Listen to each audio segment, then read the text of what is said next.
try to hide it, find it deep inside and try to hide it. If there's a way, I wanna know which right and quit your games and now that you're Who's playing games, wanna play it safe? I'm setting pace for the younger man to imitate while you hesitate. I ain't had a pad or pen, but since I'm in a place, never had a plan to span. But let me set a plate, demonstrate at a better rate. It's begun, gotta set them straight. We ain't never late. Is you done? Had to meditate, get my head away from the slums. Let me predicate. This is for the weight and the sun. He the boast. Coffee with the toaster. Yahweh shower blessings on me. Never leave me alone. I can never pay back. You ain't even know. Had to take them way back, homie. Now you know. Yeah. Welcome to the Global Esports Tour Los Angeles, where we're taking it back to 2013. Get a little bit of nostalgia for us here with a Team Classic Hearthstone tournament. And I am Brian Kibler. I am very excited to be here live in a studio in Los Angeles, joined by some equally nostalgic casters here. We have not only one of the players who called, or rather one of the commentators who called the winning moment of the first Hearthstone World Championship, but also one of the competitors. We got Admiral and StrifeCro. Admiral, how are you doing? I'm fantastic. It's been unbelievable how awesome this game has been, and it's pretty, kind of crazy, and like just all these weird things that are happening where it's like, how does all of this stuff feel like it aims like the way that it was so many years ago? Like, StrifeCro, how on earth did any of this happen in like 7 years? I have no idea. I'm just happy to be here. Back in 2014. It's a throwback. We got no COVID, none of this. We got Hearthstone, classic Hearthstone to be played. But you may be wondering, what is the Global Esports Tour? Well, it is a global tournament series spanning multiple games. This is actually the first stop here playing some Hearthstone. So if you want to see more action, again, across multiple titles, be sure to follow the channel and check them out on social media as well. But let's take a look at what this tournament is going to be and have a quick look at the format. Classic Conquest is the format used here at Global Esports Tour Los Angeles. And for those new to the format, here's how it works. Each team is made up of 3 players and 6 decks. Each deck must be from a unique class. As the team begins, each team will issue 1 ban, assign the decks to the players, and blindly select their starting class. The match can then begin. After the game's concluded, the winning team's deck is classed as a victory deck and can no longer be played in that series. So the teams must then choose from their remaining decks before the second match begins, with the losing team being able to reselect the deck that just lost if they so choose. When a team reaches 4 victory decks, they are declared the winners of the series.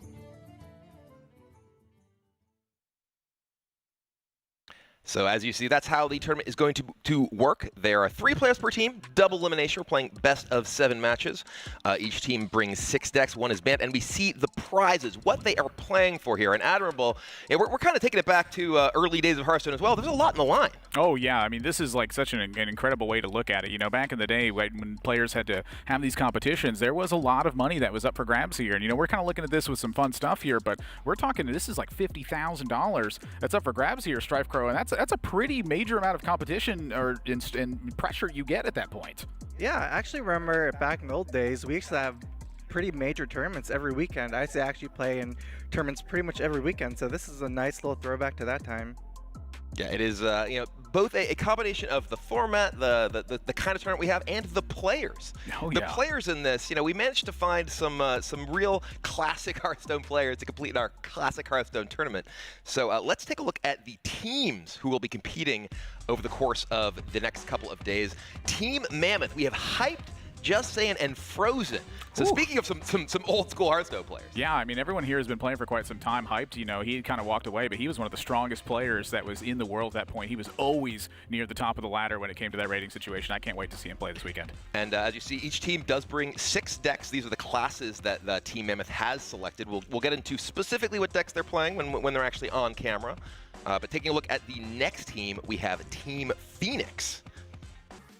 And Team Phoenix, Tides of Time, another really old school. He actually used to be your roommate, StrifeCro, alongside Dexter and Ali Straza here.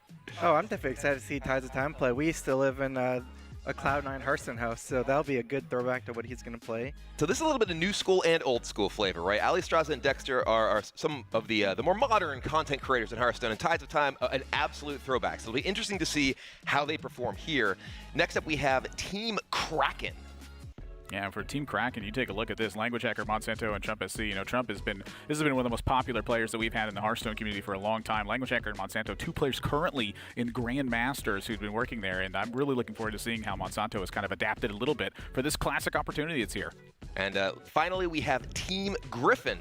All these teams, of course, named after years of Hearthstone, which didn't exist back in Classic. But here we have another Classic player, Tare, one of the competitors at the early World Championships, alongside Ant and Kill It All Day. Kill It All Day, a current Grandmaster. Ant, one of the World Championship competitors, I believe 4 years ago. It's funny how time flies. You know, we were talking about, and speaking of time flying, we were talking a little bit about the metagame for this. There's some of these decks that haven't even really been seen or weren't seen back in Classic. But let's see how these teams will be squaring off. We'll look at the bracket today.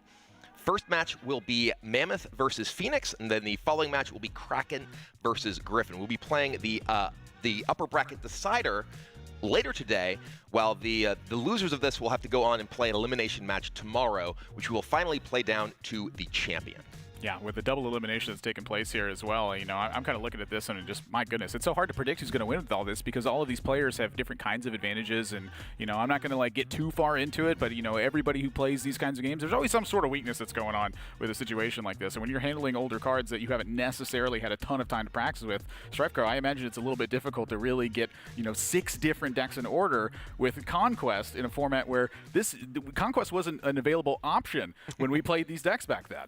Yeah, I talked to Tare some yesterday. He was telling me a lot about how he was prepping for this tournament. He was prepping some weird rogue decks yesterday. So I know that from playing that, these kind of things can be really just weird to come up with decks, especially since this format is not exactly very popular nowadays. You know, it's Classic, so they just got to do some funky stuff. All right, well, before we get into our very first match, I want to get your predictions. Which team do you think will come out on top at the end of this tournament? I think for me, I'm looking at the Tare Kill It All Day Ant perspective of it. There's a couple reasons why. Number one is the hashtag YoCad, the year of Kill It All Day. That was not a year back then, or was it? And we just didn't know. Tare, of course, who's just, I think, been one of the strongest players in Hearthstone in general while he was competing. He's had a tremendous amount of maturity step up through that. And then Ant, who completely eliminated me on the road to BlizzCon, where he killed me on turn 3 in one of my opening games, and then I just kind of got very discouraged from it. It's personal for you. It really went through that that casting part of it, where I was like, you know what, Ant can't kill me on turn 3 if I'm casting. So they're also the only players I think to bring Unleash the Hounds and Starving Buzzard in their Hunter deck, and I really think that's an overlooked process for everybody. So for me, I'm looking at their team. And StrifeCro, your prediction before we get into talking about our first matchup? I'm going to go with Team Mammoth. They just have a lot of good players that I kind of feel like my intuition is telling me they're going to do good. So, yeah, that's my pick for this tournament. I do think it's hard to vote against the team that has Hyped, who was I think at one point he had #1 and #2 on ladder back in the Classic days. He had Hyped and Hype. I forget what his it was like with a 3 instead of an E. Yeah. But anyway, let's talk about our first matchup. It does have Team Mammoth, as you were discussing, versus Team Phoenix. So we had a chance to look at the deck lists for the teams. We have them conveniently right here in front of us. And as we were saying, you know, this is a tournament that it's there's not really, you know, a metagame that you can look up on HS Replay in quite the same way. You know, this is something that you talk about the players. Some players have an advantage in a new metagame, right? They're deck builders. They are able to find things before other people. Then there are people who have an advantage in an established metagame. They're good at tuning against what's popular. Well, there's not much more of an established metagame than Classic, which has been around for 7 or 8 years at this point. So we were all pretty surprised to see some new stuff coming out that you didn't really see back then. Yeah, and there's been a lot of like stuff where it's clear that got missed. You know, the play in terms of like the technical and micro aspects has just been changed so much. You know, players have learned so much about like that tempo orientation and the fact that all value is a real thing, that it's more of like card neutral, card positive, card negative, rather than just like I have more cards than my opponent, that means I'm winning. Really the one thing that I'm looking at here that doesn't change too much is just going to be Rogue, where your centerpiece is Gadget and Auctioneer, and then finding where you hit that Leroy and those Shadow Steps while trying to deal as much delivered damage as possible. But when you look across the board at everything, the Druid decks have been refined, the Shaman decks have been refined. There's a Paladin deck that almost every single team is playing. We've seen Mage kind of go towards this very tempo-oriented prospect with Kieran Tormage and Mirror Entity. There are no other secrets that are being played in that deck. It's like there's so much cool stuff that's been happening across the board. And again, we're talking about this is a 7-year-old set that we're looking at here. Yeah, I'm surprised to see there's no Freeze Mage here too, because Freeze Mage back in the day in Classic was an incredibly strong deck. It had incredibly good matchups against some of these decks, but it was kind of a really polarizing deck, so maybe they just want something consistent here with the Aggro Mage. All right, well, we did get a chance to speak with Hyped, who we were talking about as one of those paragons of Classic Hearthstone. Let's hear what he had to say about the tournament. I'm very happy with my team currently. My team lineup is very good. I think Frozen picked me because I was really dominant in Classic Hearthstone. I was ranked 1 and 2 on the ladder as Miracle Rogue, and Miracle Rogue is one of the best decks in this tournament. I am happy to play Miracle Rogue again. I've been playing it on ladder. It's fun. It's in my blood. My teammate Frozen was always one of the best players back when I used to play in Classic, and even to this day. He's actually known for being one of the hardest grinders in the early days. Just saying he's on the team because he's just one of the smartest Hearthstone players there is. He's the player that's always teaching some of the top level players new things every day. Our team will definitely be the best team, and then for the second place team, it could either be Team Trump SC or Team Killin' All Day. The Trump's team has some of the newer players that didn't quite play as much back in my day, but I have heard of them, Monsanto and Language Hacker, so I do respect them. And me and Trump played a lot back in the day, and I think the last time we played actually was when he hard-teched against me because he knew he was matched up against me in the beginning of the bracket, and it actually worked out, so I'm a little bit salty about that. Killin' All Day's team is interesting. I used to play against Ant a lot back in the day in tournaments in Classic. Same with Torre. Killin' I didn't play against as much, but I am very familiar with them. That whole team actually plays like all the same decks I play, which is interesting. Tides of Time was my old teammate. We were homies. We used to practice together a lot. He's really good. I will beat Team Tides of Time by beating the other players on this team. Now we're gonna win this tournament because we're insane. Frozen's a grinder, Just Saying's a genius. We got this. As you're saying, Hyped is one of those players who was an absolute monster in the early days of Hearthstone. Hasn't necessarily been as involved in the scene since then, but great to have him back here. And now let's take a look at this particular matchup. As we were saying, we have Phoenix versus Mammoth. We have them on stage behind us getting ready to play. So what do you think we're really looking for as far as the decks in this matchup? We did hear, I believe, that the first bans were in, and I believe for both rogues were banned. Yeah, and that's kind of something that I feel like I'm expecting the entire duration through this, is just how powerful that rogue is. It's kind of just to go ahead and eliminate this one. And since they're playing like the best of 7 spot, you have 5 decks left, so one of them is going to get left out. And because it's this conquest situation, it feels like there is a little bit of metagame choice that can be kind of made inside of there. And so for me, really, I'm looking at this, and when I see the rogue get wiped away, it's suddenly, to me, it feels like, where is your Warlock going to fit in, and where's it going to have the best chance to actually win some games? Because I feel like that to me feels like one of the vulnerable points of each of these lineups right now. Well, that's interesting. That's actually an interesting thing. All of these Warlocks are actually handlock, and they are built a little bit differently. We have actually Tides of Time Warlock with maybe the most unique deck of this tournament. It's a handlock with Malygos, and it has some kind of combo stuff with Faceless. So most of the other handlocks are all just normal Leroy combos. So this one will be interesting to keep an eye on. Well, one thing that will be interesting to see is the players who don't necessarily have quite as much experience playing back in the day, how they maneuver against handlock specifically. One of the first tournaments that I played in Hearthstone back in the day, I played against Tice. And I was playing against his handlock, and I didn't know what to do, right? Because it's not necessarily intuitive unless you've played it a lot of, okay, so I want to hurt them, but not too bad, because Molten Giant's out there, and if I just go all and try to kill them, Molten Giant, Stun Fear Protector, heal myself, okay, you're never going to kill me. Yeah, and you have to be able to counteract that Molten Giant in some way or another, and that's kind of like where that whole aspect comes in, is like how much should the handlock be life tapping?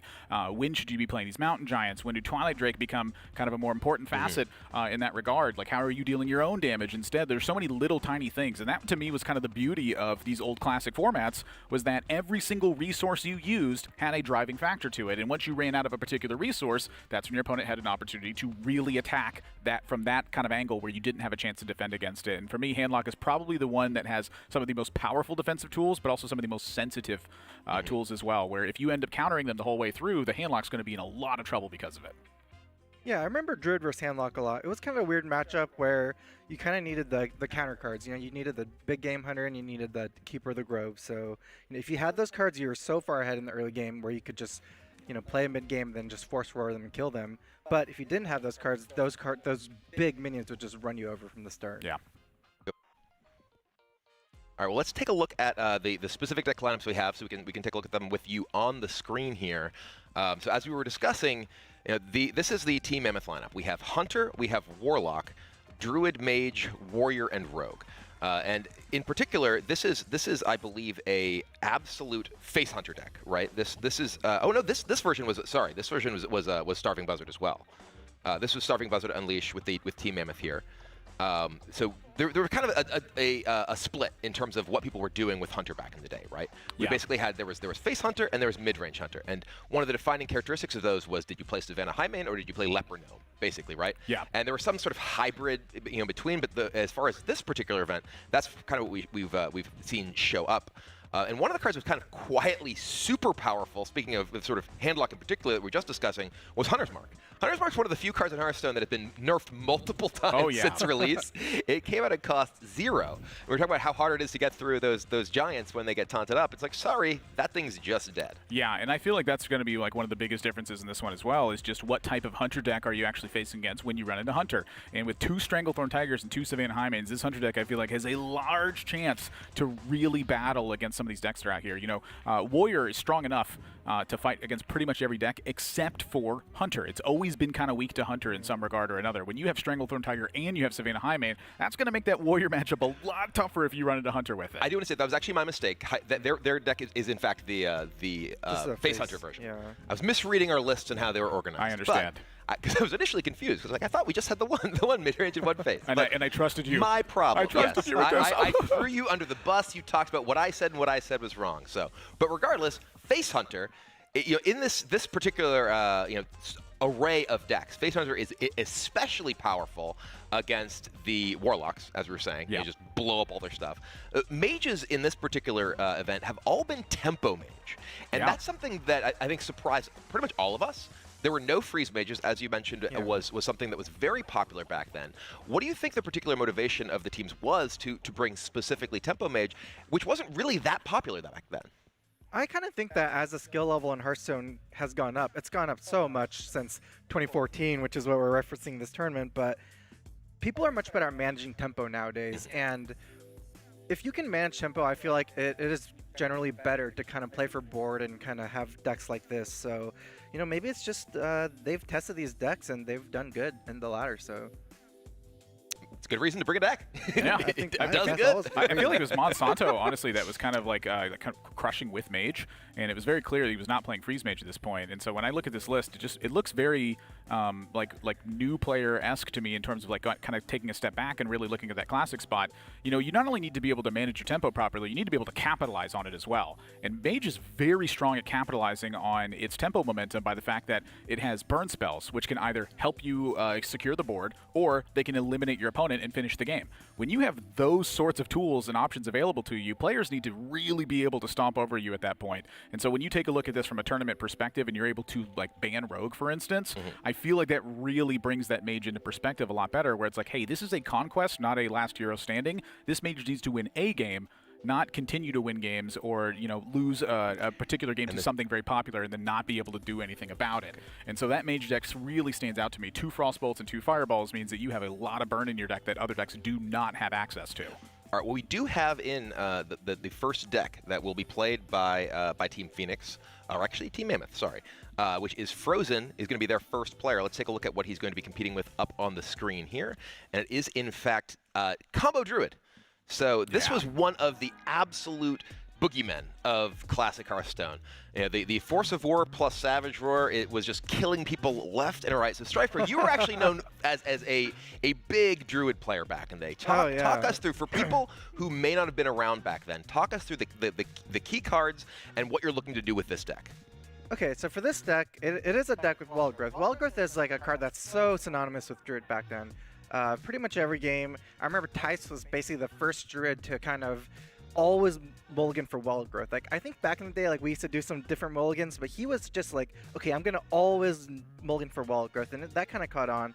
This kind of deck is actually a little bit different. He has some weird cards like Sunwalker. He has an Ancient of War, so it is a little bit different in the sense that I feel like it's a little bit more value-oriented instead of just a combo with a very fast deck, I guess. So this is an interesting version of it. So do you, in particular, it seems like he has more taunts than you'd normally expect. The Senjin plus Sunwalker plus Ancient of War, do you think he was going for a more defensive-oriented build in case he went up against, say, Zoo or Face Hunter or things like that? This version might actually be a little bit good against Rogue. One thing I noticed is that if you run into a Sap versus Rogue, you kind of need more and more taunts, right? And this deck might just have enough taunts to kind of like outlasted Rogue. I don't know, but this is definitely seems like anti-Zoo to me. It's like there's a lot of things that are kind of going anti here. You know, like you're cutting into some of your stuff here. Like for instance, there's no Cairn, there's no Sylvanas. You're really looking at that Sunwalker stopping stuff, and then you kind of look across the board. It's like a Paladin, a Sunwalker can be pretty strong against that. You look at the mages that are there. If your opponent is not able to polymorph this or does not have like a pretty strong tempo lead, it's able to stop things there. You tack on an Ancient of War. It just really looks like they're trying to buy time to get to that Force of Nature Savage Roar point, while at the same time also have something that can be a threat and enable Force of Nature Savage Roar. Sunwalker was I think, a very strong tool in this regard, because this is before we had that Naxxramas point and deck started to change, and you had Shade of Naxxramas to be able to play it on turn 3. This is classic here. This is Hearthstone as Ben Brode intended it to be played. Not even Ben Brode, Eric Dodds. This is before Ben Brode was game director. True story, true story. But when you kind of look at all this in regard, this defense here, quote unquote, I think is just meant to make sure that the Druids have a bit tougher time of counter-attacking you with Force Nature Savage Roar, while at the same time you're presenting a threat of Force Nature Savage Roar. Yep. All right, well, we do have Frozen going up against Tides of Time in the very first game today. So I believe we have a chance to look at what Tides is going to be playing in this first game as well. So what if you were saying in Frozen Sea, what would you least want to see playing Druid? I feel like what I would least want to see playing Druid, honestly, is probably it's probably still Mage, honestly, just because of the way that Mage is going to have the access of a Kirin Tor Mage plus Mirror Entity.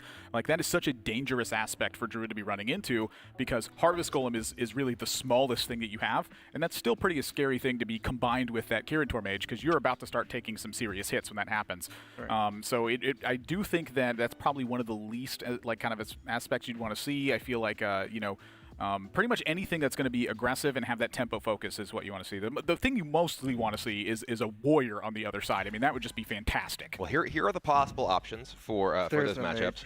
There is no Mage on the opposing side, so at least that is not something that he needs to worry about. There is the Paladin, which, as you mentioned, at least the heavy taunt version is likely to be much stronger against, because all the Paladins we have in this tournament are aggro Paladins. Every single one. You know, I believe there are two. Two of the teams, I believe, have Paladin, and they are Blessing of Might Divine Favor decks. They are looking to hit you fast and hard, and that's really not the sort of strategy that Druid is strong against. So of these here, what Strife Pro, as sort of a classic Druid expert, what would you most want to run into? I would say the one you least want to run into is by far the Shaman. I will go back on this because Shaman is, in Classic, it's very Flame Tongue Totem oriented. And for these Druids, since these Druids usually don't play anything for the couple turns early, Shaman will already have board tempo, and they can basically play a Flame Tongue Totem and trade all their small things into your first minion. And from there, you're always playing from behind. So I feel like the Shaman will be easily the worst matchup out of these. As far as the best matchup goes, I feel like Druid versus Warrior is actually extremely easy for Druid. You just have the huge amount of damage potential from the Force Horror combo. If they are playing it right in this matchup, one thing that I've noticed you can do, this is like back in 2014, by the way, is that you can actually might still be applicable, don't worry. Might still be applicable, is that you can keep an Innervate, back then you used to give 2 mana, and you can actually do Force Double Roar with 12 mana, and you basically just destroy the Warriors. Today it still does. Today we are back. We are back here in 2013. Innervate's two mana here on this one. Like, we were getting a glimpse of the game when it was released right on that release date. So all of these super powerful things, Hunter's Mark is at 0, Starving Buzzard costs 2, Innervate's producing 2 mana, so much good stuff. All right, well, we do have Tides of Time, who will be competing in the first game against Frozen here. We'll have his deck on the screen. See how well he did compared to what we were perhaps hoping or fearing. It's Druid Mirror. Yeah, and when I see this too, but it's not quite a mirror.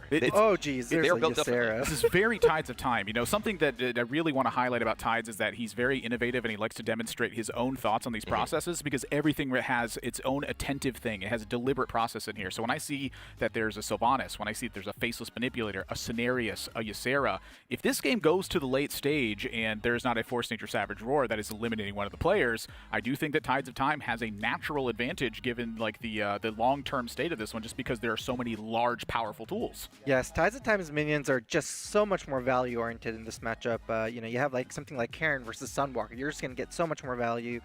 Tides of Time, if you look at this deck, there's some interesting tech choices for this greedy kind of druid. He actually has 2 Sunfury Protectors, so he can actually do something weird like Taunt Karen, even Taunt Sylvanas or Ysera, right? That's going to put a huge dent in for the blockers for the Force Roar combo. He actually has a Faceless Manipulator as well, which could get a ton of value in this matchup as well.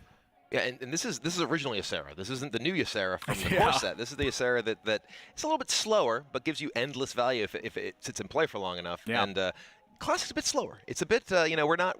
If you do kill someone, it's with, you know, the Leroy Shadow Step stuff, and that a taunt gets in the way. As we see, the Sunfury Protectors, as we were just mentioning, give you a lot of defensive tools, and you can have a bit of time to get some value off of that. Yeah, it does have like a quote slower effect to it, but we also have a lot less defensive tools back in this era than we did back in the day. Like for instance, kills that? Earthen Ring Farseer was like one of your main defensive tools. Was you were like you know, sometimes it was what you played on 3. Sometimes you restored your health to 22, and you're like, yes, I'm going to live through this Leroy Shadow Step for a turn. Let's see if I can deliver a counter pressure. And so in this one, the way that you use your resources really does matter. Like I could see Tides of Time being pushed into a scenario where like a Force Nature or Savage Roar is used as a defensive tool, and then you rely on your big tools to end the game afterwards. All right, so we got a Druid Mirror. Let's talk a little bit about some of the unique things about this particular tournament. For those of you following along at home, one of the rules in this tournament, this is a team tournament, but each player is playing individually, except during every game, a player has the ability to ask their team for help for 1 turn of the game. It's basically phone a friend, right? You raise your hand, you're like, hey, I want to talk. And you know, this could really allow some of the players who might not have quite as much experience with some of these, say, combo decks or against some of these combo decks to get some input from their classic pals. Yeah, and I love to see this too, the fact that there's just this one moment where you can call on your teammates to get everything efficiently done. I just can't wait to see exactly how this goes throughout the games. Well, you will not have to wait because it sounds like we are ready to get into game. So let's send it to the first game of the Global Esports Tour Hearthstone Classic Team Tournament.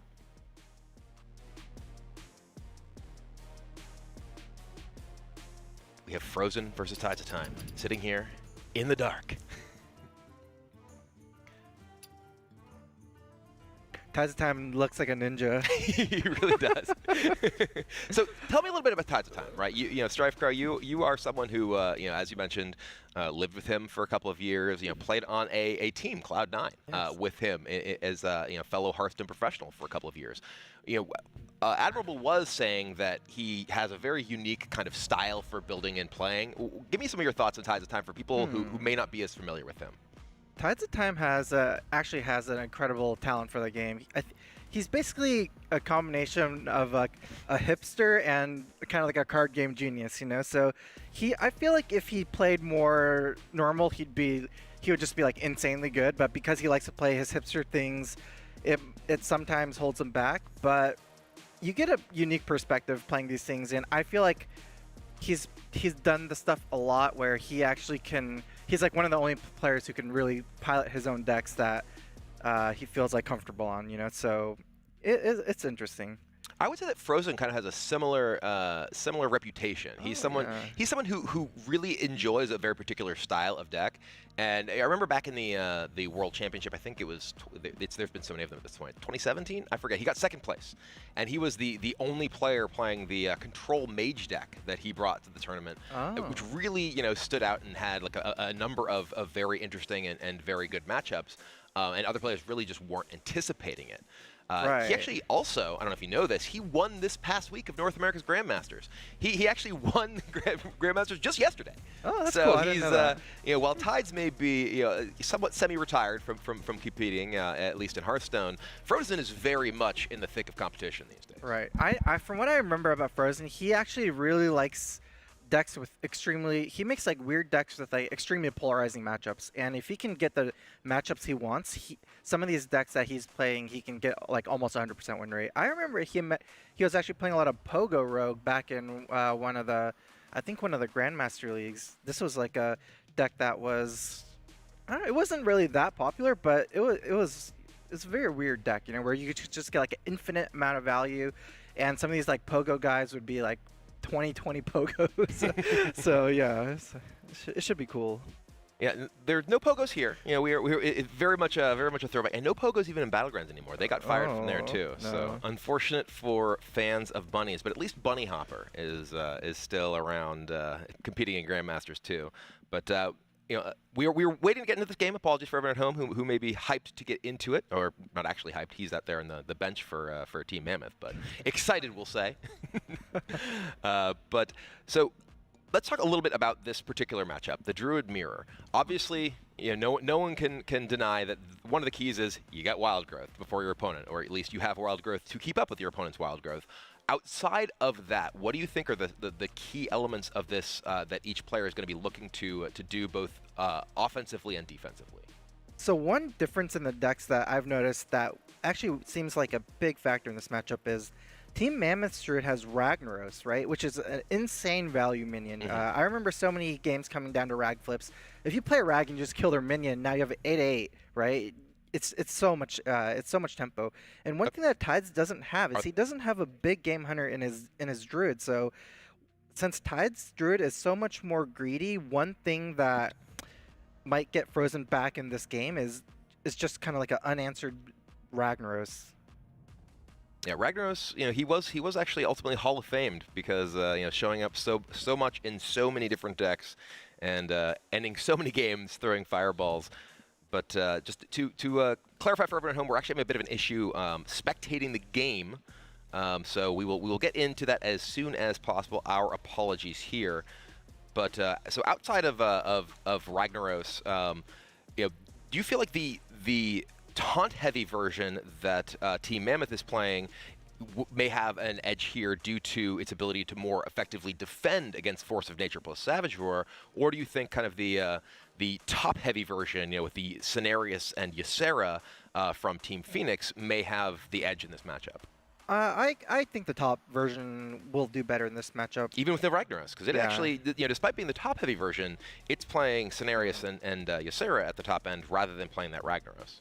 You know, one thing is, I wonder if we'll see like a weird faceless kill on the Ragnaros, where you just faceless the Rag and kill. You know, that's actually another perfect answer technically if you get lucky. But you know, I feel like in this matchup, Druid versus Druid, sometimes it's harder to get as much early damage just because it's like your early games are so similar that you might not get them to the magic, like say 14 health mark. Druid actually has a little bit of healing in this matchup, has a little bit of taunts and armor, so it's not like you're playing against a deck that with like no access to taunts, no access to healing at all, you know. So I think it would be quite easy for the player with the board control to really snowball the Force Roar rather than just like the health lead. That was always something that when I started playing Hearthstone, when I started competing in Hearthstone, I kind of realized pretty quickly that one of the things that was important in Hearthstone was to sort of understand these key breakpoints, right? Stuff like Force Roar, 14 damage. You know, if your opponent has access to an Innervate to hero powers, 15 damage. You know, and as you were saying, there's all these little breakpoints, and you don't have that much time in a turn of Hearthstone. And trying to figure out everything is a lot easier when you kind of have those, okay, this is this. You know, how many Shadow Steps and Leroy's and Cold Bloods and whatever, and adding those things up and having kind of that spreadsheet to sort of, you know, tick off in your head of, okay, well, this is what I need to worry about in this matchup. This is what I need to worry about in this matchup at various points. Are there any more things like that you particularly remember that were crucial in classic times? I remember some different things. One thing that no Druids have in this for these two teams is no one has Black Knight. I remember that card actually being a huge part of the metagame, and there's actually so many interesting discussions with even like the Hearthstone dev team and Ben Brode. You know, like, should these cards even be in the game?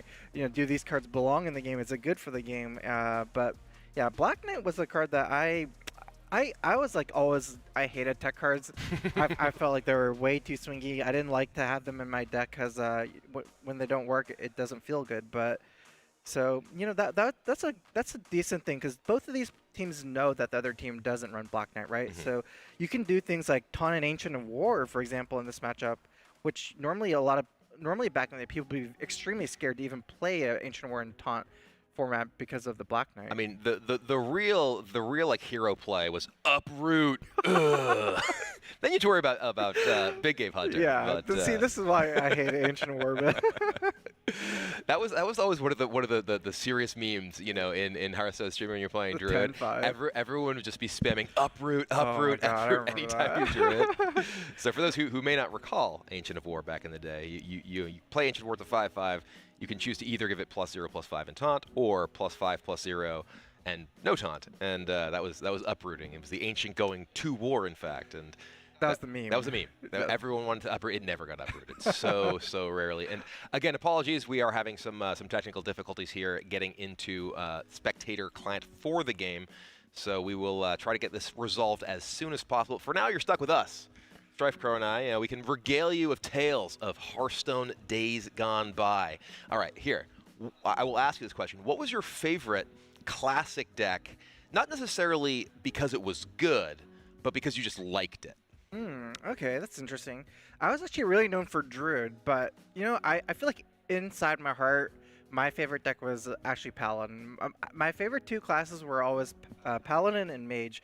For Paladin, I actually liked playing some weird Paladins where I would just hero power every turn, like make a dude.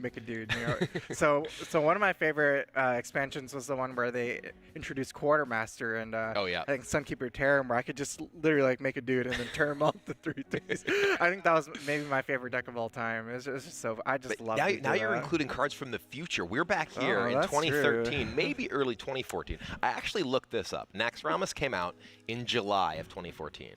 And I only played a very, very small amount of like actual classic Hearthstone. Because when I started playing Hearthstone, it was I actually started playing the closed beta.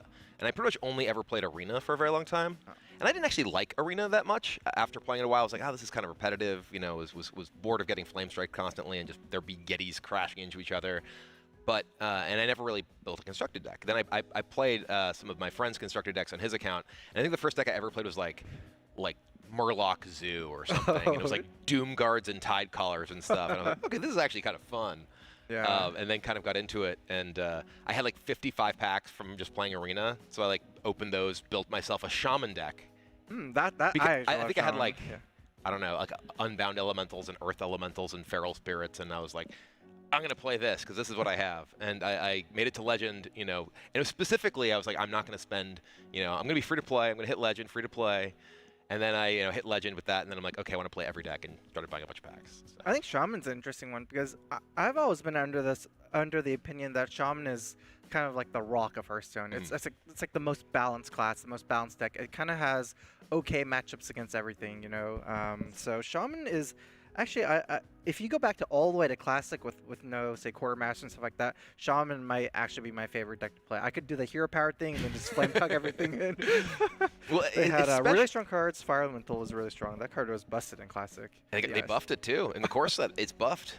It does 5 now, or no, 4. It does 4 now. 4 now. Sorry, not 5. But it's a 6/5 that does 4. Okay, so that is a little bit stronger. Yeah. That's interesting here. I remember back in 2014 Worlds, one deck that I think came up during Worlds. Like, no one really knew about this deck before, and then all of a sudden, I think, like, Chalky brought it up, and he was just telling everyone about this deck. It was this Doomhammer Shaman, Doomhammer Rockbiter weapon. It's kind of a combo. It's like somehow nobody knew about it at the time, but it was just wrecking everyone. You're going face. And so I think that a lot of people who started playing Hearthstone in the classic times, a lot of people learned watching Trump's stream. He's going to be one of our competitors later today. Yeah, that's true. Nicknamed the Mayor of Valuetown for a reason. Yes. He was someone who loved to play these long, drawn-out, controlling games and trying to squeeze the maximum amount of value out of his cards. And Doomhammer was just asking to get Harrison Jones, which was like the worst prospect for anyone who cared about value. It's like, you overloaded yourself, and now your opponent drew 6 cards. That feels pretty bad. And I think that the fear of that kind of thing was really, really in a lot of players' hearts at that time, because they weren't necessarily thinking about, just kill my opponent with Doomhammer in like 2 turns, because oftentimes you just wouldn't play it. And like until you actually were just like, okay, I'm just going to do 10 to you and you die. It doesn't matter if you have a Harrison Jones in your hand. Yeah, I've seen games where they get Harrison Jones and then just play a second Doomhammer. They'll just kill you with the second one. So yeah, that's an interesting card. There's a Wind Fury in this Shaman I too. saw that one. That one is a little surprising to see. But again, apologies for the delay here. We are going to take a quick break while we get this sorted out. But stay tuned. We will get the Hearthstone Classic Team Tournament, the Global Esports Tour, underway right after this.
If I'm being honest, loving you the hardest thing to do, so I keep to myself. I feel like I'm falling in and out of consciousness, yeah. Now we starting to talk, let's killing all the progress. Really hard to process, you treat me like an object. Baby, we toxic, can we stay on topic? I feel like we lost it, feel like we lost it. Take my love, don't waste it. Even though I don't mind waiting. Late test, my mind racing. What else I have to do, girl, to brace me? Want you, I only want you, yeah. I only want you, I only want you. Pull me closer.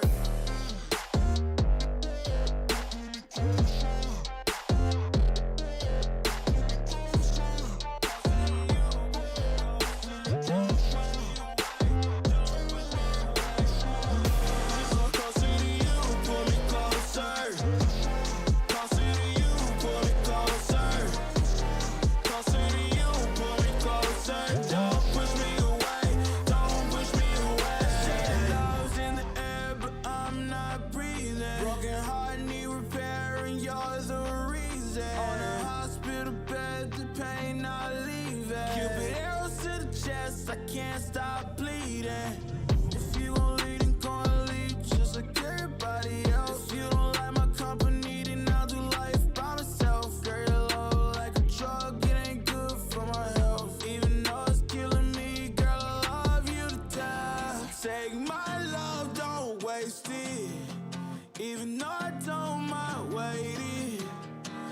test my mind racing.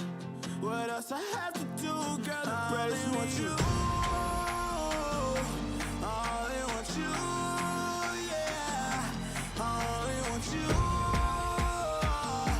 I only want you. Pull me closer, closer to you, pull me closer. Closer to you, pull me closer. Closer to you, pull me closer. Don't push me away, don't push me away. Closer to you, pull me closer. Closer to you, pull me closer. Closer to you, pull me closer. Don't push me away, don't push me away.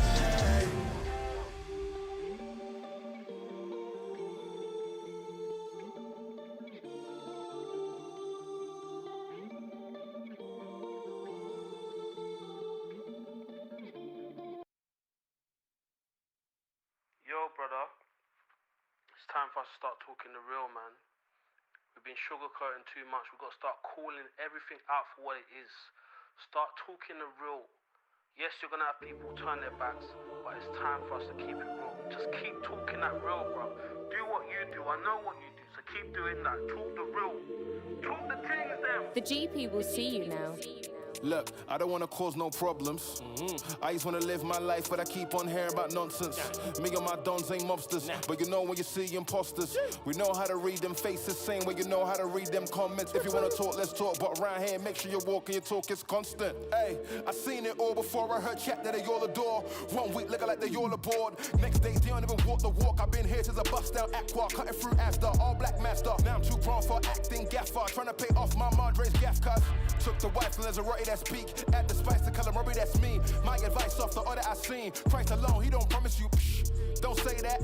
You know that man don't pay that. Trying to stunt in your rentals. I too wanna cry, get a Maybach. I don't wanna cause no problems. I just wanna live my life, but I keep on hearing about nonsense. Me and my dons ain't mobsters, but you know when you see imposters. We know how to read them faces, same way you know how to read them comments. If you wanna talk, let's talk, but around here, make sure you walk and your talk is constant. What nonsense? I don't wanna hear about guns, I know you ain't here like the post was sponsored. You ain't never been down junction, you ain't never hid no truncheons, you ain't never hid no blocks in your mouth rub, you ain't never peeled no onions. You don't really look so G to me. Fly wife out for the scenery, go Blue Jays for the eatery. Then I come back where I need to be. A black man who ain't moved so easily. One grievance is the money or God that you're preaching. You ain't talking that poor Lord Cephas. You don't know peace if you don't know Jesus. I live in a place where we all got mashes, no permit, and we all could back it. Even a hermit under his jacket, still that peace couldn't conjure a challenge. No, my man looking like a savage soul. Still we don't know what he has to know. Ain't we men to be saving souls? Not them houses and faking loans. Go tell mom that I'm writing again. I don't wanna hear you were right in the end. Wrote this here for my guys in the ends. Those still stuck in that social housing know that they won't stifle the pen. You ain't gotta fall for them imposters, then nonsense will come to an end. I don't wanna cause no problems. I just wanna live my life, but I keep on hearing about nonsense. Me and my dons ain't mobsters, but you know when you see imposters. We know how to read them faces, same way you know how to read them comments. If you wanna talk, let's talk, but around here, make sure you walk and your talk is constant.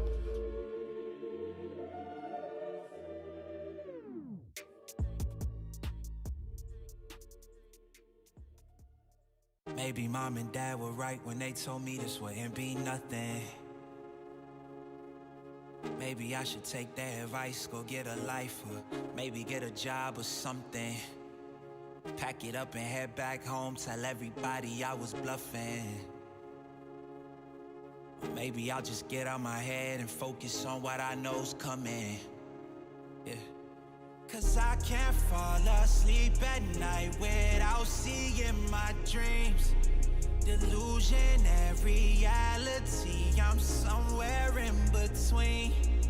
These voices in my head get loud and they keep telling me that I'm a fool for trusting in these wings. But maybe, baby, this what flying feels like.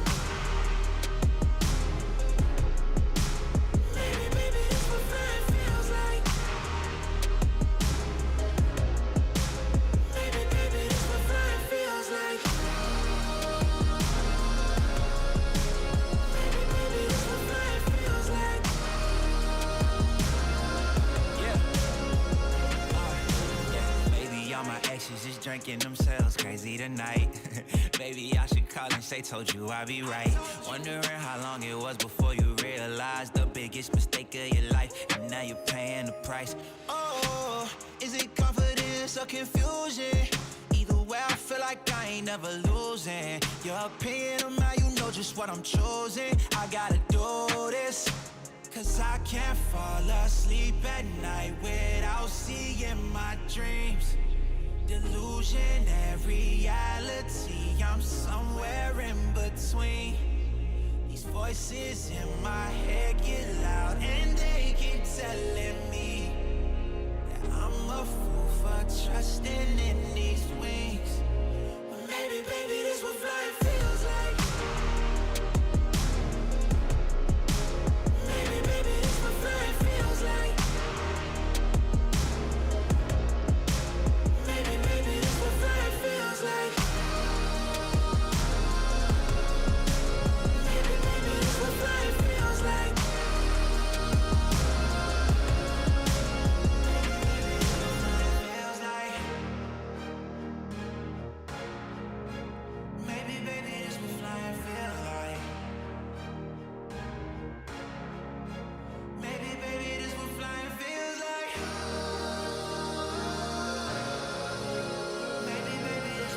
feels like.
better than slow-mo.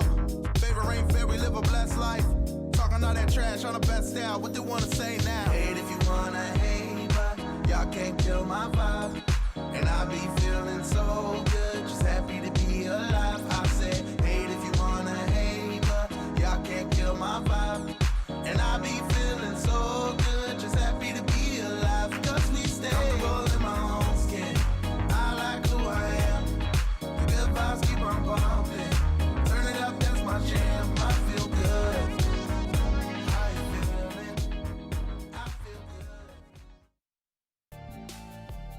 Hello, everyone, and welcome back to the Global Esports Tour Los Angeles. Apologies for the delay. We have gotten the technical issues sorted out, and we are just about ready to jump into our first game of the tournament. We talked quite a bit before we went to that break. Want to catch you guys up in case you missed it. We have the two Hearthstone classic kind of legends here going up against one another. Frozen versus Tides of Time playing a Druid mirror match, Strife Crow. Yes, this is going to be a Druid mirror battle of the Wild Growths. Both of these Druids have Forced Roar, so they're both combo Druids. I believe Tides' Druid it's the much more greedy version of it. He has a bunch of bigger minions and more value minions, whereas Frozen's Druid is a little bit more taunt heavy, let's say, right? Yes. A lot more taunts, so yeah. And we can see the teammates in the back there. To catch you guys up who may have missed our explanation of how this format works, this is a team tournament. One player is playing for the team at any individual time, but there is the option, kind of to phone a friend, right, to one turn per game. The active player can raise their hand and get their communications open to their teammates. So if there's a really tough turn, if they just want to brag about how cool their play was, they can get in there and get their teammates' input, or just tell their teammates, hey, did you see that? That was great, huh? That might be the favorite part. Here we go. We've got our very first game of the Global Esports Tour here, of the very first stop on the tour. Tides of Time versus Frozen. Druid v. Druid. Innervate kept for Tides, and the rest of the hand looks pretty rough. Yeah, that's not what he wanted to see after the mulligan. Two unplayable cards, right? Let's see what Frozen gets. They're basically just really trying to get Wild Growth. That card is by far the best card to have in your opening hand. Get the ramp early. Frozen here, he does have double Innervate. He could Innervate coin Senjin this turn. We've heard a lot, of the turn one Yetis. Turn one Senjin, it doesn't hit quite as hard, but you get your big minion out on the very first turn, and in the Druid mirror, that tempo matters a lot, doesn't it, Strife Crow? Oh yeah, you just get an extra, 3 damage. Unfortunately, instead of 4, you get 3 a turn, but 3 damage is 3 damage, especially when they're both running Force Roar. Plus, okay, so Frozen has the second Innervate in his hand, so using the first Innervate is actually like an extremely easy decision with the second one in your hand. Okay, I do have to point out, Frozen is playing Dame Hazelbark, which not only was certainly not available in Classic, but is also just the most disturbing portrait, like in the entire game. Look at her. She's just like, hello there, my pretties. I didn't notice that. Is that a tree? She is in fact a tree, yes. Okay. Dame Hazelbark. Ooh, Innervate into a faceless manipulator. So speaking of tempo, this is not something you really see very often in more modern Hearthstone, Strife Crow. That's a Tides of Time play right there. Yeah, Tides likes to use. I feel like Tides is good at using weird cards in the right way, right? So I think Tides is like, there's so many facelesses in Team Phoenix's deck list. I saw so many facelesses. Well, we were talking earlier. Team Phoenix is one of the teams that does have Tides of Time. The other two players are Ali Straza and Dexter. Neither of them even played back in Classic. We were actually talking a bit with Ali this morning, and she was saying that she started, I believe, in League of Explorers. So she said that she was very thankful to have Tides in the team to take them through the paces of what to expect from various archetypes in Classic, and probably give his little kind of twisted take on how these things should be built and played. I do feel like Hearthstone, at least for the first maybe like 4 to 5 years, it felt fairly similar, even though the cards were, there was always new cards, but I feel like the power level of Standard was relatively, I feel like it was relatively okay. I think it's like really recent where I felt like when I was looking at some of the cards that they started getting real strong. Frozen is getting his teammates' input, so let's listen in on Team Mammoth. Okay.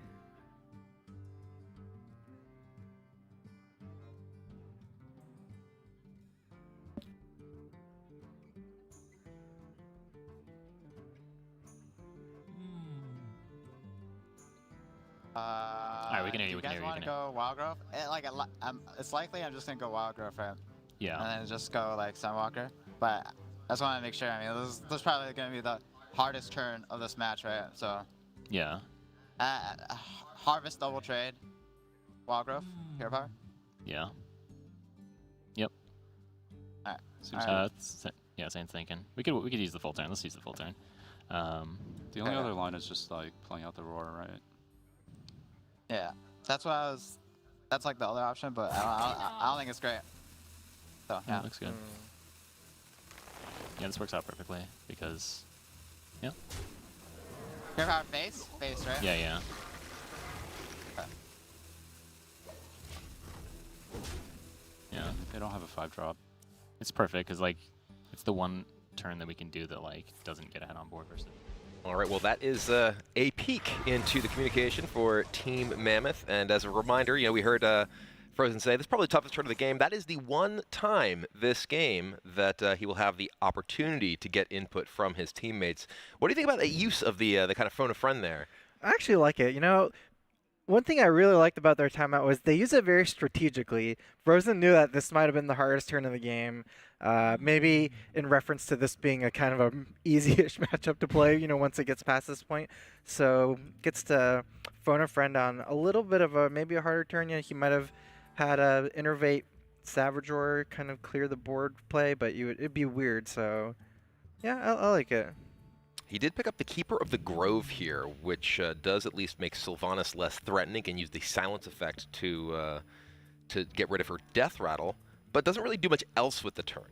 Right. I would definitely prefer to see a Sunwalker. I feel like you would basically get hero power traded into, but then the Sylvanas would be a 5/1 after, pretty easy to kill after that. Just silencing this with, I don't know. I feel like it's a bit weird. It does put you in a situation, you know, where well now there's no Death Rattle, but you're behind a 5/5, right? Yeah. And however, it does mean that next turn there's at least the opportunity to play the Sunwalker when there's no longer at least the threat of the Sylvanas Death Rattle. You don't have to spend part of your turn, say, hero powering down the Sylvanas next turn. Yeah, I mean, I think it does make sense. Yeah, it's just you're still so far behind, right? Mm-hmm. And no matter what, when you play a Sunwalker in this matchup, Druid is a class with access to 1 damage hero power. Yeah. So sometimes versus other matchups, you might think, well, I can play it at a timing where, you know, the Divine Shield gets more value. Here, I feel like it'll never really get too much more value other than the hero power, and that's in your best case, right? So I feel like it's a little bit in a case of maybe overvaluing your hero power. I'm not sure. Mm-hmm. Yeah, and you know, here he ends up taking 5 damage from Sylvanas anyway, right? Yeah. It's not as if he's going to get around that, the having to hero power punch it. You know, so he is going to end up probably wanting to play the Sunwalker the next turn. The same thing happens, and he's just taking 10 if he hero powers instead of the 5. Yeah. So I tend to actually be on your side here. To play devil's advocate here, maybe he was thinking he wanted to play it during a turn with more mana tension, because turn 7 oftentimes they're going to want to play Ancient Allure, which is a power turn, and if you can play the Sunwalker on that turn, they are not going to want to hero power during that turn to get your Divine Shield off. That's actually a pretty high. That'd be a very high level play, I would feel. And now, Tides does take the value trade with Sylvanas rather than going face. This, I think, is probably due to just the power level of the threat of Savage Roar later. But what do you think about that, though? He does have it taunted as well. So even just a Savage Roar itself doesn't allow the 2-power minion to get through Sylvanas. And that was 5 damage that could go face.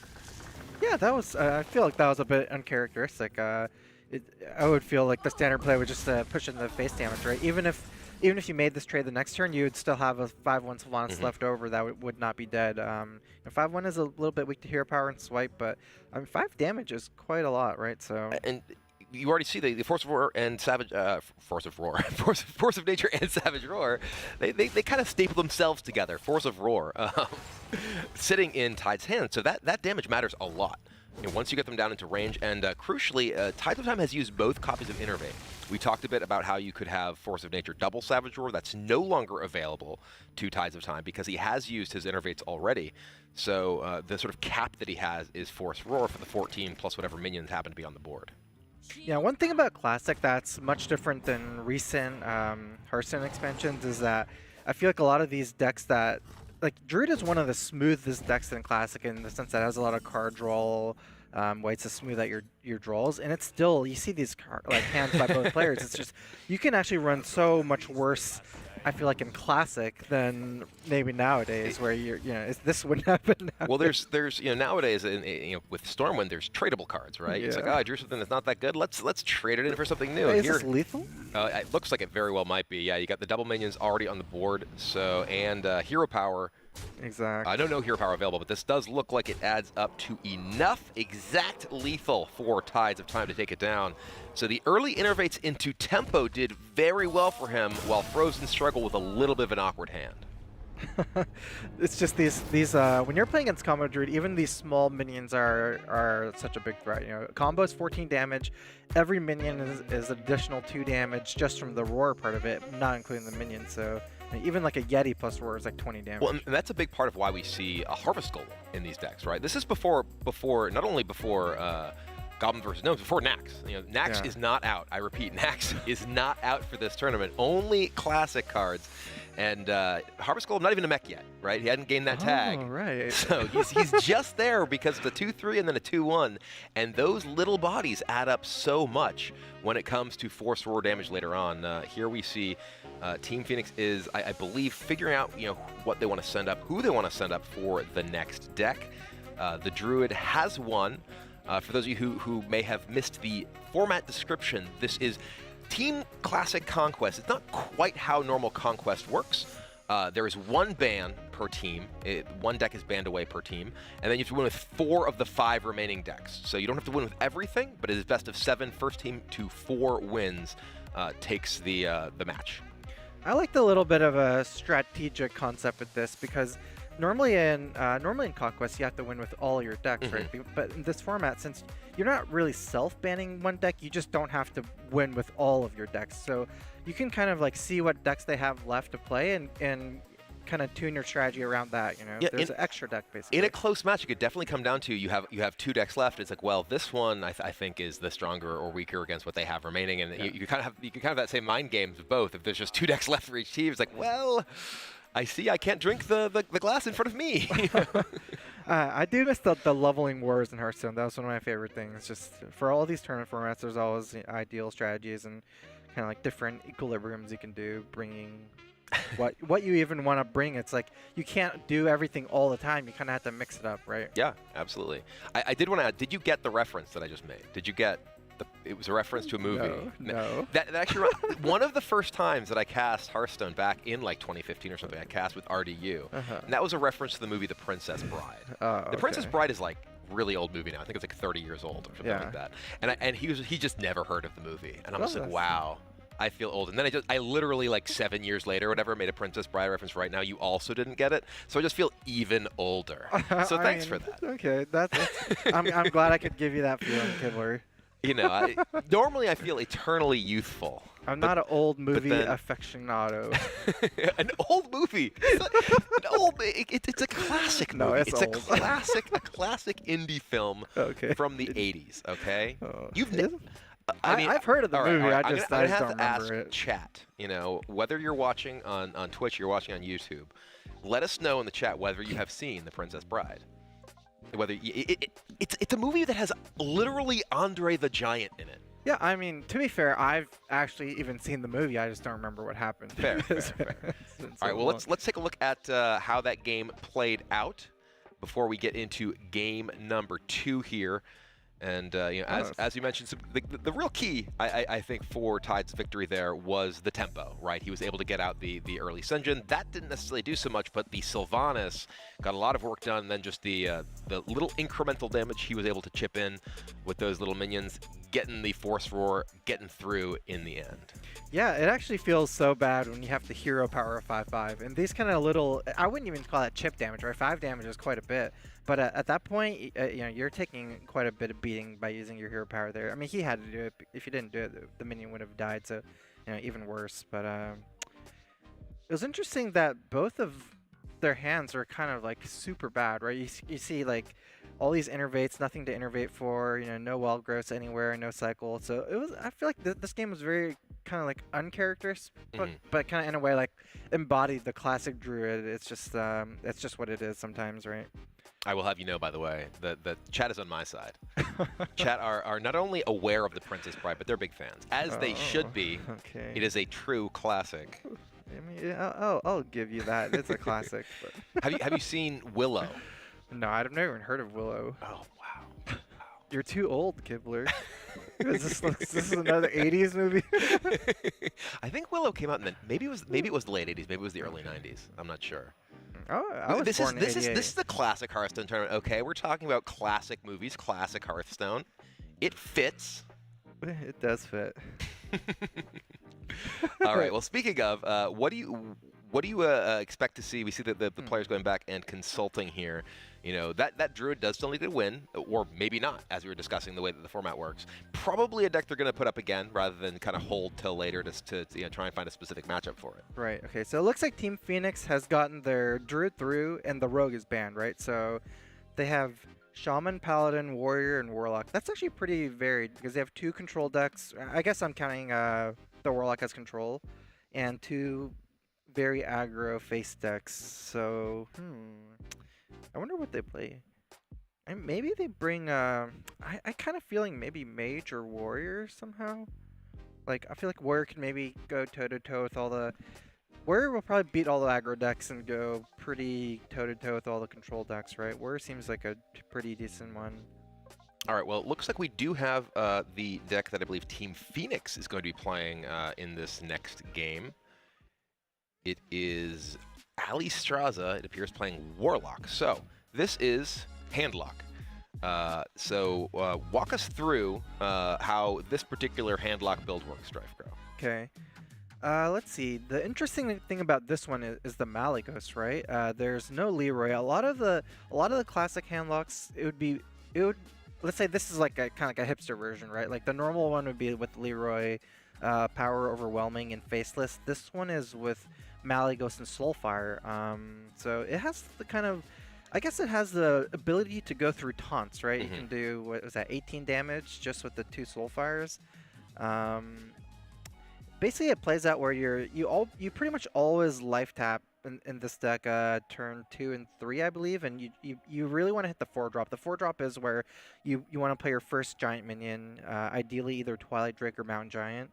And from there, a lot of this is like hoping that they don't have the tech cards against it. It's really hard to deal with these minions unless you have the Silencer or the Big Game Hunter. Yeah, for those who may not have played in the classic days, Handlock very much about those giants. You see Mountain Giant and Molten Giant there at the end of the list. In particular, as you mentioned, with life tap on 2, life tap on 3, you can play Mountain Giant on turn 4. And then if your opponent is not rushing you down, well, you get to continue to use your hero power to gain card advantage. If they are, well, then there's Molten Giant. It comes into play. So it was definitely a deck that I think was one of the more complex to at least play against in Classic Hearthstone. I mentioned earlier, one of my early tournament plays, I'd never played against Handlock before. Didn't see it once on ladder. It wasn't a particularly popular deck, right outside of tournaments. Because, I think of the relative level of complexity. And yeah, the first time I played against Handlock, I was like, I don't know what I'm supposed to do, because I got to kill you, but if I kill you too much now, you kill me even more. You get those giants out there, and I can never kill you. Yeah, so. They always have the taunts for the giants too, so they can play like double Molten Giant and then immediately Sun Fury or Argus them back up. You actually kind of have to hold back for Molten Giants and then suddenly burst them. But that's why it's hard, because if you're holding back and there's life tapping playing big giants, if you don't have the answer, then you're falling behind too. So it's a hard deck to play against for sure.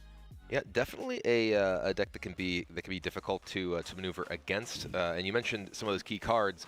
One of those very key cards against the Handlock decks specifically was Big Game Hunter, which is included in this version of Druid that Frozen is playing. As we get into game number 2, Team Phoenix does lead 1-0 with the win on their Druid, while Team Mammoth is going back to the Druid to try and get that win on the board right here. And we see the Ancient Watcher. This is a card that a lot of people just kind of forgot about, right? This is actually one of the cards in Handlock. It was really mostly about the giants, but Ancient Watcher alongside either Sunfear Protector, Defender Argus, or Ironbeak Owl allowed you to either go on offense or defense much more quickly and wasn't vulnerable to Big Game Hunter.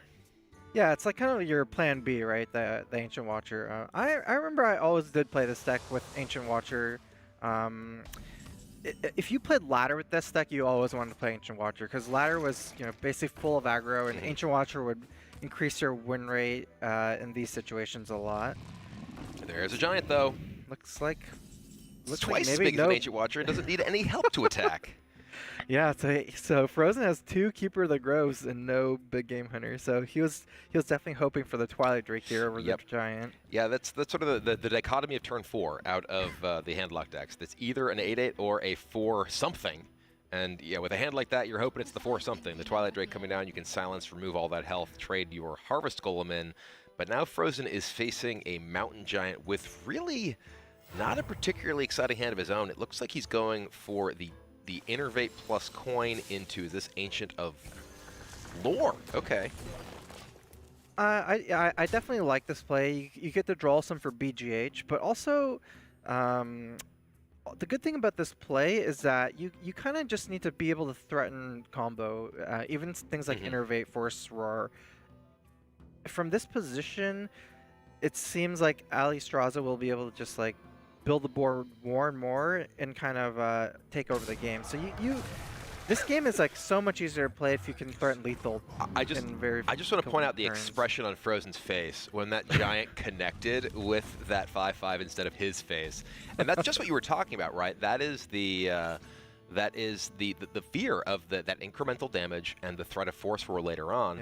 And Ali does know. This is an open deck list. Ali does know there is a Big Game Hunter in this deck. Frozen did just draw 2 extra cards, so much more likely potentially found that, but it does mean 8 damage that does not go to the face, and that giant is now healed up a little bit from the Earther Ring Farsinger, or rather Farseer, and is a bit more vulnerable. Now, Cat is for fight, takes it down. Yeah, I don't think Ali necessarily needs to go face here. In this matchup, once the handlock kind of builds up enough, the Druid can never really take the board. Like, you basically just went on board. I would like to see just a big tempo play here. You can go Twilight Drake, Iron Beak Owl, and just get in for a ton of damage here. I think she's thinking whether she wants to Mortal Coil this. It is a pretty appealing target. 2 owls though, it's just like you really don't need more than 1 for anything else, right? Yep, and So she much agrees with you. damage, yeah. Ali goes for the Iron Beak Owl plan, gets in for 7, and this might be a face. I was thinking that we would see this go to the face, especially just the 2-1 on the board. No, she does take the trade. She is playing very conservatively in terms of taking these value trades. One of the things that Druid is historically in Classic very, very vulnerable to is a board like this, a relatively wide board with a significant amount of health. We do see the swipe picked up there alongside those Azure Drakes, but Frozen is very far from having enough mana to actually pull that off. Does have one of those Keeper of the Groves, does take out that Twilight Drake, however, and is able to deal with at least the biggest threat in the board. Yeah, Ali Straza actually played her on swipe. If she didn't trade, Frozen could have traded the 2-1 into the Farseer and swiped the Ancient Watcher with the Hero Power. Would have cleared everything except the Twilight Drake. So that is one good reason to trade there. She does pick up Lord Jiraxis, and reminder, all of these cards are back to how they were in Classic times. So this is the Jiraxis that sets you at 15 maximum health, immediately sets your health to 15, no armor. So, much like that is a 2-cost Owl, who does trade into the Keeper of the Grove alongside Mortal Coil. Oh, I like this play a lot. Ooh, she Defender played her Vargas. on swipe big time. Defender Vargas is an excellent draw there. Defender Vargas is fantastic because it gets both of these buffed up, gets quite a bit of damage in, and here comes the Ancient of War, but there's another Owl waiting in the hand for Ali Straza. 7 + 5. Okay, so not quite lethal. Very close with the Owl. Another good pickup. I feel like Frozen is kind of losing control of this game. This is a 2-turn lethal setup. Druid doesn't play well again with such far behind on board, right? Frozen has to both play a board to stabilize and like somehow clear this board, have enough health. It's just impossible, right? Yeah, this is just not really a spot where he was able to establish much of anything. Drew a lot of the high end, very little in the form of ramp. No wild growth this game. There is the possibility of Azure Drake plus Innervate Swipe, but that can only kill a couple of the minions, and I don't really see a way to stay alive. Keeper of the Grove with a Silence plus Swipe, I don't think does it either. Yeah, I mean, I feel like Frozen will probably end up doing a Sunwalker Innervate Swipe to kill as much as he can, but you know, he's still dead. He's not dead on board, but we know that there's another owl, so. Oh, even saving the intervene. That's pretty greedy here. Isn't that pretty greedy? And boop, Soulfire. Oh, I forgot about the Soulfire. All right, well, Ali Straza picking up the win with the Malagos handlock pretty handily there, and does put Team Phoenix at a 2-0 lead in this series. Yeah, that game went all downhill after turn 4. Yeah, and that was kind of what we're talking about. You know, there are these very big swing turns that handlock is capable of, and you know, turn 4 is where it starts, right? You get the Giant in play, you get the Twilight Drake in play, and Frozen was ready for the Twilight Drake, but not for the Giant. Yeah, there's always 2 keepers, but only 1 big game hunter usually. So if you have a choice as the handlock, always go for the Giant. It's also just, you know, it's an 8/8. The other one's a 4-something. You know, That's it hits so much harder. Yeah, the Giant's the way. Now we see the teams conferring as to who and what they're going to send up next. As a reminder, the players for each match are assigned particular classes that they do play, and you know, they will be taken to the stage when their particular class is selected by their team. So despite the fact that Team Mammoth has chosen their Druid both games, they can switch to another player, another deck. Let's take a quick look at how that particular game played out before we get into the next one. You know, Team Phoenix hasn't even used one of their Phone of Friends yet. They haven't. They're very confident. That's called confidence. Yeah, we see the not only did the Giant come down early, but got a little bit of help from a friend in the form of the Earthen Ring Farseer, kept it out of easy kill range, and that put Frozen in kill range from that Soulfire despite the taunt, and even with the discard of the Owl, it's like still had all these. No BM Lord Draxus before the Soulfire. What do you think about Draxus? That's a card that's like, it's so iconic to Hearthstone, right? Maybe even the most iconic card. I'm not sure, but it's it's like one of the most interesting cards that Hearthstone's ever made. Well, Draxus I think was particularly interesting. I have to imagine that the design of Draxus was, hey, Warlock's hero power really gets bad if the game goes to fatigue, right? So we want to do something that gives Warlock, you know, a way to not just like lose games that go long, and instead they get a card that just makes them win games that go long. But, you know, a bit of a drawback, at least back in the day, where it set your health to 15, and perhaps the larger drawback, you know, in the sort of classic pool in a lot of instances was the fact that Harrison Jones was so powerful against Draxus, drawing so many cards by killing your hands. So Drax, I think, was, you know, a card that really defined slower matchups. I think we're not seeing a ton of those in this particular field, right? We have the handlock decks and some control warrior, and pretty much every other deck is pretty fast. Yeah. They are built around trying to end the game more quickly than a lot of the decks that we saw back in classic days. You know, the paladin decks, there's no like mid-range paladin trying to control the game. There's 0 priests here. Which is, I would say, not terribly surprising. Priest really struggled with his classic set back then.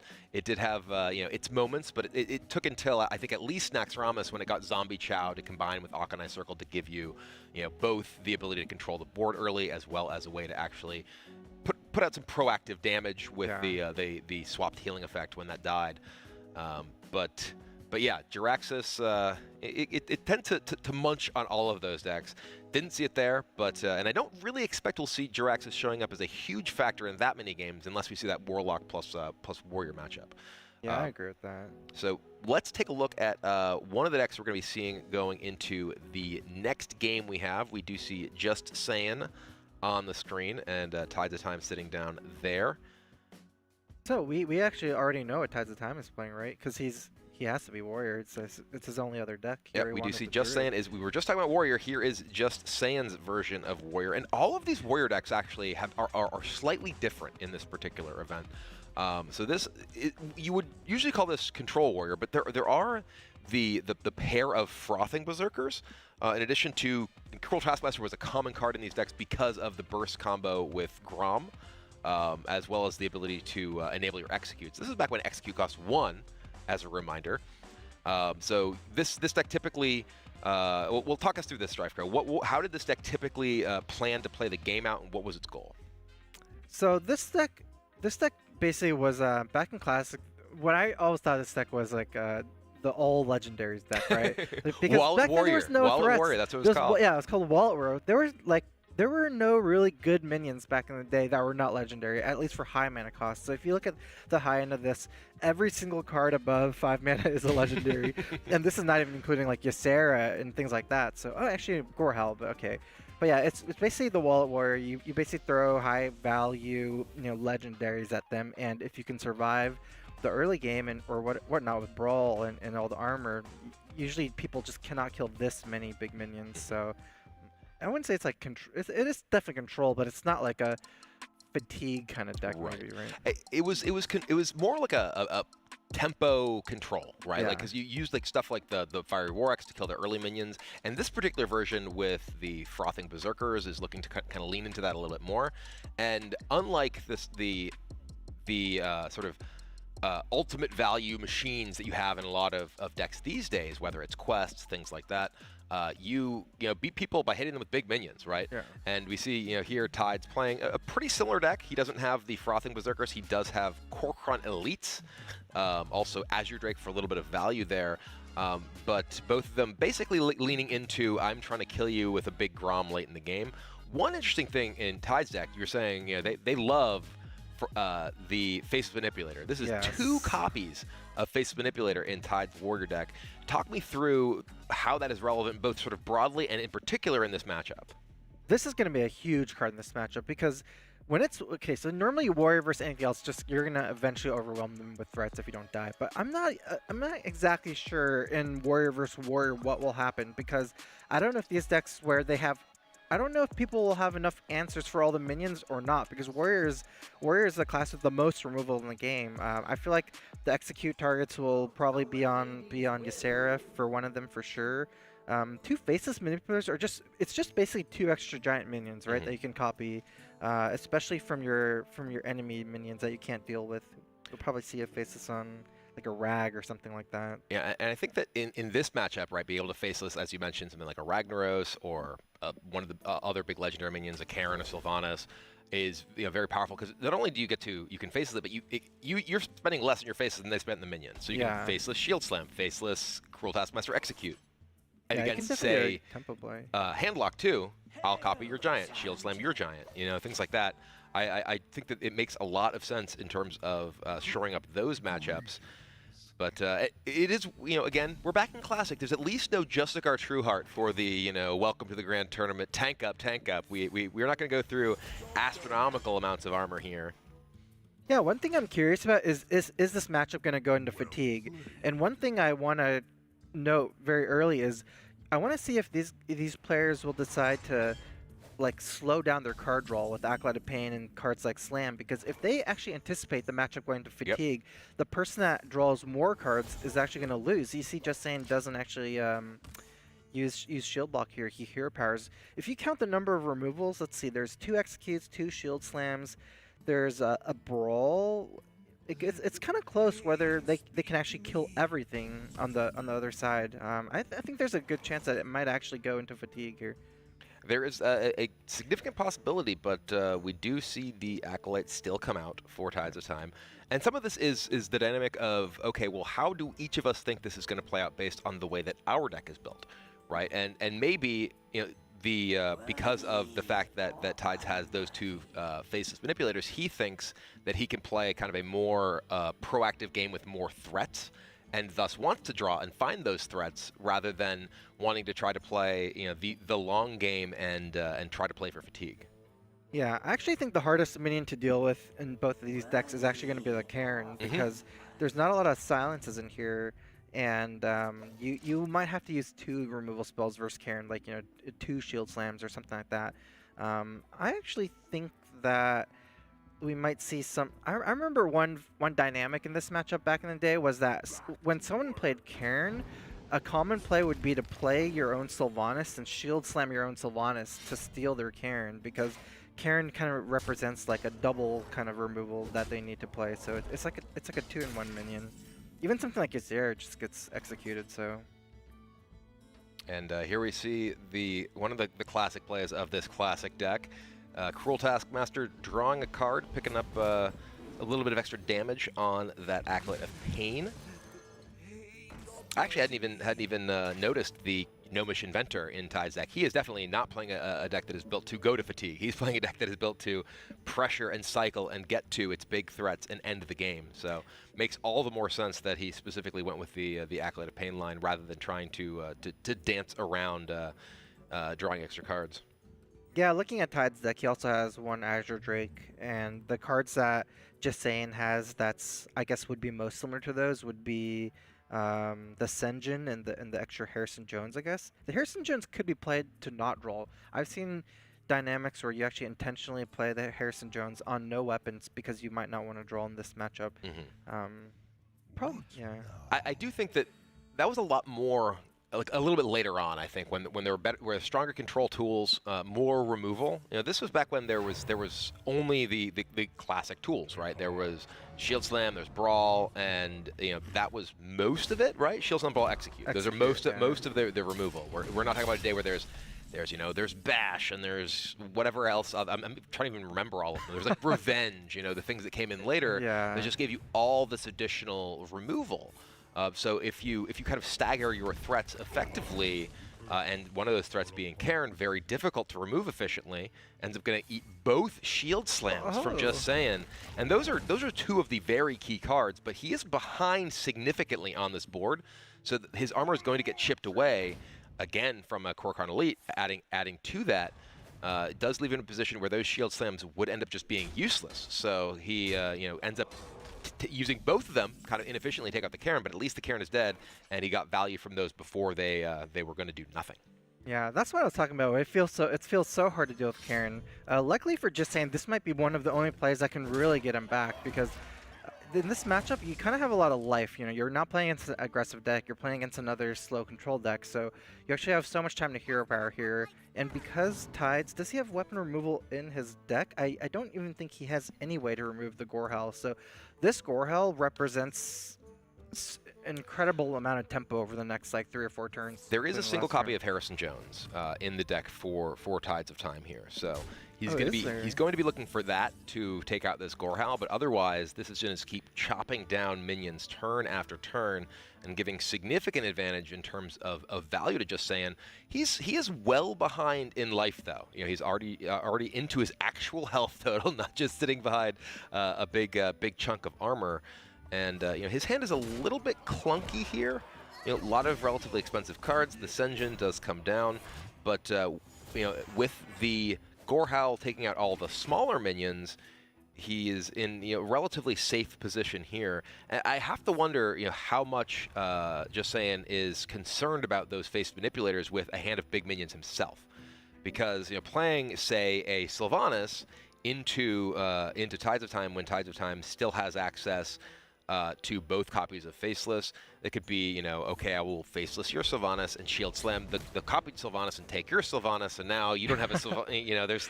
There's just so many things that can go wrong playing your big minions into those copy effects, especially when you are relatively low in life. Yeah, we might see a little bit of a game of chicken here, especially since Faceless isn't exactly a card you can use proactively. It's like a reactive only card. I do like this just cycle and probably Fire Axe go in here. I don't think Tides can, Tides' hand is basically all reactive minions, right? He might do like a Grom Whirlwind to get damage in, try to stick it somehow, and then Faceless it, but without any mana reduction effects here, there's no combo with Grom. You basically have to stick it for a turn if you actually want to copy it. Oh, interesting. Okay, interesting. The Shield Slam here. He could have just taken that out with the Fiery War Axe in his hand. I'm not sure if I understand this. I'm very curious about that decision, because he does have both Faces in hand. He doesn't have any way to kill a large minion. He can obviously copy them. But just the play that I was just describing, if your opponent does play Sylvanas, the ability to either Shield Slam your own Sylvanas or copy their Sylvanas and Shield Slam your copy ends up being a very, very effective play in a lot of junctures in this sort of matchup. Yeah, Shield Slam is such an important card in this matchup. I wonder if Tides does not want to play as Fiery War Axe because of a potential Harrison Jones, maybe. He might be putting Just Saying on like an awkward hand that wants to cycle. Tides' thought process might be that he has 2 Faceless Manipulators, so any big minion that Just Saying plays, he could just Faceless instead of Shield Slam. I mean, you know, why not both? you could actually do both of that, so... I mean, he could just be thinking, okay, I want to, you know, I'm ahead in life here. You know, I want to just try to leverage that and, you know, potential fatigue. Obviously, that's a very far point off, but and neither of these decks has Alexstrasza. Alexstrasza was very frequently a defining card in Control Warrior to set up for those lethal combos with Grom. But those are not included in either of these decks. And this is exactly the scenario we were just discussing as far as the use of that Shield Slam, right? Now there's a Sylvanas in play that you don't really have a very efficient way to deal with. I think you just gotta copy it. Oh, really? Whoa. This is... He's gonna charge in and then whirlwind, I think, right? Oh. Wow! Whoa! What is this play? That was not what I was expecting to see. He does have Faceless, right? He has double Faceless. But this is... Oh, he's thinking So if he steals I think that's what Tides is Oh. thinking. With the 2 Wait. Faceless, he's thinking, okay, you're going to try and steal this, and then I'll just kill you That by makes making 2 sense. copies of it. Just Saying knows what's up, though. He knows there's 2 copies of Faceless in that deck. He is not going to take the bait there. Plays around Brawl. It looks like he's not interested in playing a third minion, especially with how valuable the Sylvanas is. By playing another minion here, you're actually, you know, making it like a 1/3 for Brawl instead of 1/2. Let's see, Tides. I'm checking how many Brawls though. Tides' list only has 1 Brawl. I think Just Saying these are open deck lists, so they know. That probably has a lot of, like, helps in his decision what to do. Look here, at Say maybe. just staring across the table at Tides. I think he's trying to get a The read. poker He's like, strategy. what do you got? Huh? Huh? I Oh, like, Tides I is like looking the back. poker strategy. Okay.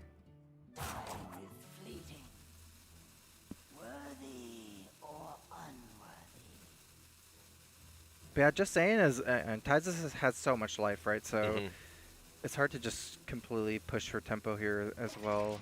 He is pretty low on actual Oh, that's removal Brawl. is the thing. You know, he did just pick up the Brawl, and you know, Saying did not play into it, so you know that is not a particularly exciting play right here now. You ever see just like a world where you just play your own Sylvanas here? I guess you have a Faceless. Do you remember what happens if a Sylvanas trades into another Sylvanas? It's order. The first one dies. Yeah, the one that was in play first triggers first, and then the one that was in play after triggers after. Okay, I see. So in this instance, if you played a Sylvanas or copied the Sylvanas, the Saiyan Sylvanas will go off first, then your Sylvanas will go off. Yeah, that would actually be good for Tides then, I believe, right? Since if the Sylvanas took the trade, you would actually steal the big game hunter. It looks like it looks like Team Mammoth is looking to get a conversation going as to what's going on in this game. So we're gonna listen on in with them once their turn begins. Tides, though, taking his time here, is going to fire off the Brawl. So that's the 1 Brawl in his deck. And I think Saint's happy to he see does that, hit but, what he was hoping to hit. He gets rid of the Sylvanas, and Fire Rorax will take out the big game hunter. And now let's hear what Team Mammoth is discussing this turn. All right, Saying, can you hear us? Can you hear us saying? Oh, nice. We got the armor smith. Yeah. Okay, yeah. Okay, yeah. They were waiting for us. So yeah, he obviously. Oh, seriously? Oh, yeah, hear us? Yeah. All right. So remember, don't talk about your I'm cards. Harrisonning, right? Yeah. Yeah. So it probably has the other faces still. So you're not really nice. All you're worried about is Ysera. Oh. Yeah, don't click that. Don't click the concede button. So yeah, all you're so Ysera, the Fireworks is down. All you're worried about is like Korkon faceless stuff. But you're out of range. Just keep staying out of range of that. The Brawl's down, so I guess you're safe to play the Armor Smith if you want. Actually, I think you can just hold Armor Smith for more armor. Even though we're always gonna win in fatigue since he's already drawn way more. Yeah, he still has double execute 2 shield slam. But if you keep armoring and playing, shield slam. As long as we have removal, single target removal, he has like what, 2 threats left. Yeah. So we should be completely so I'm just fine. not gonna play into faceless and like I know Tides is faceless in hand because he went for the like the Grom like bait. So just watch play out for- slow. and then, You, like, you watch can out for, like, a honestly Argus play that card. Yeah. I would do that. Yeah, that card's okay. effectively Okay, useless cool. at this point. Alright, just play defensive and we'll get there. Okay. Yeah, agreed. Okay, so we got a ton of insight on how Team Mammoth is going to play at the But rest it sounds of the like song Team here. Phoenix also discussing, so let's listen to them. Hey, what up? Oh, hey, what's happening? Okay. Yeah, I was just wondering if you guys have any comments right now. First of all, how many cards like any- left? 10 versus 12. Okay. Is this going to fatigue? I don't think this is a fatigue. No, I don't. Like, it might go to fatigue, but the fatigue won't decide it. Okay. You guys like Sylvanas here? Am I screwed somehow if I Sylvanas? I like Sylvanas. I don't think there's any way. They don't run Silence. They've already played theirs, so I think you're free to drop it. Yeah. Let me check their list 1 second. But let's just take the whole turn because we can. Oh, What's the Gorehal's at 4? Okay. Yeah, it's at 4. They've already. I think you're free to drop it. But they have Rag. They do have Rag. Okay, that's fine. That would be good. Okay. Your sound is getting super low. Okay. So I'm just gonna go. Yeah, go for it. You're good. I was gonna say. I'm just not gonna play the Armor Smith. It's too dangerous versus Frothing. Yeah, I agree. Play that I many agree. creatures. You're doing great. Yeah, you're doing great. You're doing great. Thanks, guys. Yeah. They have a Baron. Can you still hear us? Got a little bit of comments from both sides. Yeah. Both teams deep in thought as to how to best maneuver this particular game. We were talking about just how much concern should you have about fatigue, and it seems like that was something that both teams had on their mind, but not necessarily at the forefront. Yeah, I think that both game plans are extremely set now, especially after hearing them. My guess is just saying we'll trade both of these minions for the Sylvanas. Just trade the Frothing and Harrison Jones first. The reason I say that is they've already said that they will win in fatigue. Team Phoenix has drawn way more cards than them. They already know the opponent's hand, which is at least one faceless.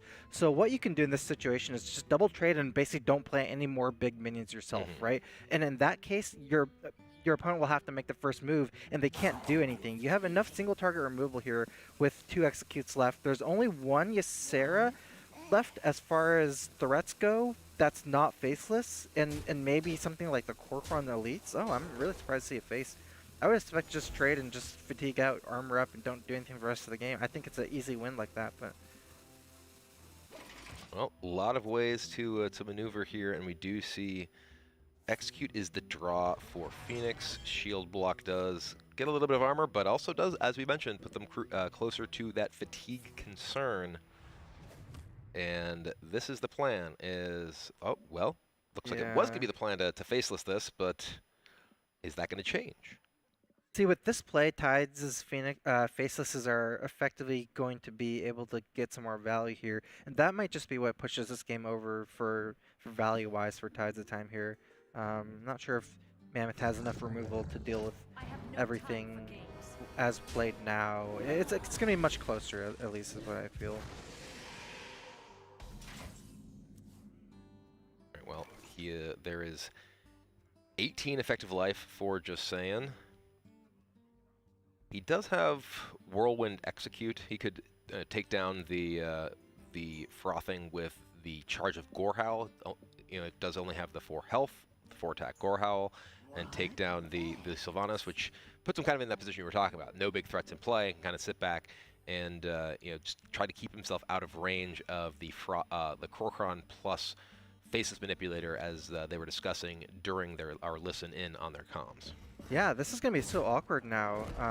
So one thing is, because Just Saying doesn't have his second execute yet, it's incredibly scary to use this execute, right? Because what happens if Tides of Time drops the Ysera here? It's like a disaster.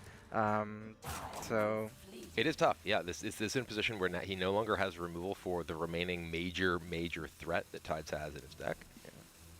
Tides only has, I don't know how much that looks like, but it almost seems like Tides only has 2 cards left in his deck. It's maybe a 50-50 on a Ysera draw here. It is definitely looking low, and there it is, the Ysera. Yeah, and okay, there it is. Big old dragon comes down. Yep. And again, this is classic Ysera. Gets you 1 card. Ysera Awakens.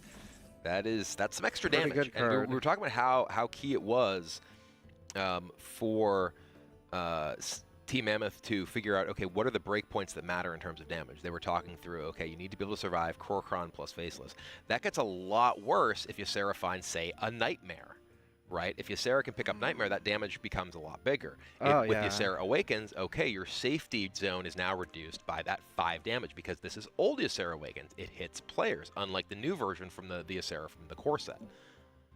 Yeah, Ysera Awaken also doesn't hurt Ysera itself, so it could be like kind of a do everything for Tides of Time here, right? 5 damage to the face, clear the entire board by your opponent. Doesn't even hit your own Ysera. It's just, I think it's a really also, Ysera isn't dying here. This isn't Ysera that gets. If you look at what Just Saying has available, there's he did use that execute as you just said. The turn that he chose not to double trade into the Sylvanas and let it stay in play, let one of those Faceless become an additional copy of Sylvanas. So is he and gonna has really do this? taxed his removal resources. He's gonna kill with Grom, but that exposes him to Faceless. Yes, I think he's dead. now there's Faceless becomes even bigger problem here, right? This is 12 from the Grom plus the Ysera Awakens. Yep, that ends up just being lethal here. So Tides of Time picks up a Shield Slam, but if he... well, actually, it's 16. Oh, it is 12, though, right? So, yeah, no, the that's Faceless, enough. Because it was the Cruel Taskmaster and not just a normal Enrage. Tides, he is counting here. Yep, sees, all right, Faceless there. 12 to your face. Ysera Awakens, and the game is over. Series. Team Phoenix with a 3-0 lead. They just need to win one more game to win this opening match. Oh, sorry. I thought it was over. No, it's best of 7, 4 games. I'm not used to best of 7. Sorry. I'm like, oh, it's over. Not yet. Not yet, Strife Crow. Okay. I'm getting ahead of myself. Max is still not out. Okay. Next. Man, I can't help but feel like Team Mammoth made the misplay there, because I actually felt like they could win just by trading off everything into the Sylvanas, not playing more minions and saving the execute for the Ysera. I mean, you mentioned that it was what you assumed the play would be as soon as it happened. Yeah. And we saw the line that deviated from that and ended up really coming back to hurt Team Mammoth there. They ended up using one more piece of removal, and there was one more big minion. And it's the one execute on the faceless Sylvanas, right? So. And if that Faceless doesn't have a target, maybe you just win in fatigue. It seems quite likely, in fact. So, these small margins, even back in Classic Hearthstone, very much the difference between victory and defeat. Yeah, it's actually such a close game, because I believe Tides only had one more card in his deck. He was very close to fatigue. I think it was like an execute or something like that. It's basically no more threats. So just one more. So while it didn't, in fact, go to fatigue, it was very, very close. Warrior versus Warrior coming down to the wire. And, we're going to take a look back at that game. That was the longest game, certainly, we've had so far. And see some of the key moments here. We were talking a little bit about the card draw versus not plan. Tides of Time going to try to find resources, and it worked out for him. We found that the way that his deck was constructed, getting a little bit deeper into his deck to find those threats, really just outpaced the removal that Just Saying had available, forced him into very awkward position. That particular moment with the Grom into the Sylvanas was something that we were surprised to see, and then sort of as the realization, oh yeah, he's looking to just Faceless this and end the game if he tries to get stolen by the Sylvanas. Ended up a pretty unusual play, but worked out very well with the pressure generated. And speaking of pressure, Team Mammoth is definitely under pressure here, one game away from dropping their first match. Okay, so this is kind of where you can really target your opponent's decks, right? Because Phoenix doesn't have very many decks left. The Rogue is banned. They won with Druid, Warrior, and Warlock. So there's only the 2 aggro decks left. Shaman and Paladin. Oh, that's interesting, because if they're the same archetype, like they're both aggro decks, you can... so I would be very surprised to see Team Mammoth not bring Warrior, because, Control Warrior basically against, these all aggro decks, right? I think this should be fairly straightforward. I'm not sure if there's something better, but yeah.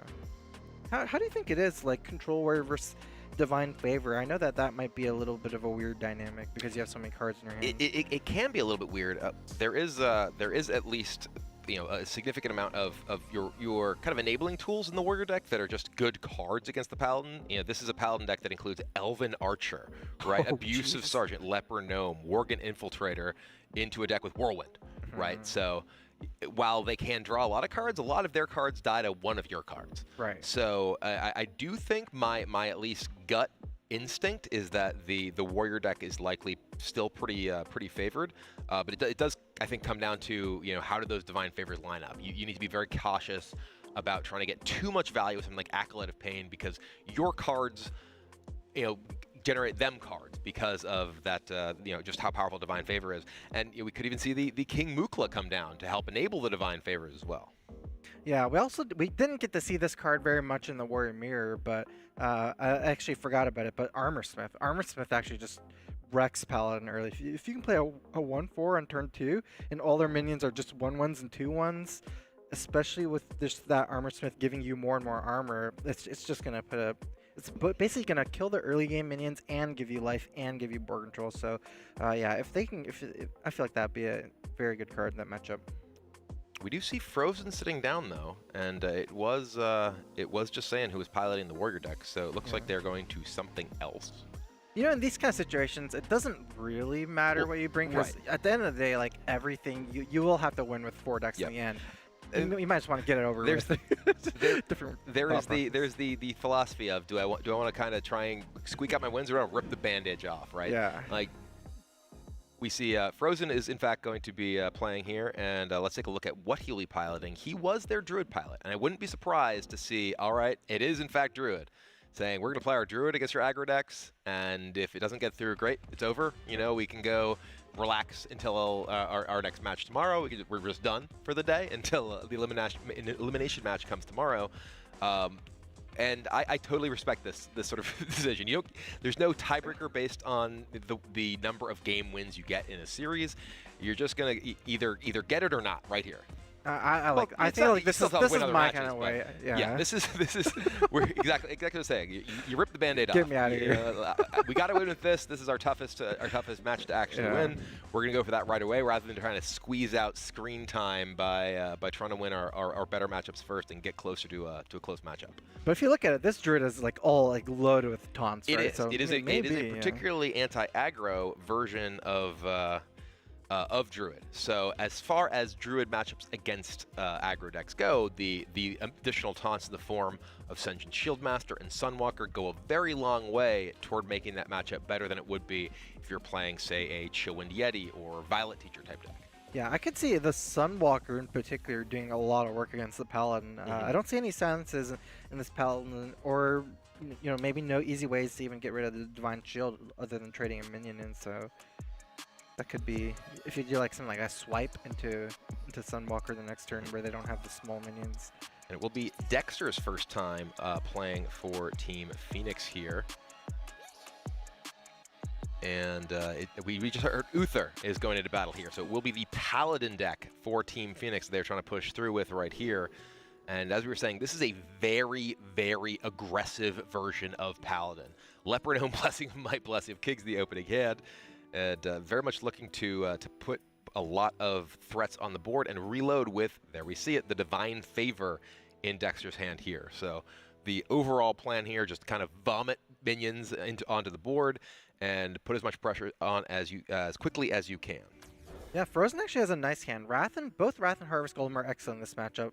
Wrath in particular, because you might be dealing with a minion with Blessing of Might, and in that case, you really don't want a hero power like a 5/1. Oh yeah.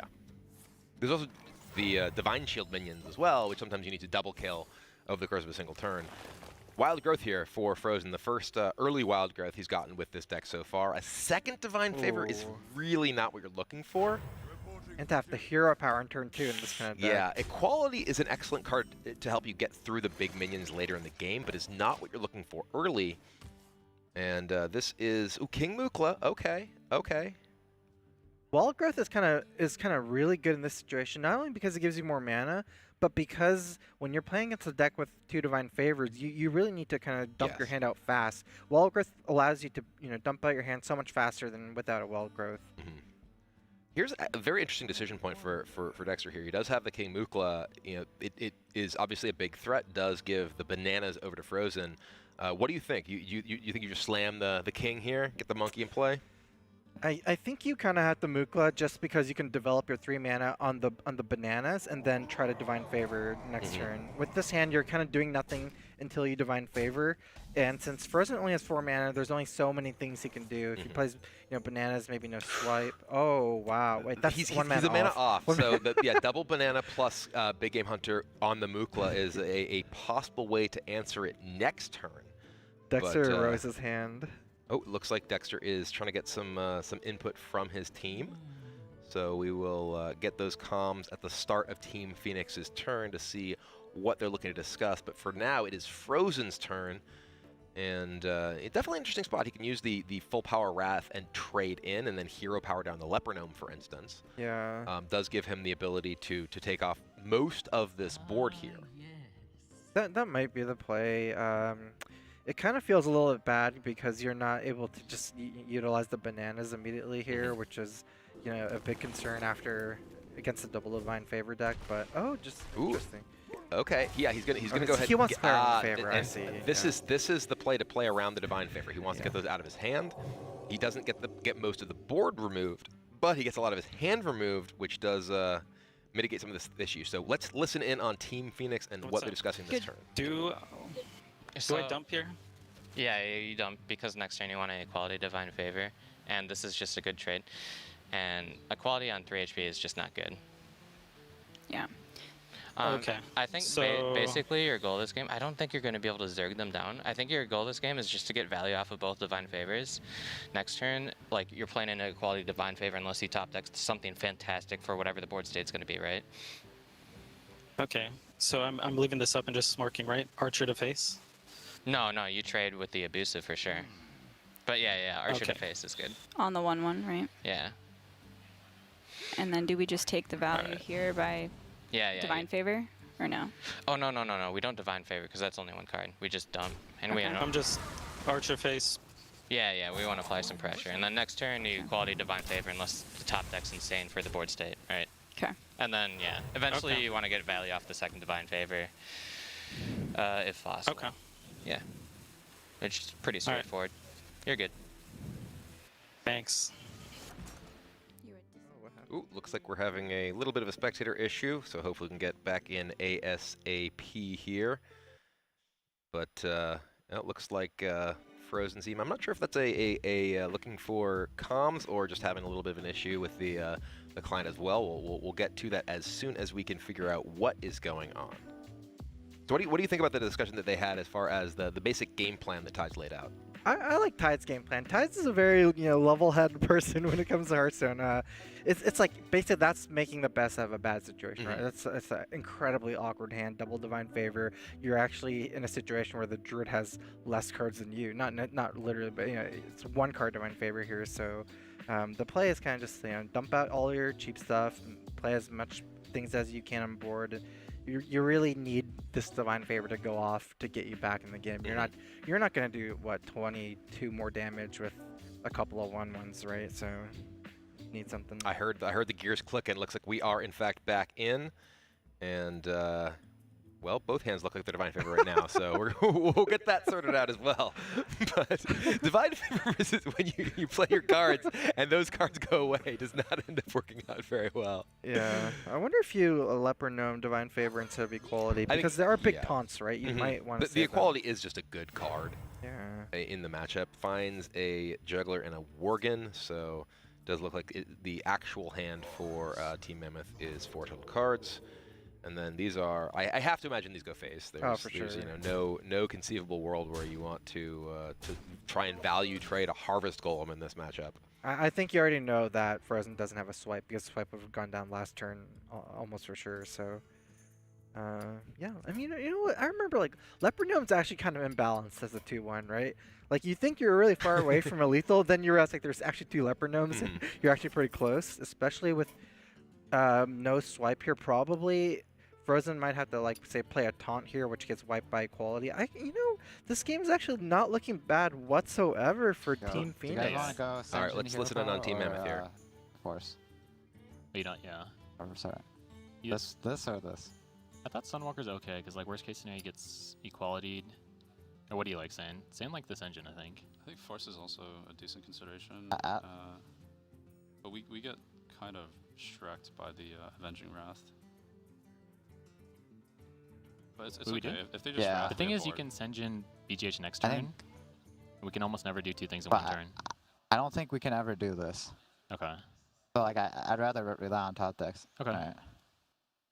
And I'm gonna kill the 1/1s, right? Yeah, because equality.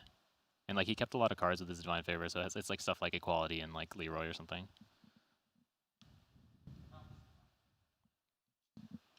Maybe a second Divine Favor. All right. Well, we heard Team Mammoth. They are afraid of the threat of the Avenging Wrath. They sort of deduced that equality in the hand, very, very intelligently. And we do see that equality is going to get fired off here almost certainly. So what do you think about what else you do in addition to the equality? Because there is the opportunity of either the champion or juggler hero power. There's no reason to play True Sword Champion here, right? Because you have such a good, let's say 66% ping, but what would you be True Silvering? You'd basically be going face with it. I would rather develop a stronger board, potentially get a really good knife juggler in, which unfortunately they did not. And you have a little bit of time here before Frozen stabilizes. Like I feel like you can True Silver over the 2 turns next turn instead of this turn, developing your board earlier this turn. So. The unfortunate result for Team Phoenix, the juggle does go face, so they do not get any board value here. Does leave the Harvest Golem in play to take out the Knife Juggler most likely. They are in the position where they are certainly afraid of big taunts getting in the way at this point though, because we unfortunately do not have a visual on the hand for Frozen, but we did hear them discussing the Sunwalker that was in that hand. So that can pretty easily come down and help keep their life total afloat against this board of small minions, especially once that Knife Juggler goes down. If there's an Ancient of War, that would actually be insanely hard to deal with in this situation. Especially with that equality gone. There are 2 copies of equality in Team Phoenix's Paladin deck, so they do at least have the opportunity to try to draw one with the Divine Favor. Force of Nature, though, this is the board control version of this spell. Very, very effective in this instance, taking out the entire board. No real risk of getting run over by an equality there, but there is the risk of True Silver Champion. Oh, there's Leroy too! 1 mana off lethal here for Team Phoenix. Yeah, this looks like a True Silver. Yeah, I would expect to see True Silver Divine Saver here. Just put them to 4, and then you have the True Silver plus Leroy available next turn, plus whatever else you draw. There are no copies of any kind of silence effect in this deck, but there is Consecration though. So you're right. You could Leroy, but there's still hero power and there's still Ancient of Lore you need to worry about if you just try and go for that. So yeah, the safe play here is certainly the True Silver plus Divine Favor. They draw a Juggler, Argent Protector, and Blessing of Might. Oh my god, this is actually gonna be crazy. Very close. Very close game here. So one thing we talked about before the game was how hard it would be to get through a Sunwalker, especially without 1/1s, right? So this is exactly what happens here. I believe, is there actually a potential lethal here? I don't believe so because of the hero power. But if there was no hero power, there is a really weird. There is a really weird potential lethal of Juggler into Minion, which could double hit Sunwalker. You clear it and you kill them with Leroy. Yeah. But that's so unlikely. you have to double hit that and commit your Leroy as a second minion. You can go face with one, because then you can use the Leroy to kill the taunt. Yes. And So then that is true. That is true.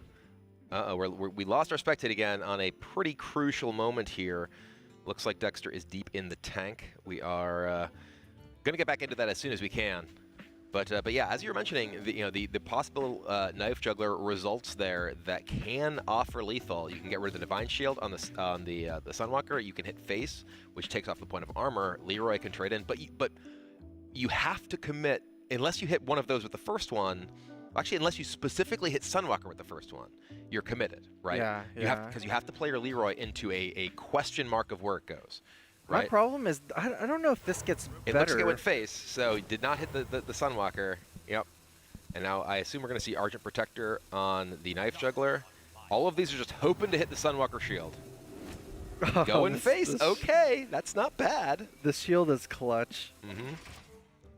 It actually came. Yeah, it was huge. Yeah. Absolutely huge. That Sunwalker keeping Frozen and Team Mammoths alive in this match.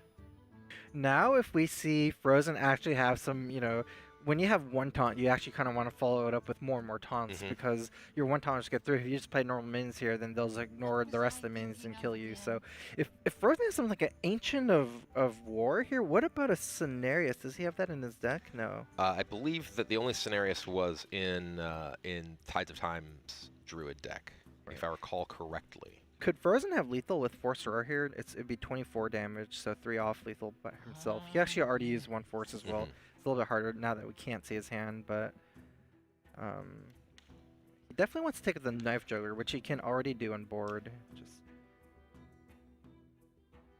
Swipe would be incredible here as well. Ancient of Lore. Okay. The healing is still coming in pretty clutch. So is he dead? I feel like it's just dead. This is too much damage from hand by Dexter. And the Consecrate, this is way over lethal. About infinite damage. He could even push 2 more with Consecrate.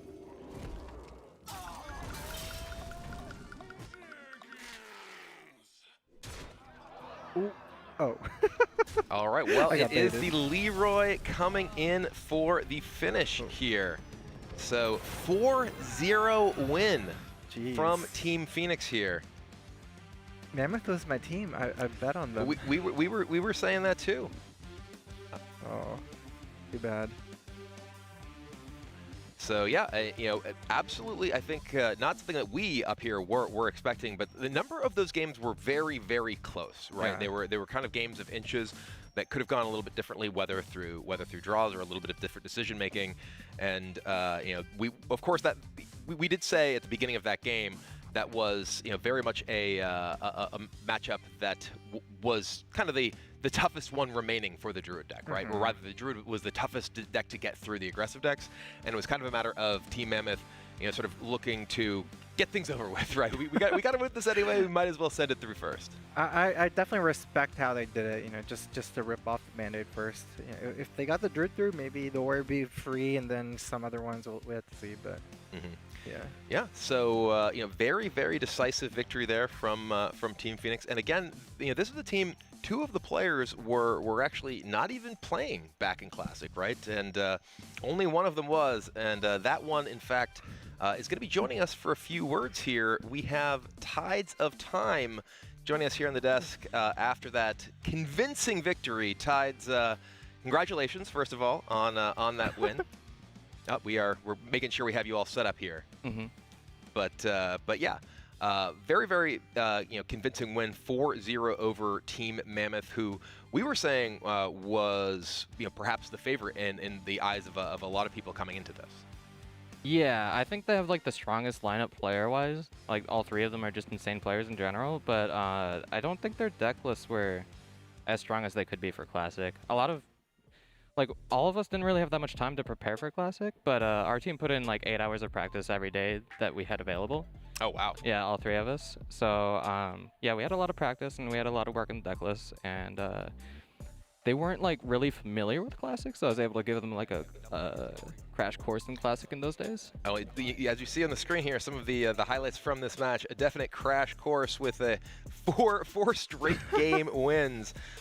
So talk to me a little bit about Classic. You obviously are someone who played a ton in the early days of Hearthstone. You were one of the very well-known tournament competitors back in kind of the OG times.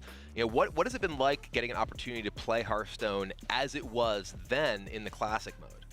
Well, honestly, I actually enjoyed it a lot more than I expected to. Like, it was just a overflow of nostalgia, and honestly, I love the Classic format. I'd say it only is topped by the Naxxramas format after Undertaker nerf, for me personally.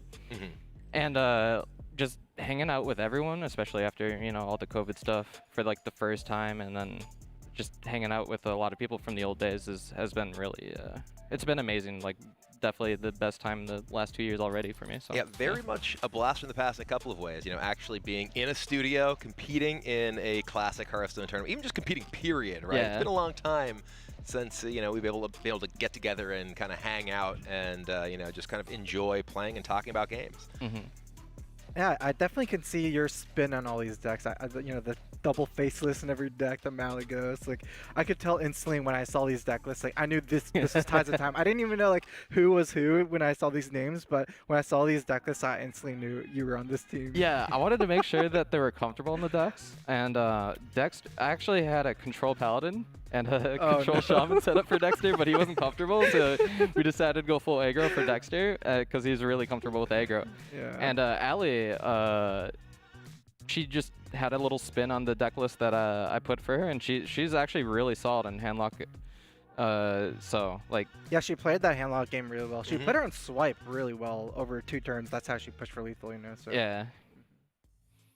So we were talking a little bit about the, you know, the kind of classic Tides touches in some of these decks, you know, the face manipulators everywhere. Talk to me a little bit about specifically that warrior deck, right? Because I think your warrior deck stands out kind of as the most distinct with double face manipulator and, you know, the core crown elites as kind of a different plan than a lot of the other warriors have. Yeah, so there's a lot of room for, you know, putting in unique cards in classic warrior. The faceless manipulator is just, it's so versatile, and you can combo it with like... Hard to imagine that there's something that actually changes that perspective when I take a glance at it. And so now the lead has been back on Monsanto's side, but Ant has some answers in hand. that Hex pickup is actually pretty major. There is a Ragnaros that is the best Hex target against this deck, but Ragnaros against Shaman with all the tokens and the totems, it's not the best unit anyways. And this Water Elemental is just, it's such a nightmare to deal with, right? It's too big for lightning. It's too big for a Lightning Storm. You basically cannot even consider Doomhammer a card when they have a Water Elemental on board. So I feel like Hexes do. And you never really want to just play minions in a mage. The problem with playing minions in a mage when they have board control is since they're so spell heavy, say you play Senjin and then they just polymorph for their fireball, and it's just more free damage that they push every time. It's usually better to use removal against mage, because then, say if their hand is a bunch of fireballs, then they kind of have no more development that next turn, and then they start falling behind again. So I would be surprised to see no Hex here. I'd like to see a Hex in Harvest Golem.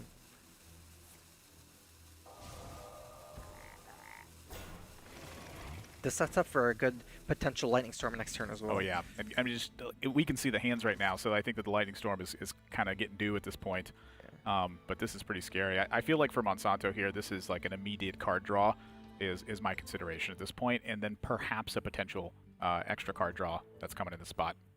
Maybe you play minions first, though, to see like if you're supposed to like trade the Acolyte, or if you're supposed to... There's a lot of different outcomes here because of that Arcade Missiles draw. Oh, I see. He wants to see if he kills the Golem first. Maybe before? I'm not sure. Yeah, he didn't draw first again, right? Not sure. A little weird.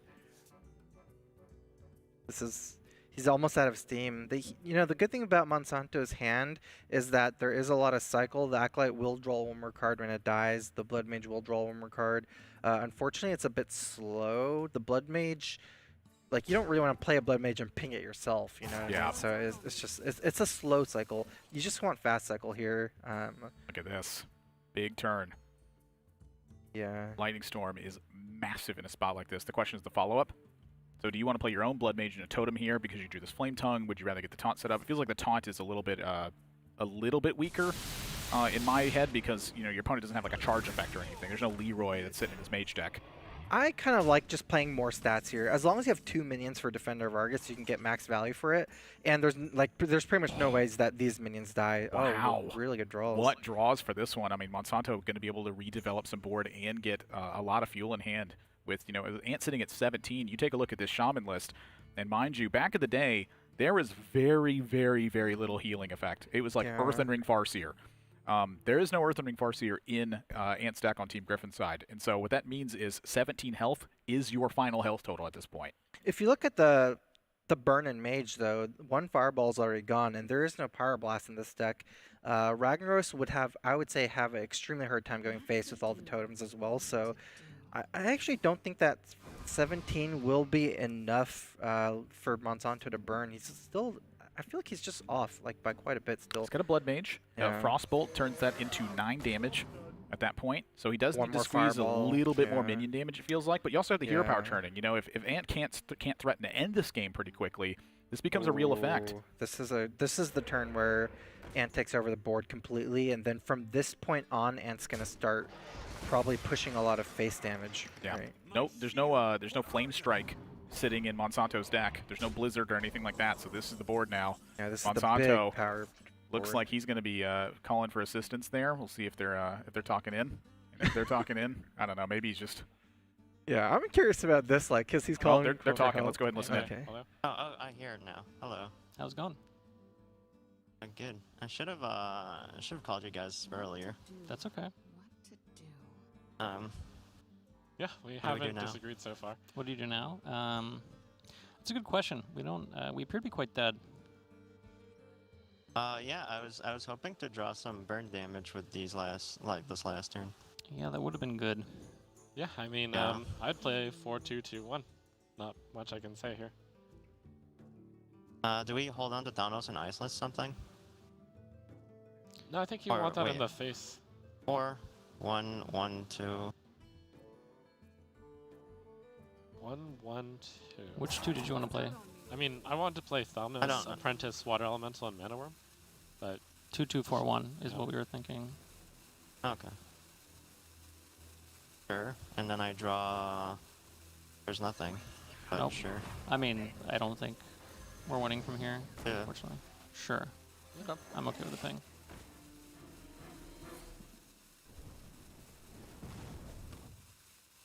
Yeah, pretty tough spot to be in, I'd say, Strife. Yeah, it just looks like they don't think they have enough damage. This is lethal, Wow. I'm pretty Yeah, sure. that's a 10. That's a 10er right there. That's enough damage. Shaman does so much damage. That's a team clap as well. Yeah.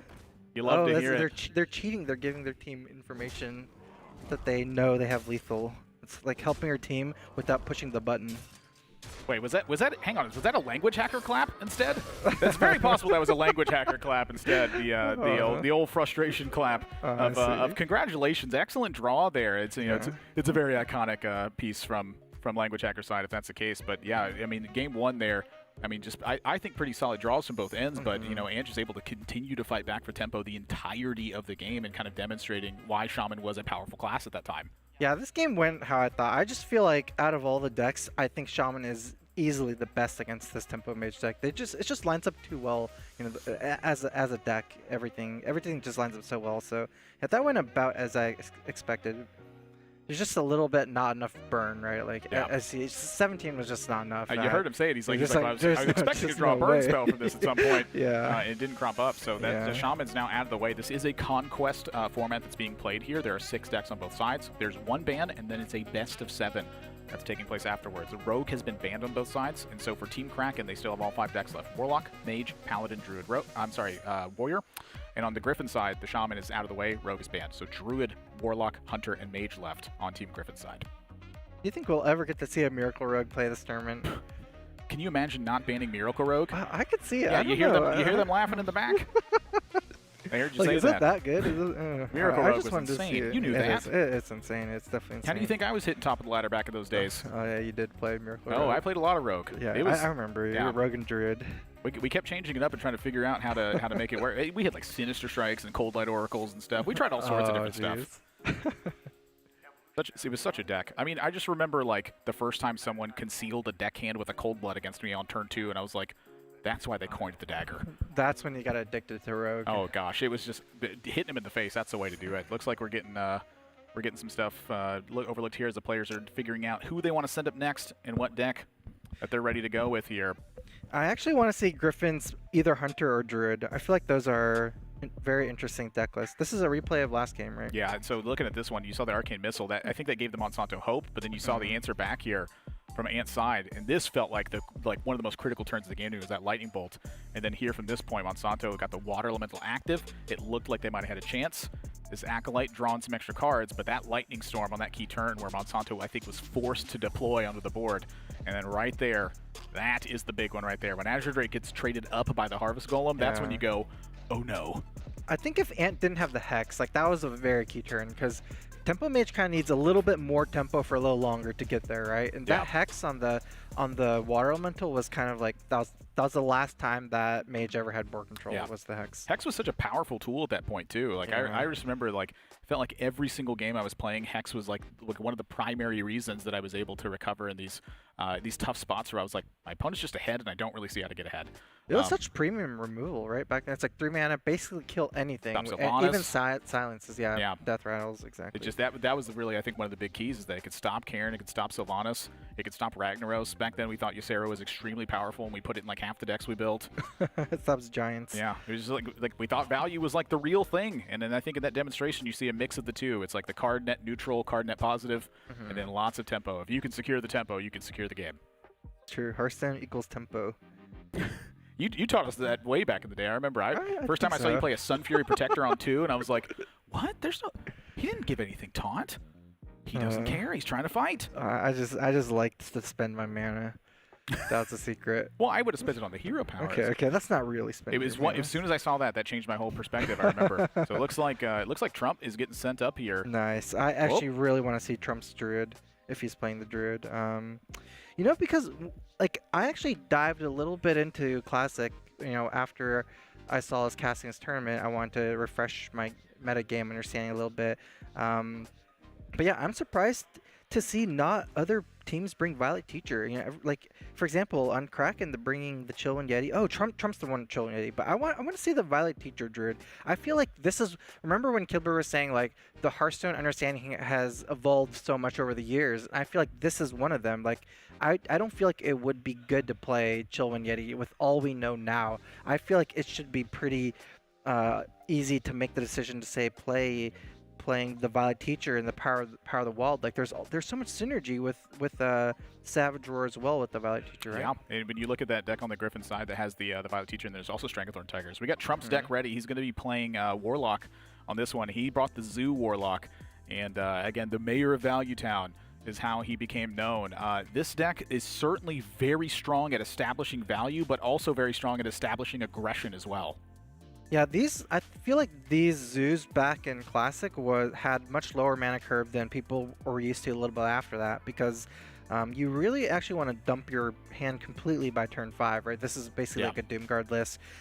You can see them adding, let's say, questionable 1-drops because they need so many to dump their hand. Like, for example, they're even using Shield Bearer, one of the classic Reynad techs. Yeah, I mean, Shield Bearer ended up, being a really key element in this deck for a long time because it just fought for board so well. You stick a Direwolf Alpha next to that, and suddenly this is a 1/5 taunt for one mana, and that's a very real minion. Like, you can't ignore stuff like that at a certain point because this deck was cranking damage. Eventually, you landed like a Shatter Sun Cleric, you landed Defender of Argus, and it's like, well, wait a second, these little 2/1s and 1/1s, these are adding up to some real damage. Yeah, and this deck just dumps your hand so fast, right? This is back when Soulfire is actually 0 mana, so... Oh, do you remember the weird stuff with... You always wanted to play like Doomguard and Soulfire, and you had to like RNG it somehow. Like, you Soulfire first, hope discard something else. You risked the 50-50. Oh, I remember that was a big one. I remember sometimes it won you the game and sometimes it didn't. So there he is, Trump. He's going to be playing the Zoo Warlock on that side. In Team Kraken right now, they are down a game. This is a best of 7 though, so still plenty of time to climb back.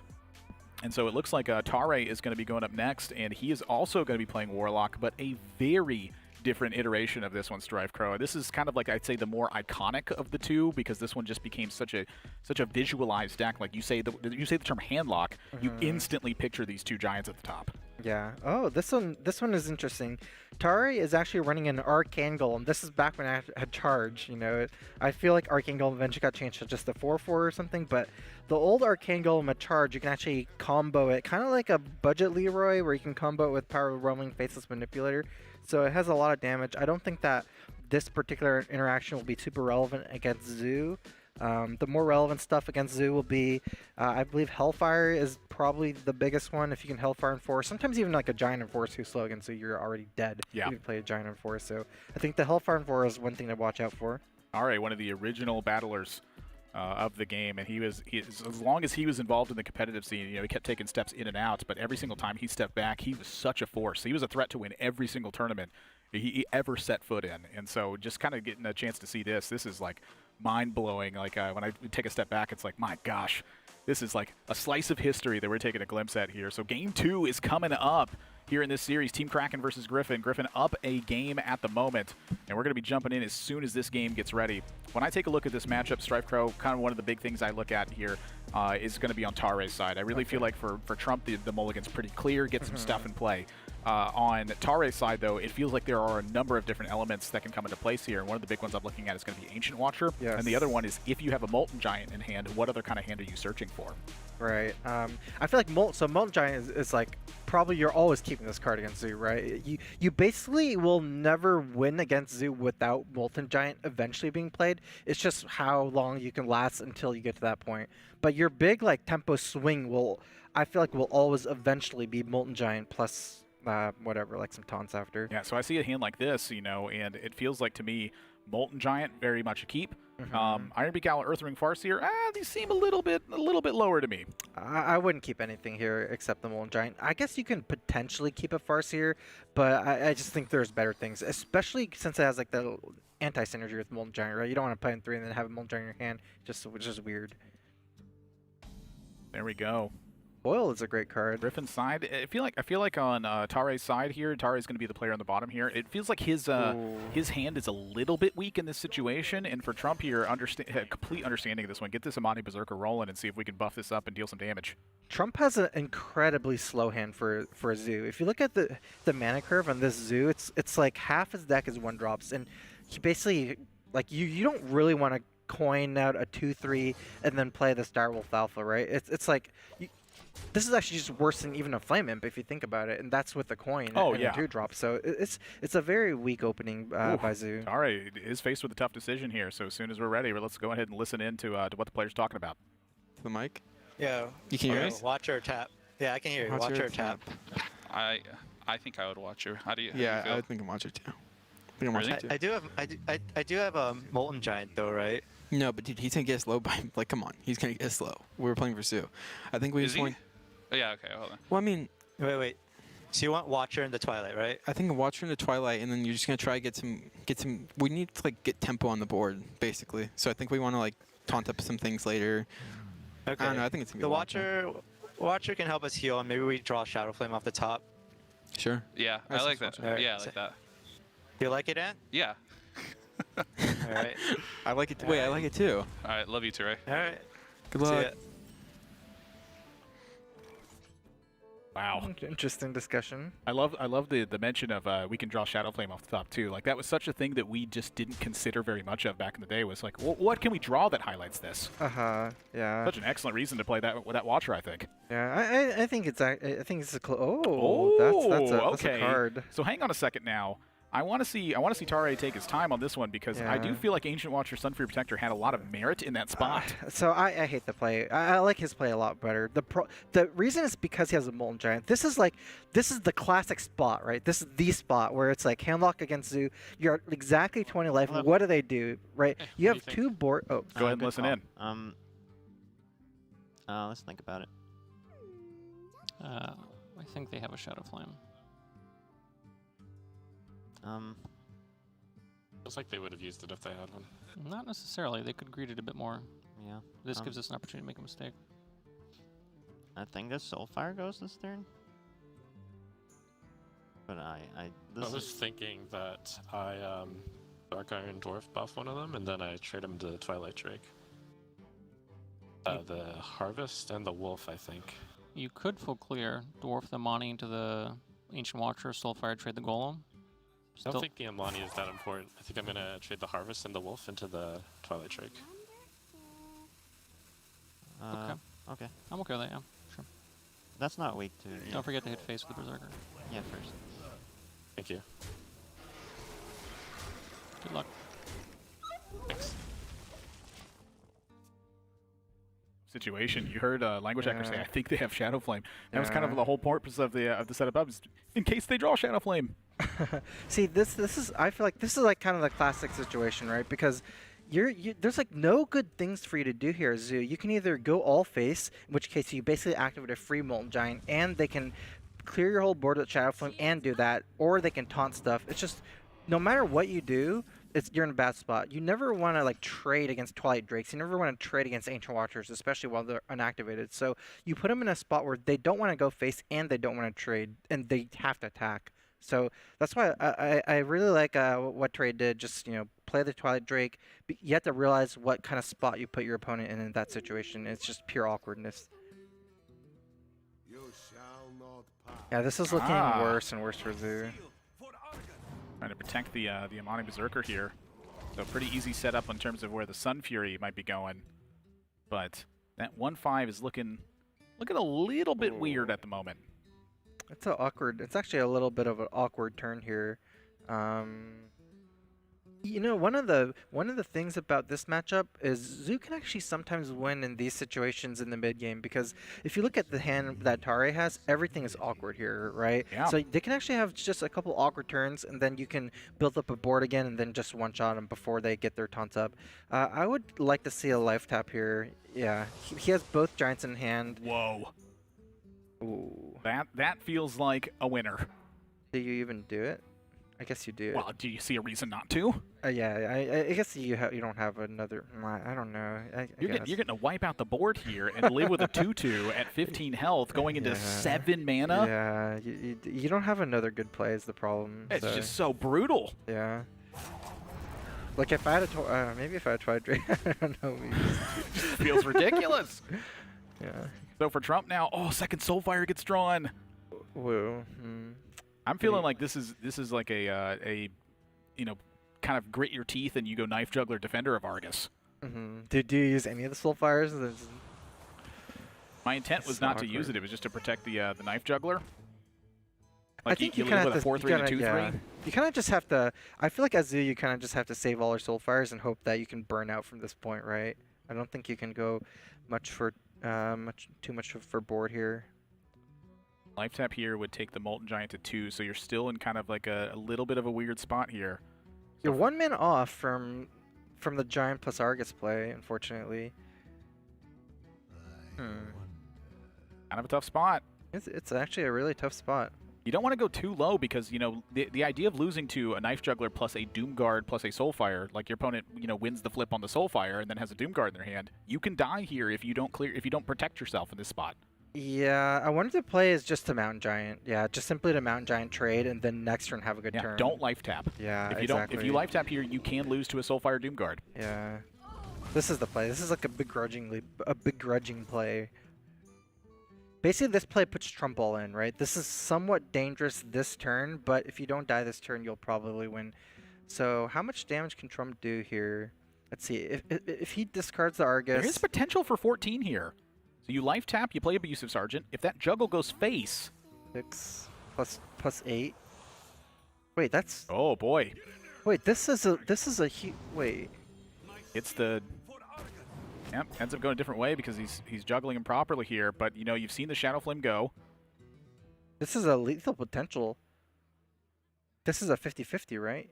Oh, it is. Even without the juggle, it is, because he's played the Argus now. Yeah, this is a 50-50 in this spot. If you discard Voidwalker, that's the game.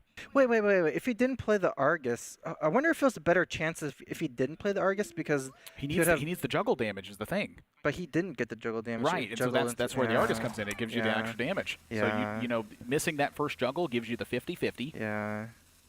I guess odds are similar either way. I think you can go for it here. You should go for it, right? For sure.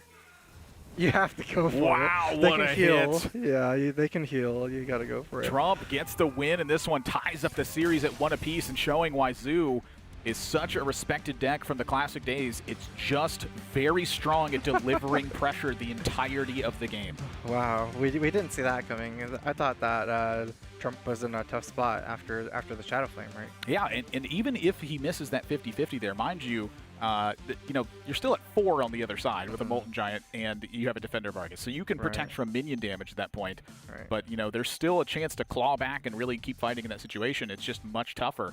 So accepting that 50-50 there, it's basically, like you said, Trump is all in at that point. You have to push it at that spot, and if you get the 50-50, you get an immediate 50% win rate, right? So I think it's just definitely the call to make at the end. We did talk about like the awkwardness of the mid-game hand lock when they start life tapping a lot early. I mean, not having like a gigantic size because they're playing a lot of units early.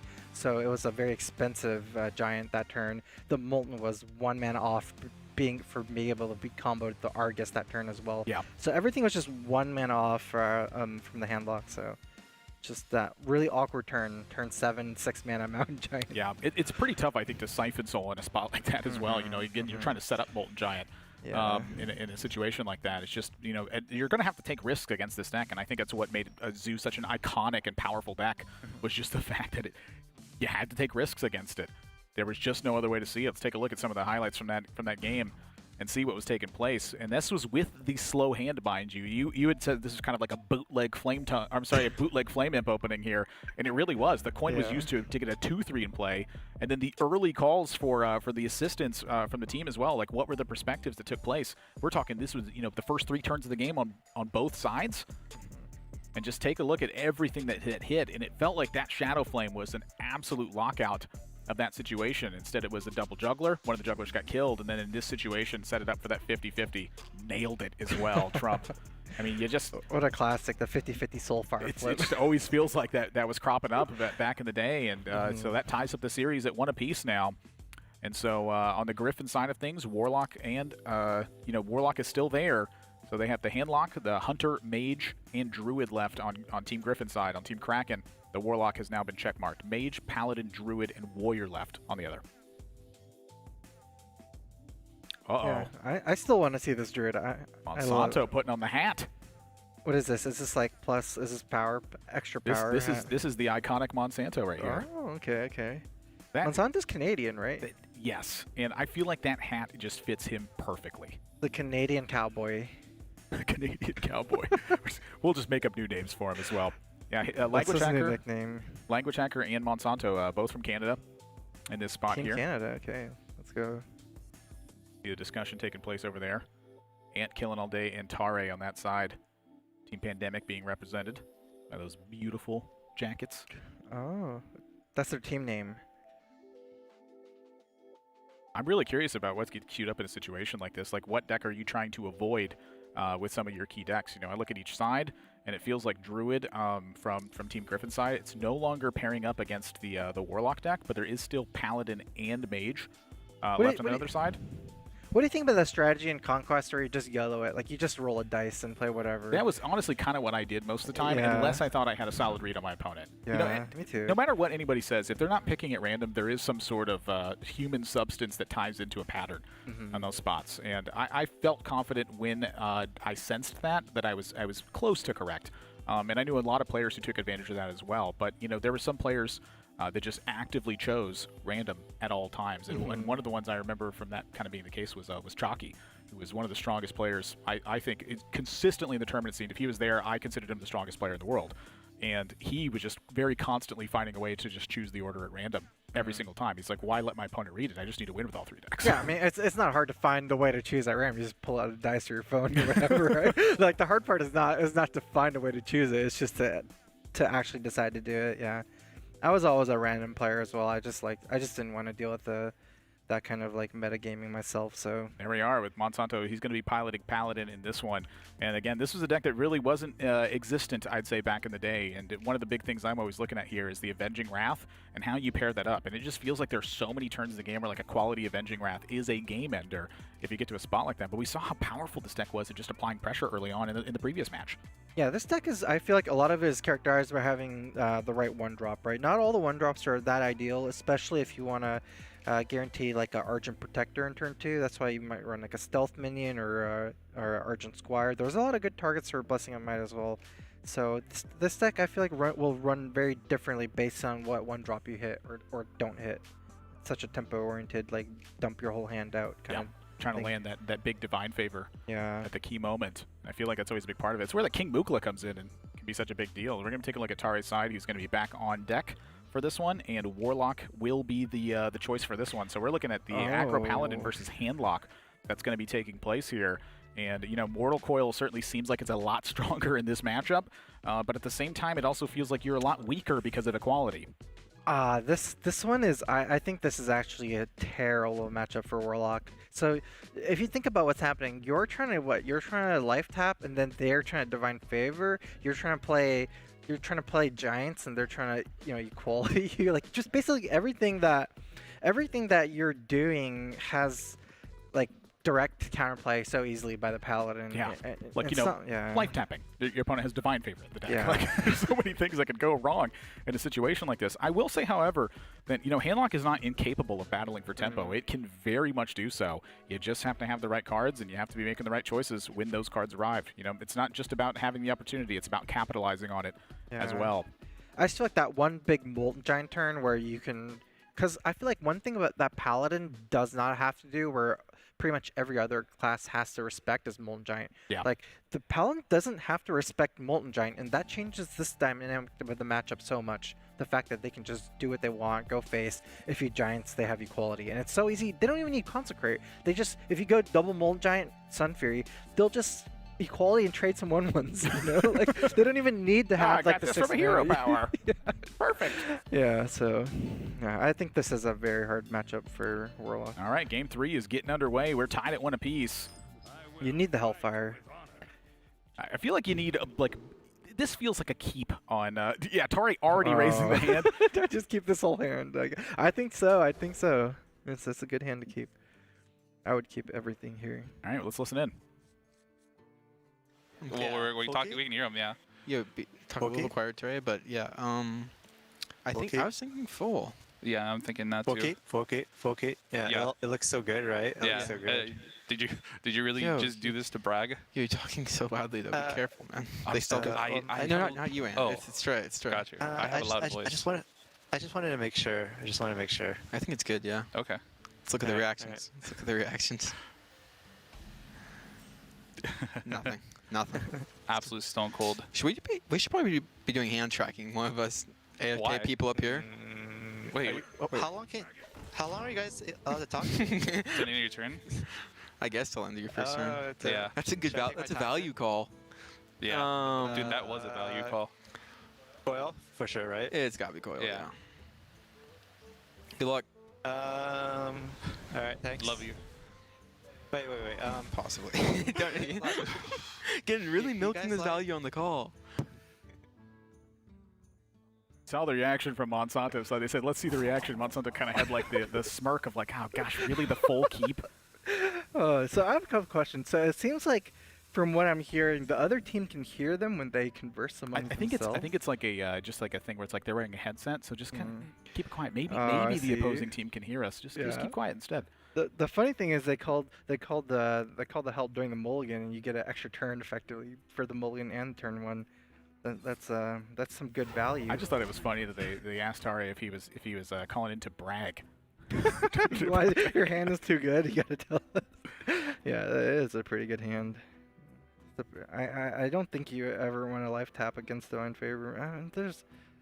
I guess. I mean, this would be the only time you could do it, right? Like you're setting up for a Mountain Giant here. Like you draw to 4, you play Ancient Watcher, then you draw to 4, and then you Mountain Giant. This is the only turn of the game I think you can, until you have to. Yeah, that makes sense. Pretty straightforward from Monsanto's side. It's just trying to get some pressure delivered. Kind of crazy that this card was usable at some point. Wow, this is going so different than what I thought.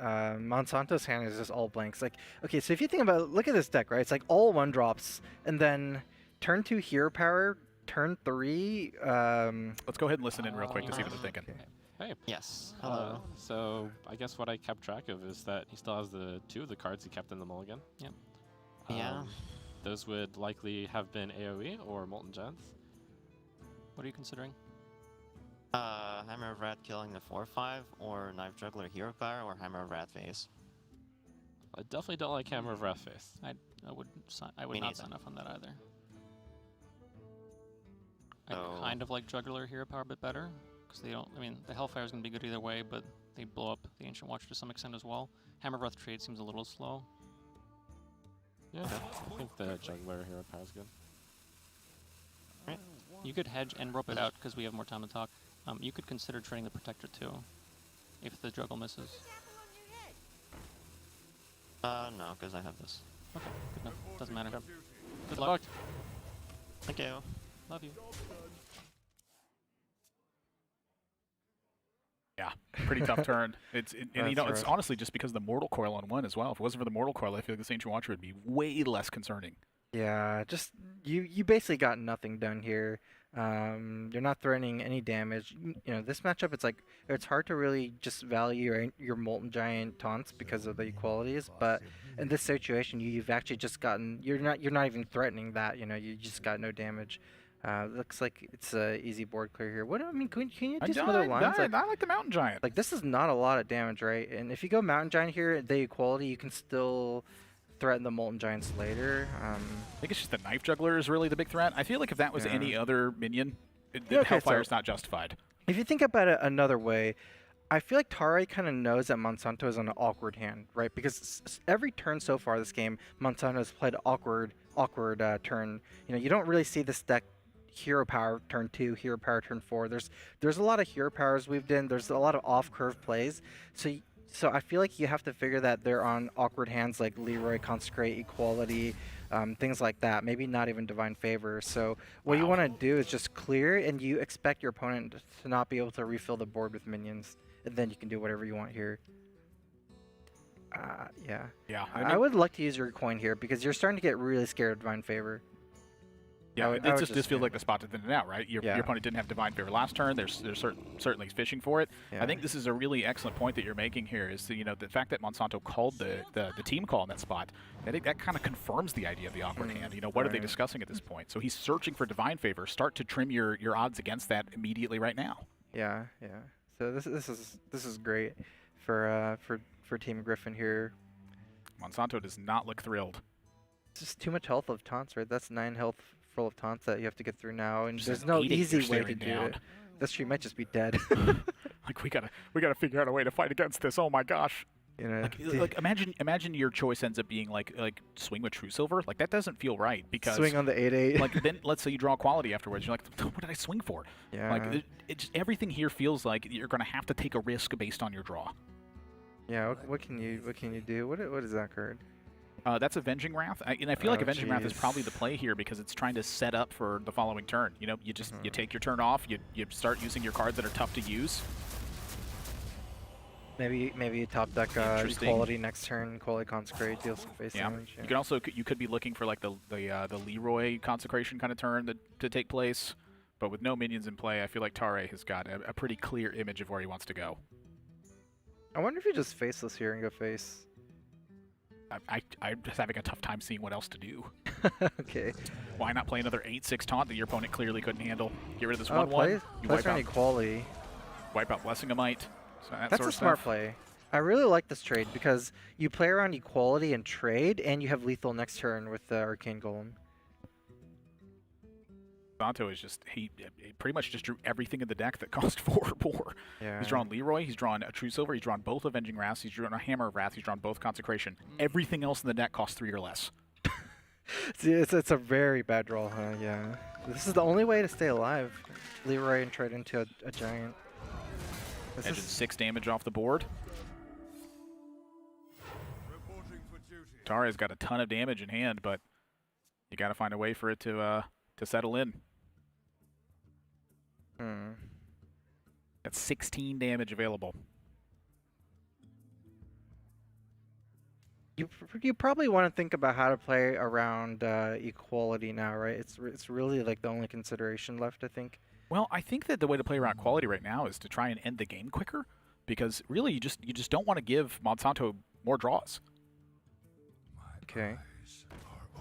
More draws. I think you could trade for one of these then. I feel like I'm shipping this damage straight to the dome. There's still a Leroy in the deck on Gryphon's side.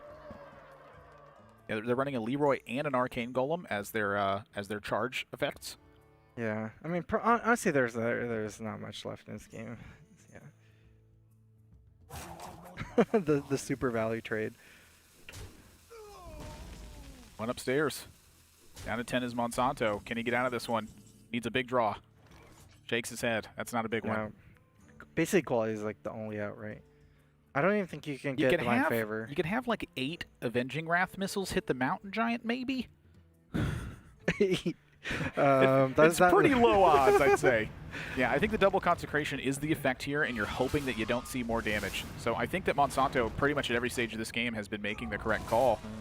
Your hand just hasn't lined up for it, and so there it is. Soulfire additionally also in the deck on Gryphon's side. There's the Arcane Golem, and that's a 2-1 lead for Team Gryphon. I'm sorry, for Team Crack. Yes, Team Gryphon at this point. Why on earth can I not just read the screen on what's going on with me? But yeah, Warlock now out of the mix on Gryphon's side. They're left with Druid, Hunter, and Mage on theirs right now. It's a best of 7 conquest is what's taking place here at the moment. And my gosh, Monsanto just felt like they have had some really tough mid-game draws in these matches he's had. Yeah, I actually like how the teams are popping off a little bit. You don't see that in Hearthstone esports a lot, but in other games I like to watch, they pop off, you know. Teams pop off when they win. I want to see that more in Hearthstone. Need some like BM or something. Yeah, like you want to like see some wrestler interaction here. We need some heel and face personalities taking place in this one. I want to see someone suplex them through a table at that point. Just big old smile on Ant's face for this one, and it's tough to not be smiling right now. Like, this is a 2-1 lead in a very difficult matchup. Like, your opponents are not a joke. That's true. That matchup I felt was incredibly favored for Paladin, and somehow that game didn't even seem close. You know, it just I guess some hands just hand on Tare's side. They asked him if he called in to brag about his hand. It was so good. That's true. That's actually a perfect hand. Like that was the thing I think about Handlock, is that it was just so powerful across the board if it had the right cards lined up. So we can take a look at the highlights from that game, see some of the most important moments of that one. And the effect of it is just how did the cards line up? You had the turn 1 Mortal Coil. You got the Ancient Watcher, which was actually a threat in this situation. You wiped out a Knife Juggler with a Hellfire. At every stage of this game, Monsanto was missing an element, and Tare had like the perfect card for the situation. It's just, that's why Handlock was good. It had the right tools for everything. You just had to find the right tools. Yeah, I almost feel like this is almost a situation of just Paladin not having anything rather than Warlock having everything, you know? There's just not many. Combination of both. Yeah, I mean, this was a wipeout. But if you think about like the Ancient Watcher, it literally didn't even do anything, right? Because it just got Hellfired and killed himself. Yeah. If you think about it, it actually just did nothing. It's a threat. It's just literally the only thing that did anything was Hellfire. Like one Hellfire in the game, basically, because just there's no threats. Let's not forget the Mountain Giant and the Faceless. Yeah, but I mean, at that point, you're like, they're bound to have something. After the whole, like, I do agree that Monsanto was bound to have something at that point, and it just never occurred. I mean, my gosh, you know, board sweeps were a powerful tool at this point. It's just, you know, it's one of the reasons why I thought Hellfire was such an interesting card, is because it also damaged you in addition to wiping out that board pressure. So you kind of yielded initiative to your opponent. Your life total was a little bit less, but they did lose some pretty important tools there. Like Knife Juggler feels like the reason, again, that Hellfire happened on that turn. Yeah, I mean, normally when you Hellfire, you expect them to next turn refloat the board and develop more tempo. I feel like this game, Hellfire, I forgot exactly what happened, but there was literally nothing after. It's like a true sword to the face or something. It was a Hammer of Wrath. Hammer of Wrath, even worse. Yeah, I mean, the draw on Monsanto's side was just was about as poor as you could possibly imagine. Like maybe you throw another copy of Hammer of Wrath into that one, and things can get a little bit worse. But you know, just kind of looking at the way the matchups are going to be working now. These aggressive decks have certainly had some struggle against what Team Gryphon has bought so far. Both decks were able to fight for board that have had these aggressive matchups so far in the Shaman and on the Rogue side. How on earth do you get back into this one from Team Kraken side? I'm looking at the Warrior, and the Warrior feels like it's going to be having some tough matchups on deck here. There's a Druid and a Hunter on the other side. And that's a mid-range Hunter. Yeah. This kind of, I remember, so basically this kind of mid-range Hunter should be incredibly good against both Warrior and Druid, right? High main combined with like, just high main. It's like it just beats it. Monsanto's going to be queuing on deck with Paladin again in this one. And so, you know, again, kind of comparing the draw to how the deck is actually built here, you get to see like how bad Monsanto's draw was in the previous game. Look at how much stuff in here costs 3 or less. It's like all the 1-drops, right? You just need to hit 1-drops in this deck. It can feel so awkward when you don't. Not only do you not have a curve, like if you have Divine Favors, you can't even can't even dump your hand for Divine Favors if you just get all your 6s and 4s. It doesn't work that way. Yeah. I mean, even still, Divine Favor in that game would have drawn cards. Yeah. You just have to have the right cards for it. You know, things under 4 in that situation. The Hellfire certainly, I think, the MVP. Given the circumstance. And so we're going to be getting Gryphon's side here very shortly. And again, with Druid, Hunter, and Mage on deck, I feel like at this point, you know, you can kind of just start queuing up stuff and getting the answers. Looks like Tare is the next player for Gryphon. Do you remember what he had? Tare is going to be queuing on deck here, and Hunter will be the deck. And this is the one where I feel like I'm quite concerned for the matchup here on Team Gryphon's side. This Hunter deck does have some spots that can really counter-check what this Paladin deck is trying to do. However, when you look at this top end here, there are Houndmasters, there are Stranglethorn Tigers, there are Savannah Highmanes. These are cards that don't necessarily have a good setup in the matchup unless Houndmaster can find a beast on board as well. This kind of hunter is also seems to be more tuned versus Druid because it's also using 2 Freezing Trap, 1 Explosive Trap. Freezing Trap is going to be pretty much useless against this Paladin deck with all 1-drops, right? And then just basically having 1 Explosive as the key cards and 2 Unleash the Hounds, I feel would be the key cards that the hunter can stabilize in this matchup with. Yeah, key cards there are not the Paladin cards. We apologize for that one. As Tare sitting down, you know, with this deck, I do feel like that Starving Buzzer Unleash probably has to be the tool you're searching for in this matchup. But, you know, even that can kind of have its weird counter check from Divine Favor. There's just so many little back and forth elements I feel like I can swing up in this matchup that I'm actually really looking forward to this one. You know, if players have significant draws that can actually fight for the board here, that's what I'm looking for. You know, the Freezing Trap difference, like you said, it's pretty tough to isolate in this matchup. It'd have to be like on a Blessing of King's target that's isolated. Right. Outside of that, there's not really much you can do. Like maybe stop a Leroy for a turn at the end of the game.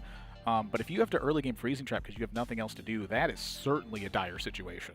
Yeah, I also wonder if Knife Juggler plus the Unleash the Hounds might be even stronger than Starving Buzzer Unleash. So you basically have like 2 combo cards with Unleash here, especially considering Paladin has like a bunch of minions that are 1/1s or 1 health. You know, I could see like a Knife Juggler Unleash completely swinging the whole board around, and that way you're not even weak to Divine Favor after you just maybe kill everything for free with Knife Jugglers. That might be a strong combo. Every time a player uses a resource, it's going to leave something behind that can help counter-check something that's taken place here. And so here we go into game number 4 for this one. Monsanto's on deck again with Paladin, Tare, queuing up with Hunter and Savannah Highmane. I'd say one of the most iconic cards for this particular Hunter deck because this was the classic mid-range one. You know, there was the Face Hunter as well, which we have seen in this event. Hopefully we'll see it queued up at some point.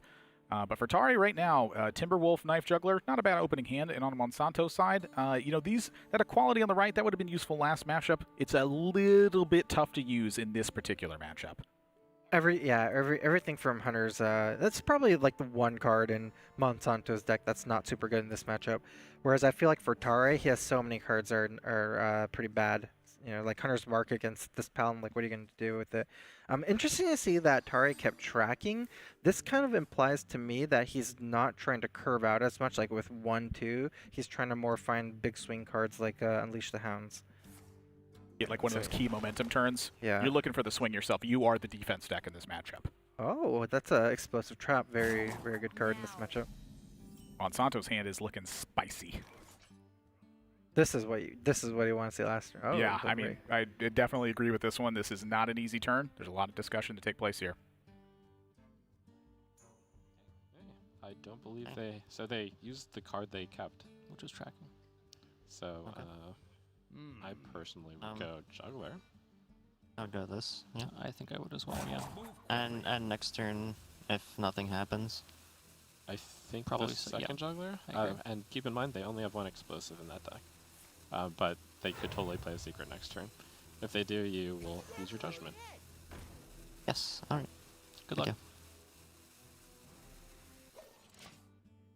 Use the judgment here feels key as well, because Monsanto definitely tracks. I have talked to him about play before. He is seeing that if a secret gets played here, if it's one that's played from the tracking or if it's the one that's played from hand. Right.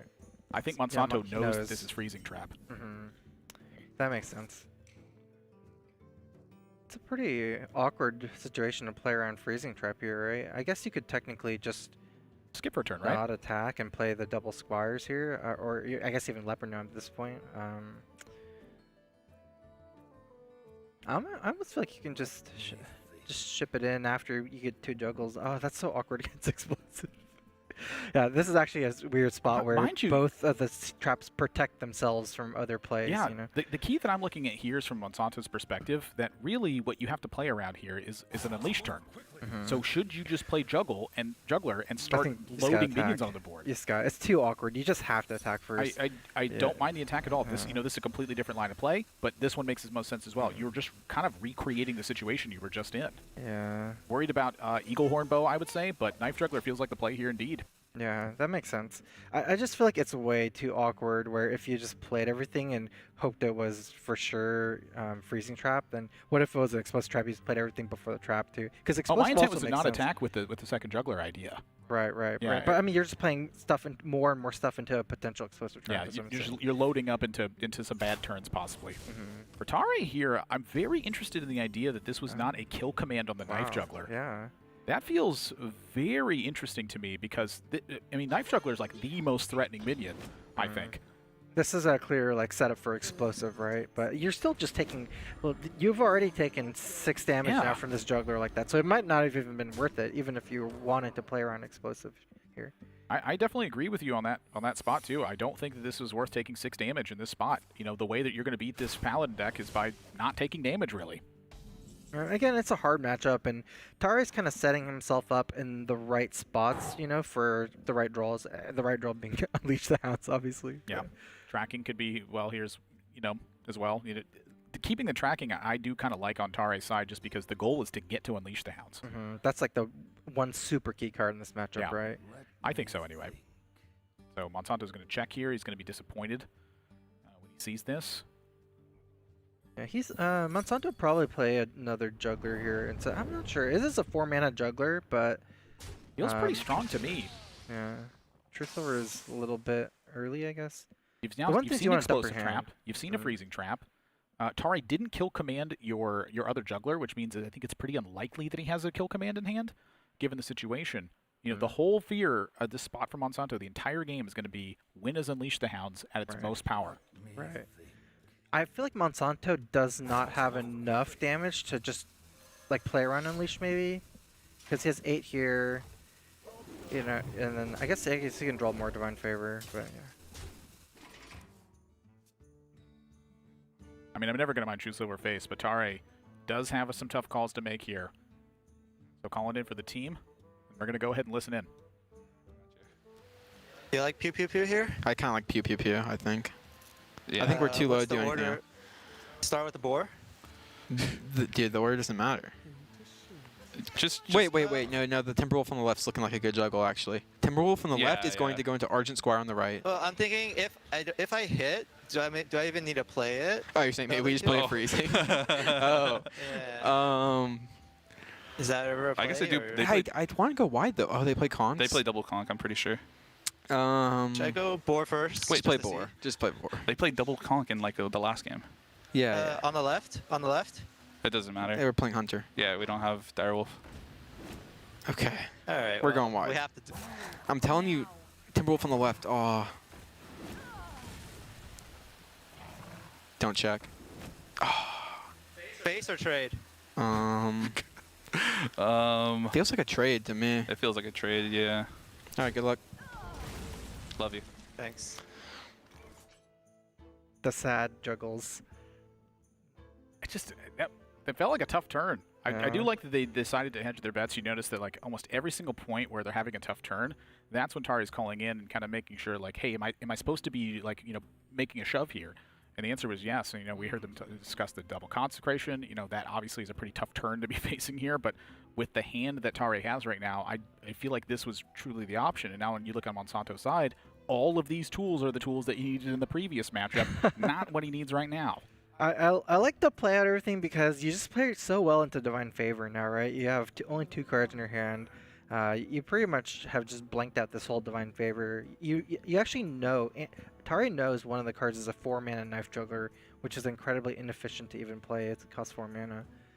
Yeah, really awkward stuff again. It looks like maybe a setup for Avenging Wrath next turn, but then what do you even do here? Well, I'm killing the Knife Juggler here. Yeah, you kind of have to. This minion was just so powerful.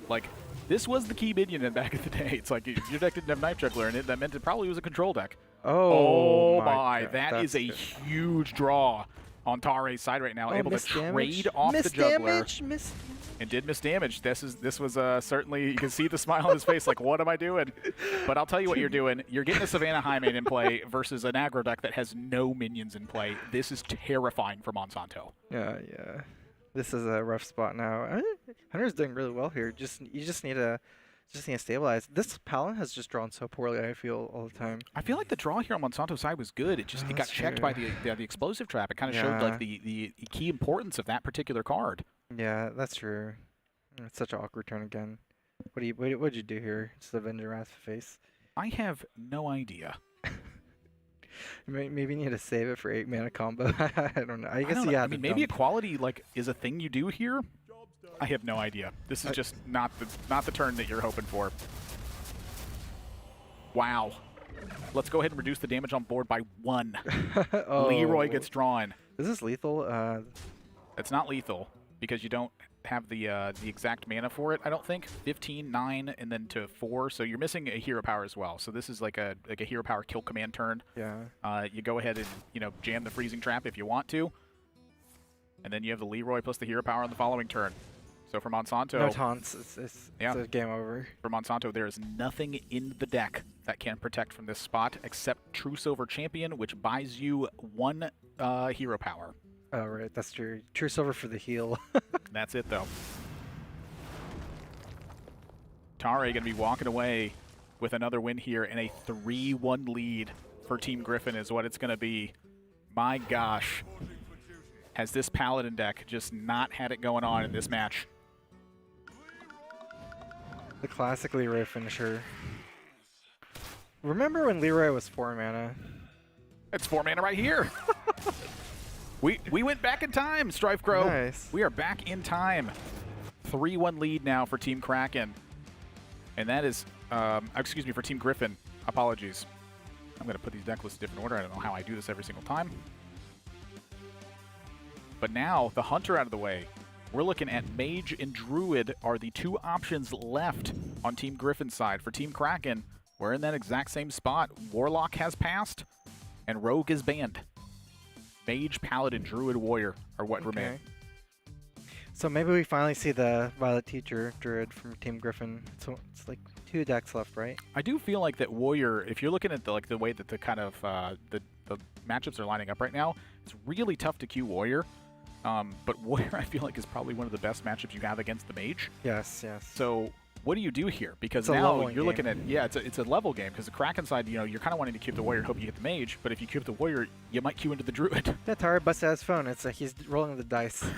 It's the RNG 50-50 it. That could be what's going on. Let's go ahead and take a look at the highlights from that game, because there were some key moments, and there's really some stuff here, I think, that had some real decisions involved at pretty much every step of the game. So that attack from Monsanto triggering the freezing trap, this explosive trap was a big play, but honestly, I was really surprised that Tare did not use that kill command early on to fight for the board, and instead that kill command closed the game about 3 turns earlier than it normally would have. And so for Monsanto, this Avenging Wrath did not pan out properly, and that unlocked the damage for Tare's side. You know, Tare didn't actually even draw 1 Unleash the Hounds this game. He still Not at all. All he needed was trap. that 1 explosive trap. It's kind of like a bootleg Unleash the Hounds. Yeah, not even bootleg. I think it's almost even better. Hey, it worked really well in the spot it was in.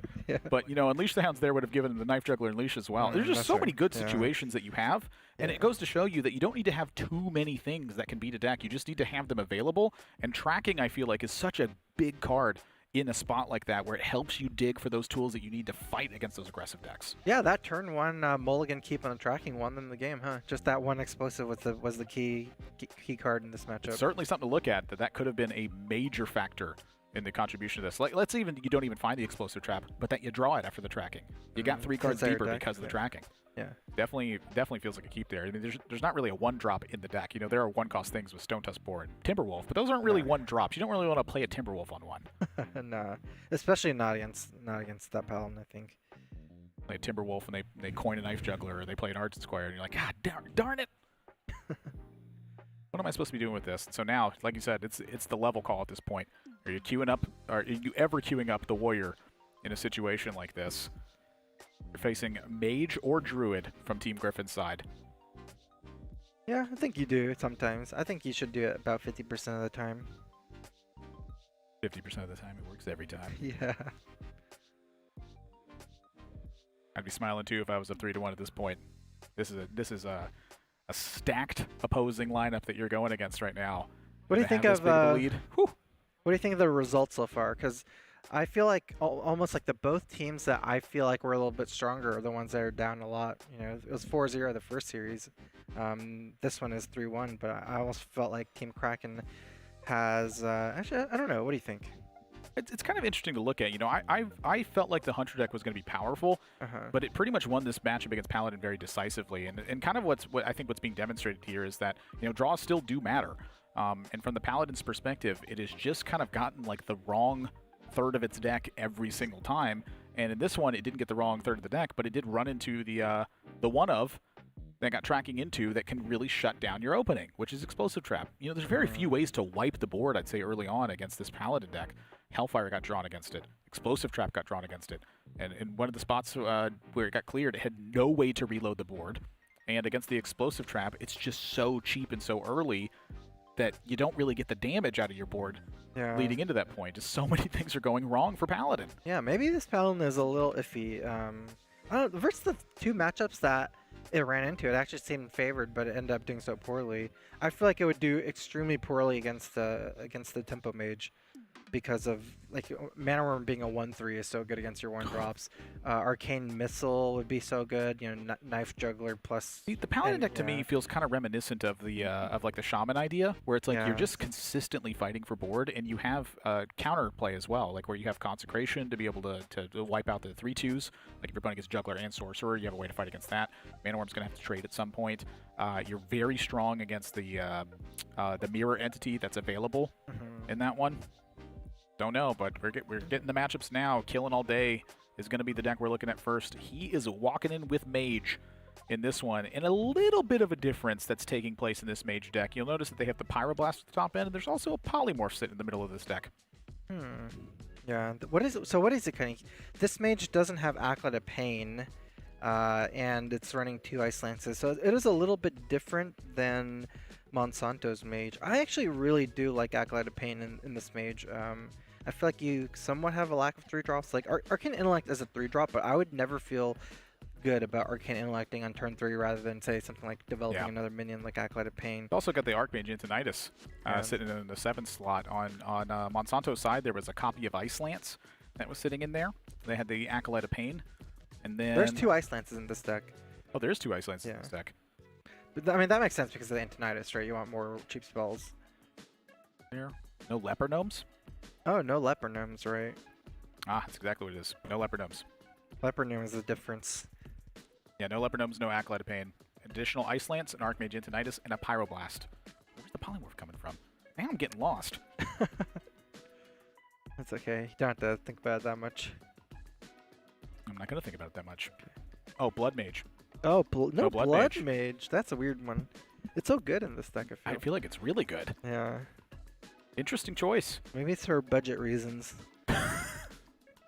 It's a legendary. 1600 deaths. That's exactly why I wouldn't have it for this tournament with $50,000 at stake.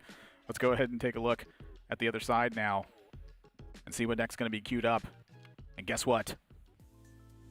It's Monsanto with Paladin. He's back. I think the Paladin is the right call here, given the situation, and I do feel like that this matchup, it's very winnable for Paladin. In fact, I think this is quite similar to what Mage was facing in the first game on Monsanto's side, where he was playing against a Shaman. Just kept fighting for board. This Paladin deck keeps fighting for board, and it's queuing into Mage.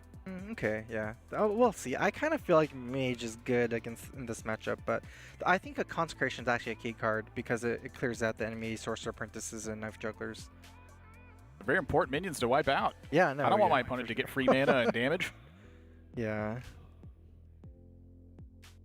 No Acolyte of Pain in this matchup, though. Acolyte of Pain is so good against Paladin as Mage. You don't think Archmage Antonitis, that's 7 mana for a 5/7 is good against this deck that's full of 1-drops? No, I don't think so. No. Okay. It makes sense to me. Killing All Day sitting down. Hashtag YoCad.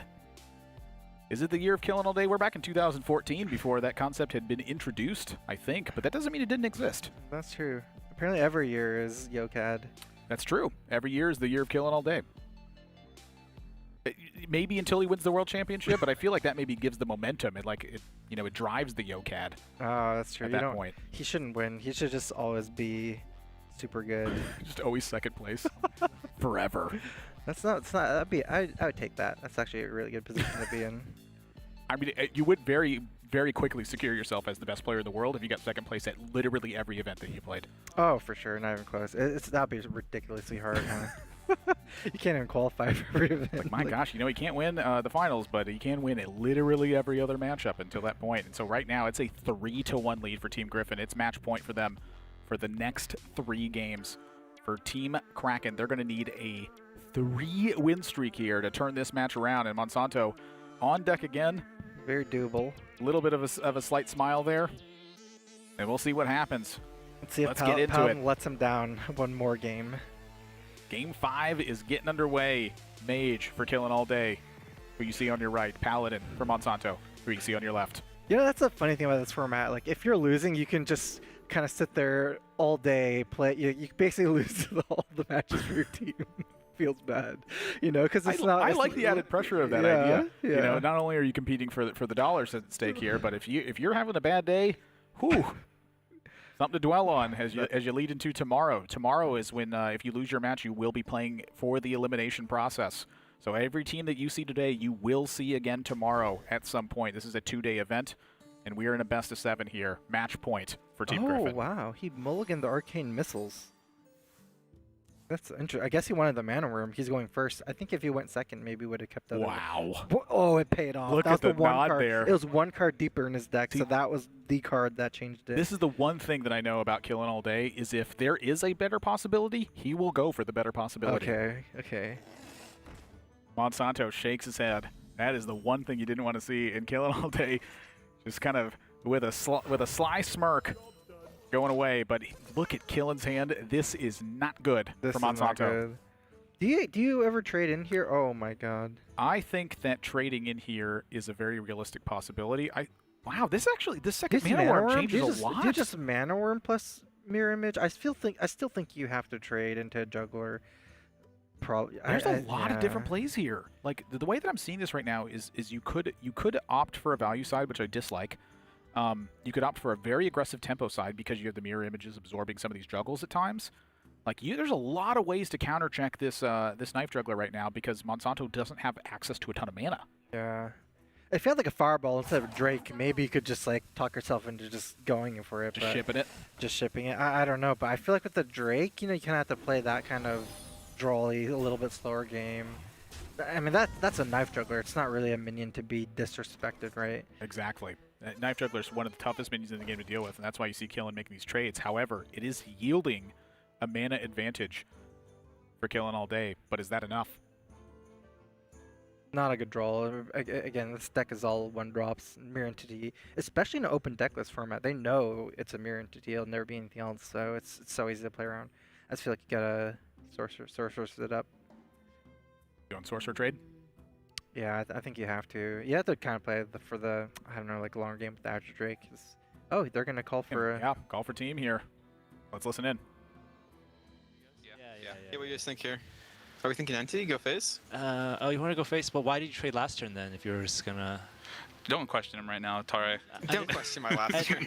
I'm just saying, like, if you traded last turn, shouldn't you trade again? Well, I don't know. Things changed. Things changed since last turn. Well, what changed? Right? What changed? Don't, Tare.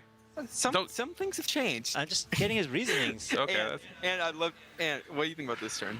I don't know. I feel like I might sword trade. Are we all in entity though? We like sword trade. Yeah, I like playing sword. You guys like sword trade? Yeah, entity's awful. And this is before the conk too, right? He can't conk yet. He's coin. Wait, trade? Yeah, trade, right? I think you trade. If you were gonna trade last turn, you should trade this turn. Otherwise, it's inconsistent. Bye. Love you. Thanks.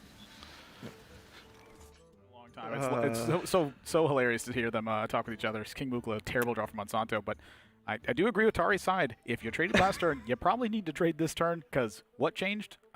Nothing. Monsanto, he's calling for team here as well. Let's listen in. I mean, he's going to question us here, but do we have any other play? No, absolutely not. I mean, we can play protection. Right. Hey. Hey, how's it going? I don't think you have any other choice, but I am going to give you a hint that they didn't like the last card they drawed. Oh, okay. So it is probably whatever you think is the worst card in their deck. Pyroblast. Oh yeah. Pyroblast. Yeah. Could technically be Okay, a rag. so we want to give him like 0 mana +2/+2. I mean, we don't want to, but you have no choice, really. Yeah. I mean, you could tempo out the Protector. I don't think it's the end of the world, because I don't think they have good plays. I'm actually leaning towards the I Protector could a bit go more. this and do this. I think I like that a bit yeah. better. Yeah. All right. And you're gonna combo? Hold. Perhaps. We're gonna go. Okay. So you like this? Yeah, I don't. The more I think about it, the more I like the monkey. I don't like the monkey. It's not what I would have done, but you know better. Good luck. Yeah. Tough spots. It's a tough spot. I actually like this play because if you give them 2 bananas right before you kill the sorcerer, the 2 bananas push the sorcerer outside of your Hammer of Wrath range. So you're basically messing up your next turn by doing that as well. Yeah. So. Day fighting for board here, of course. There's the Mirror Entity, which opens up the Hammer of Wrath to a real spot. And so this is kind of what I was referring to earlier, and I said, is it worth it to ever play a counterspell because it's open deck list? Monsanto can cleanly Hammer Wrath here, and honestly, you're pretty proud of your play. This is massive advantage, I think, for Monsanto right now. Yeah, I still think that Killing All Day is in a pretty good spot with the Azure Drake here. I don't know. I could show you a close game, huh? I do think the Azure Drake is giving you the board advantage right now, but I feel like that Monsanto's situation here is getting pretty cleanly developed. You know exactly what the secret is. You know that Azure Drake and then a couple minions are going to be your challenge. Of course, you're going to shake your head at it. It's the worst thing in the deck that you want to see right now. But you have ways to fight, and there's another one. If you think about like even just having the mirror images on board, like it takes so long to kind of grind through these mirror images, and Monsanto will have to do it eventually. You know, he can consecrate them away, but again, like the Water Elemental and the Azure Drake don't die to consecrate, so it's like everything is just weird. You know, you're spending 4 mana to clear a 1 mana spell. I really like Team Gryphon synergy. Like when they talk together and consolidate. I think that they're my favorite team. Monsanto going to make sure that he's trimming away the damage.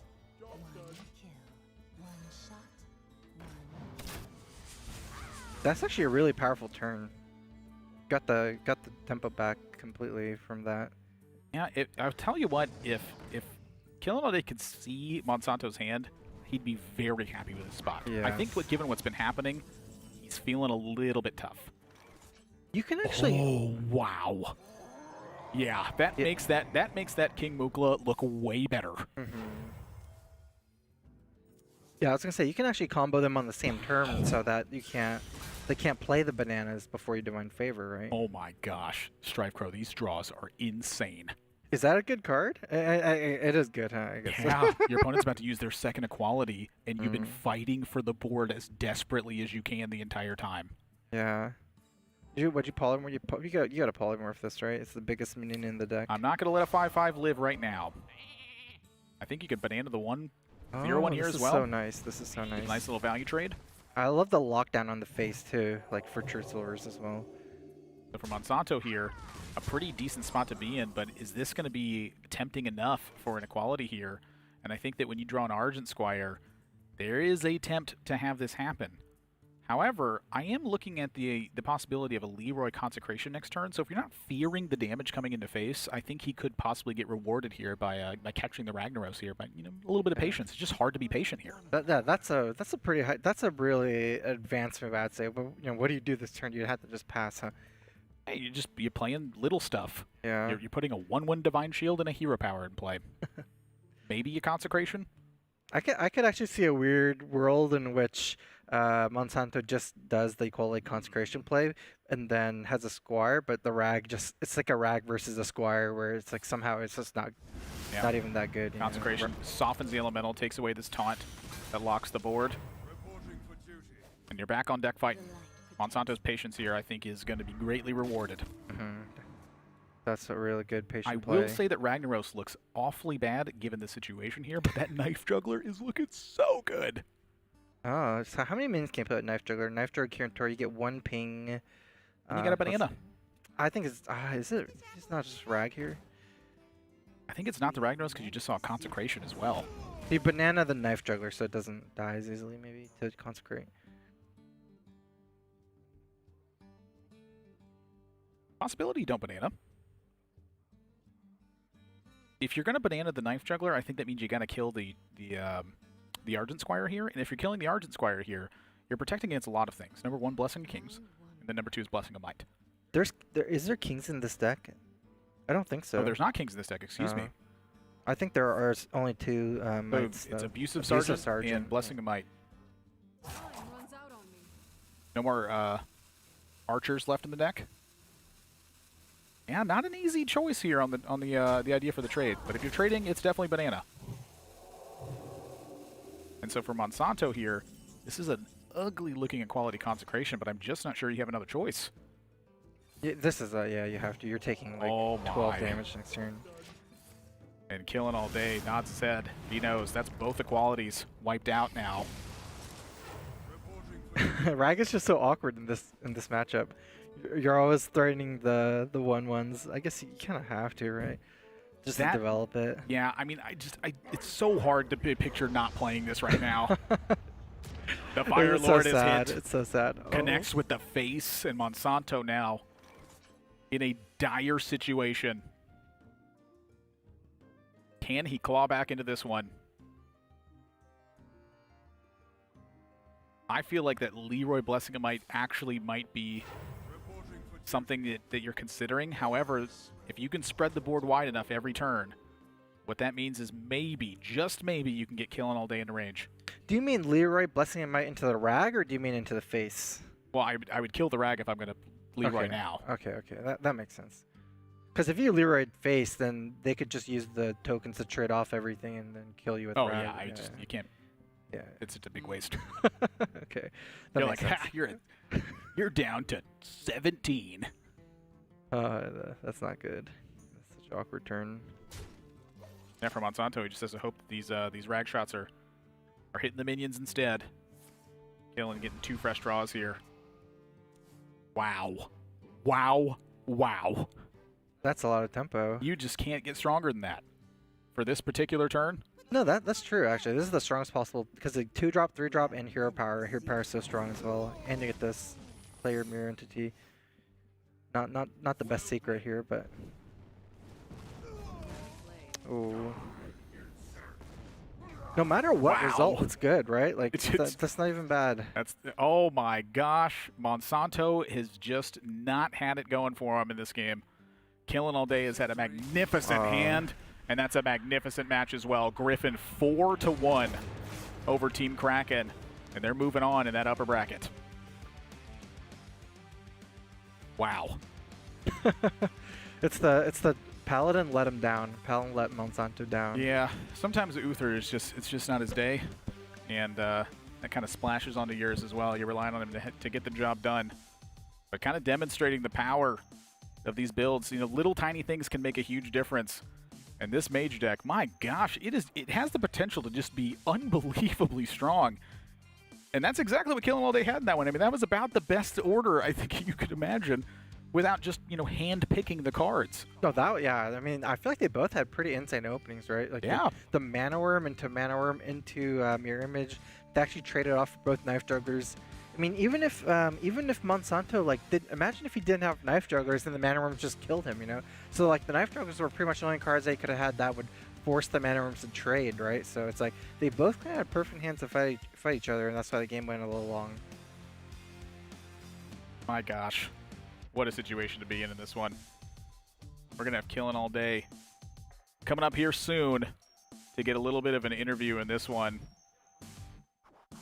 He's getting his headset on, don't you worry. Team Gryphon just absolutely demolishing the opponent in this one at 4-1. Yep. As this happened. How's it going, Killen? I mean, it's good. It was light work, obviously. Light work? Yeah. Go on.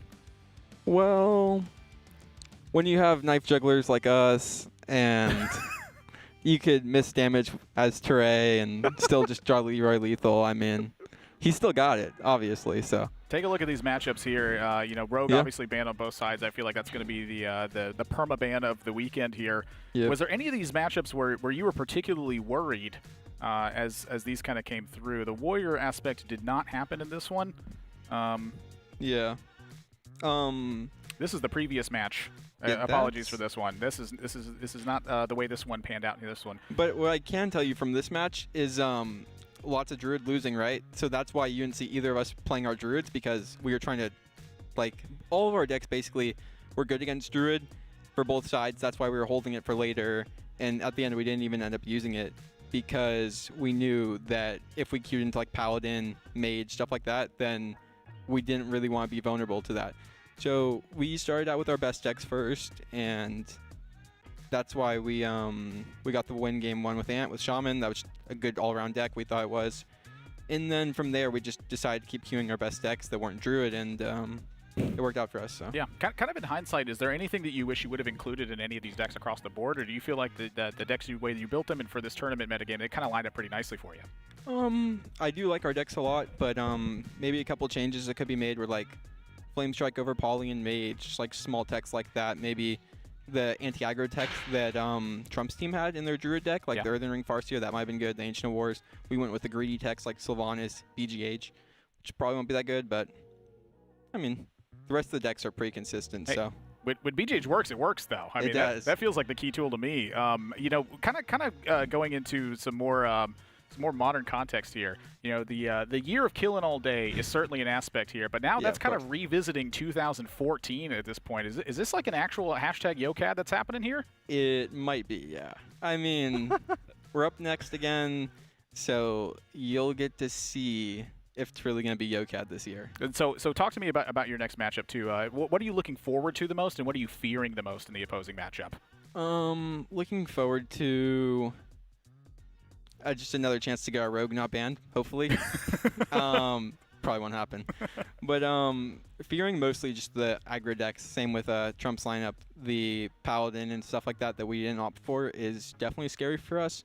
So we're just going to have to try and navigate it again in a way that we hopefully can get our Druid through, or we don't have to play it at all. Hopefully one of those two options can happen. Strife, you have any questions? Yeah.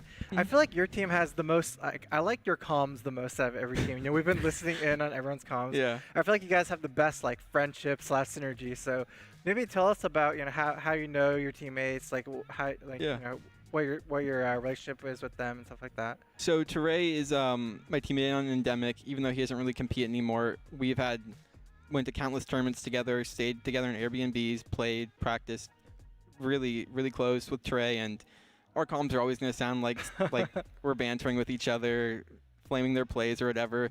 And then Ant obviously has always been in our circle, always been in our group, and they're both like really, really veteran players, like from this era. Yeah. So it was just such a perfect fit that two people I was so comfortable with preparing and playing with that I could pull them back in to Hearthstone and compete in the tournament in an environment where they're really comfortable and really good with the decks. Yeah, well, this is just fantastic to hear. You know, y'all are a group that I've been, you know, very adamant about, you know, in terms of like these are a real threat to the tournament pretty much every single time that y'all have stepped in here. Killen, do you have anything you want to say before we let you go here? No, just ready for the next match and excited to play some more. All right, well, congratulations on your win and good luck in your next match. Thank you so much. I'm really looking forward to it. It's the hashtag YoCad here with Killing All Day and Team Gryphon taking a 4-1 win here over Team Kraken. So we're going to be taking a look at some of the highlights from this matchup overall and seeing some of the key points that were taking place in this one as we kick things off here and go ahead and look at these spots. My gosh, that Lightning Storm, I feel like that was really like the first demonstration of how this matchup was really going to go, and that clearing your opposing board was going to be an important facet at pretty much every stage of the game. Hey, whoever wins the board wins the game, pretty much. That's the Strife Crow principle right there. Whoever wins the board wins the game. Kind of jumped into that handlock matchup next. We saw the tough side from Trump as this early start, which was a little bit clunky. But as we got towards the end of this game, that life total got a little bit more weary. And then suddenly finding that Soulfire opportunity where it was a 50-50 to end the game immediately. And that was the victory on Team Kraken's side. That's classic Hearthstone for you. Yeah, that is the way that Hearthstone was meant to be played, Brian. The Knife Jugglers, the 50-50 Soulfires, there it is. The 2014 Hearthstone experience. Straight from Ben Brode. That and the Leroy sitting in your hand as you're like, oh, I just wish I had anything else. You're such a broken card, but just not right now, Leroy.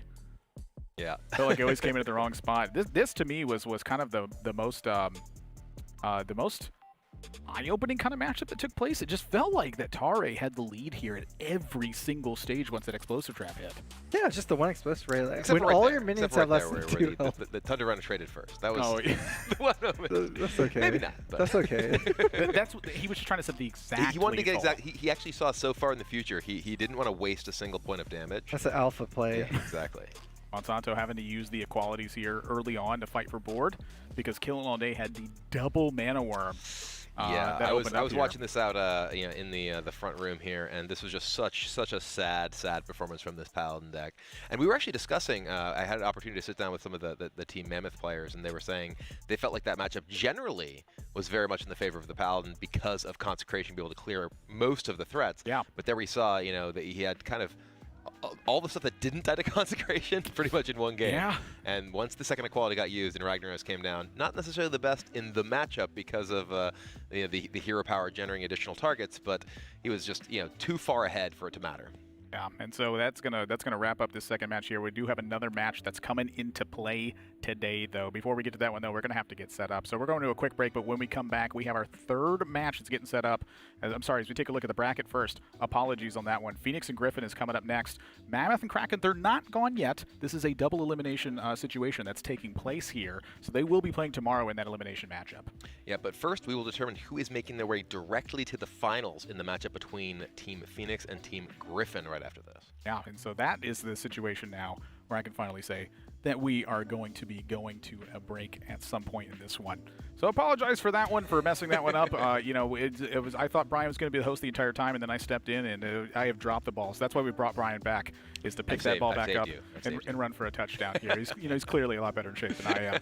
I do have a lot of biscuit weight going on, though, so, it's been a delicious couple of years.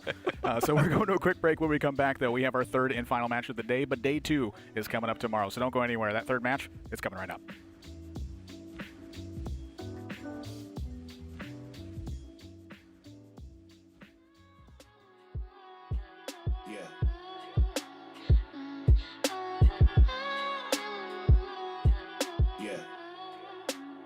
You must be blinded by the lights.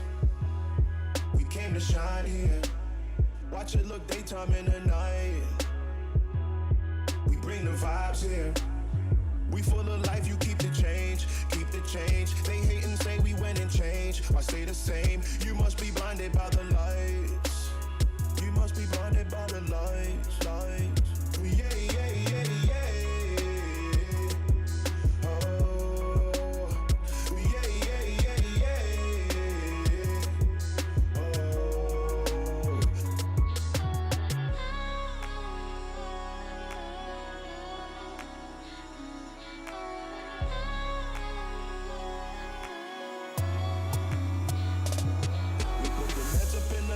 Now we high, high, high.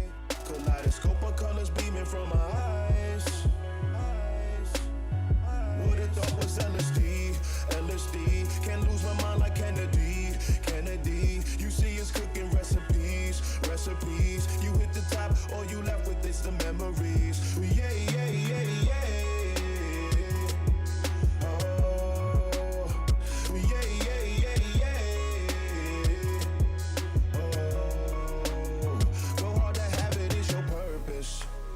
We had some faith, then who gon' hurt this? I naughty night, you lullaby. I'm doing me, it's do or die. You must be blinded by the lights. We came to shine here. Watch it look daytime in the night. We bring the vibes here.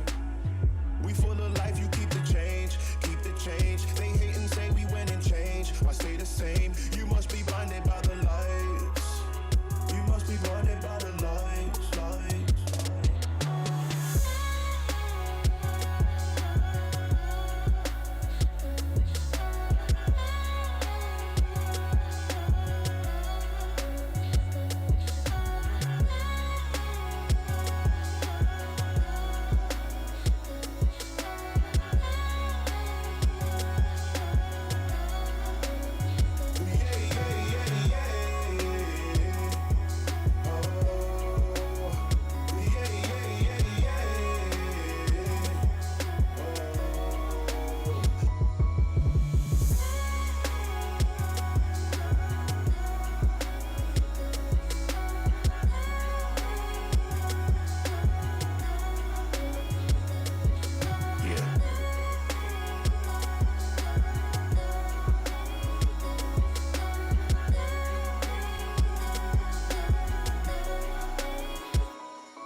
Okay, I've been working like 3 jobs. Probably why I never see ya.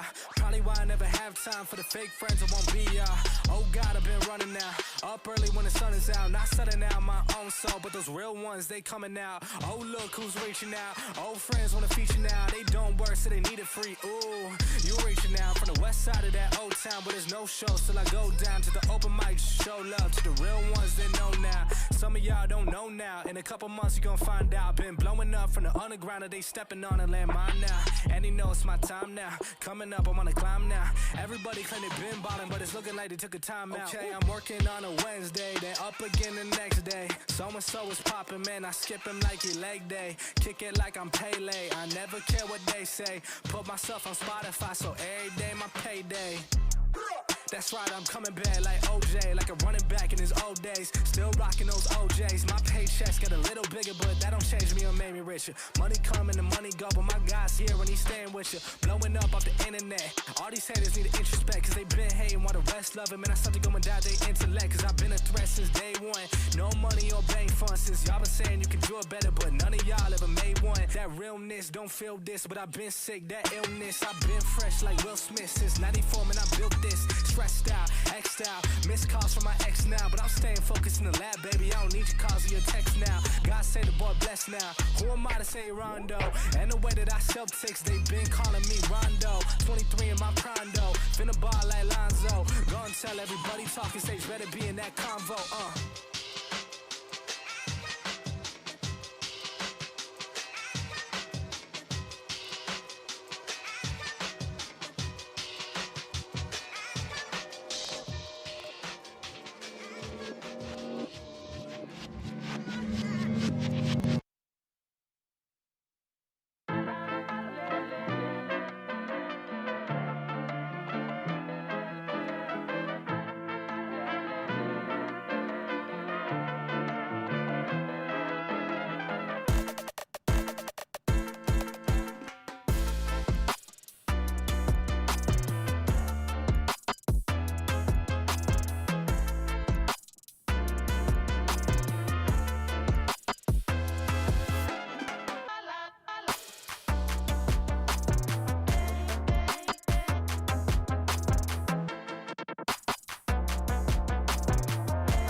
Hello, everyone, and welcome back to the Global Esports Tour here in Los Angeles. We are 2 matches into our day, and we have 1 more match remaining, which is the upper bracket match between Team Phoenix and Team Gryphon, who we just got a bit of a peek of on the intro there. Yeah.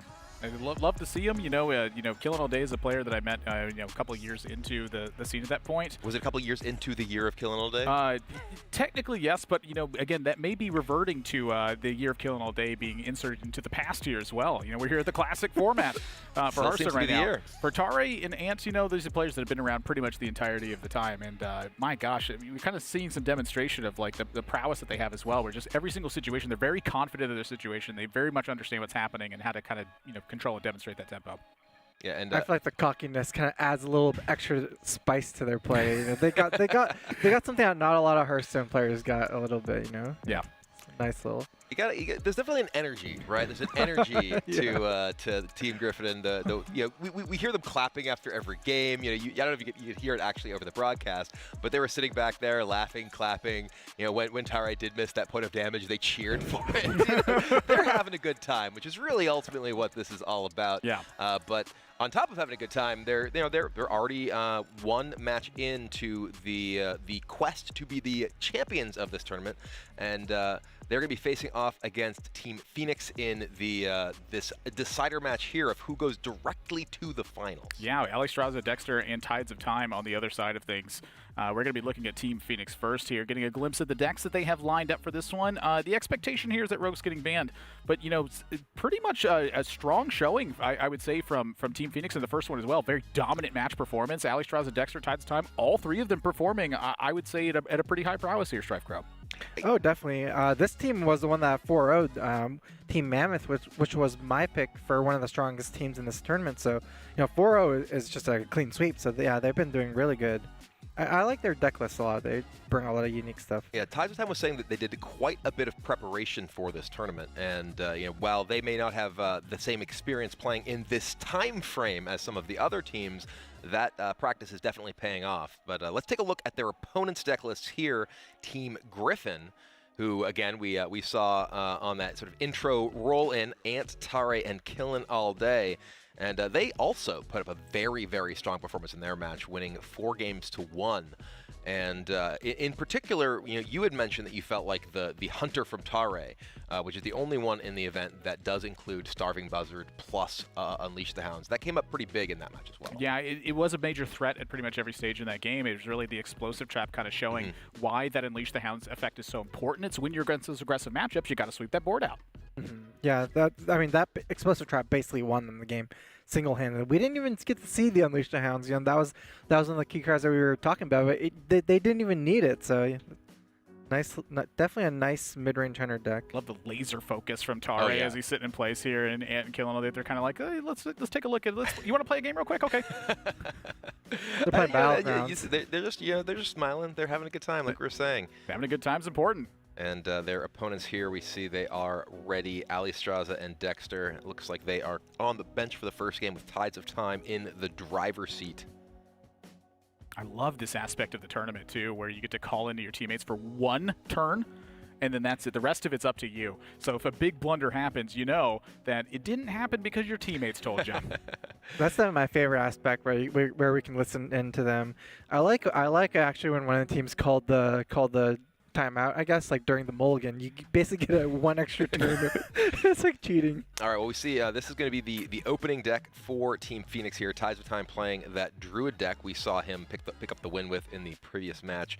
And I actually had a substantial discussion with Tides of Time with his thoughts on the various builds of some of these decks. In particular, he felt like their Druid deck was a significant favorite over the one piloted by Team Mammoth. That was a very taunt-heavy build. He said he felt like the Senjin Shieldmaster didn't really do enough in most matchups and really preferred the heavier threat version of this with the Face Manipulator and the very high end of Ysera in scenarios. Yeah, the very high end definitely can be a major difference in that matchup, and the Sun Fury Protector, I feel like, is kind of filling the role of that Senjin Shieldmaster. It can't happen as early on, but it can happen at key moments in the game. And I remember, StrifeCrow, it was kind of you who introduced the idea of the Sun Fury Protector to the Druid deck, kind of playing this top-end stuff. Like, what made you stumble across that build originally? Do you even have that recollection? Honestly, I don't remember that too much, but what I do remember is just like playing it a lot in turn 2. Just because of the 2-3, right? Most of the minions in Classic just get traded off by the Sun Fury, and Sun Fury being, I'd rather have, as a more defensive player, I'd rather have a 2-3 than a 3-2 on turn 2. Just it's like a little bit easier to trade off stuff. So.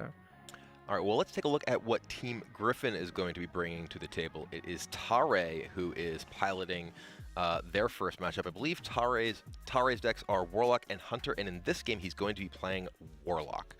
So talk me through, Strife Crow, this matchup and what are the important things that each player is looking for? This is Warlock against Hunter, right? This is Warlock against Druid. Oh, against Druid. Okay. Yeah, I feel like this matchup, it's really all about turn 4. Warlock is pretty much always going to life tap turns 2 and 3. Going to try to play one of their big units, either a Mountain Giant or Twilight Drake. And if the Druid has the right answer with the Silence, with the Keeper of the Grove, or Big Game Hunter, they can really start pulling ahead. Druid has really good curves from like turn 4 onwards, just a little bit awkward before then. So if you can just use like your turn 3 to 4 on one of these Silence or Big Game Hunter, you can usually just keep drawing and cycling your cards for combo. So if I recall correctly, this was one of the matchups that was pretty volatile back in Classic, right? It was one of the matchups you saw a lot, and obviously was tilted by the presence or not of Big Game Hunter, or how many Big Game Hunters you played. I believe there's one copy in the deck that Team Phoenix, or rather that Team yes, Phoenix is playing. Phoenix actually has 0 copies. There's no copies. Okay, it was the other list that had one Big Game Hunter. However, he has the Faceless Manipulator. He has the Faceless Manipulator. Yes. So that it is a similar effect, but it can yield you taking a damage at times. And it's a little bit slower, too. Yeah, it's 5 mana. It definitely is a lot slower. The one thing that I remember mostly about this matchup is it took a while to have the discovery of the Leroy Power Overwhelming Faceless as an end game portion for the Handlock deck. And before that was really introduced, Druid, I think, was like close to 100% in the matchup. And I'm not even kidding when I say this. You literally just put all of your damage into their minions. It did not matter how much damage you dealt them. You kept them from playing Molten Giants for as long as you could. And by the time you reached that point, yeah, you comboed them. So the fact that that's not the case anymore is because there is a Leroy Power Overwhelming Faceless Manipulator in this one. So the matchup gets way different as a result of that. And so it is a much tougher spot to be in this one, but I would definitely rather be on the Druid side. All right, well, it does seem like we are about ready to jump into the game to see who will take this between Tides of Time's Druid and Tare's Warlock. Both players kind of locked in, staring at the screen. The laser focus. Yeah, love to see it. That's what I always love. These players, even despite the fact that they're having a blast playing this game, they're taking the competition very seriously, and rightfully so. There's $50,000 at stake in this tournament, Brian. Yeah, no chump change there. $50,000 is quite a bit of dollar bills to be playing Hearthstone for. Classic Hearthstone, we get some classic prize pools. Well, mulligan for Tides of Time. Pretty easy to hunt for Wild Growth, I would say. That is the #1 card you're looking for. And on Tare's side, we already saw the Mountain Giant in hand, and going second, giving them a coin as well. But for Tides, I'd say some of the big key factors I want to look at here is, #1, the fact that there's no BGH. So an early Mountain Giant can be threatening. There is a Faceless Manipulator, though, and there is a Sylvanas, and Sylvanas did not always crop up in every single Druid deck either. And Sylvanas is in the opening hand here, so Sylvanas is an excellent way to try to take advantage of the early big minions that the Warlock does play. There are 2 copies of Mountain Giant in the hand for Tare, which is actually particularly powerful because you can actually play the tap into Giant with your 5 mana turn as well. Wow, this is a solid hand from Tare. Yeah, he even gets the tempo play of the Farseer on this turn because he is on the coin, gets to play the Giant the next turn. Oh my! And Tides of Time is in a rough spot. Yeah. He has no Wild Growth. He has no Innervate, and as this deck is built, he doesn't really have the 4-drop minions. He has 0 4-drops outside of Keeper of the Grove, so there's no Yeti or Senjin Shieldmaster or anything to play this turn. He's going to go ahead and looks like he's going to take this down or cycle. It is taking it down. Yeah, I do think that there is a chance maybe that draw a card and poke it with your face with the intent to swipe whatever you saw. is a realistic thing, but it's a very difficult play to lean into because it's just such a large commitment that you're making to damage. And so right now, Wild Growth, not the time to see it. We wanted that last turn. Honestly, the only card in the decks that you're looking at drawing right now, Druid of the Claw, Azure Drake, Faceless Manipulator, everything, I guess Innervate would work here as well. Yeah. But everything else is kind of looking like a pretty medium play. So from Tides of Tide's side, if he sees another big threat, that's a major problem. If he doesn't see another big threat, I think he's feeling comfortable in this game. Well, unfortunately for Tides here, there is the second copy of Mountain Giant available to Tare.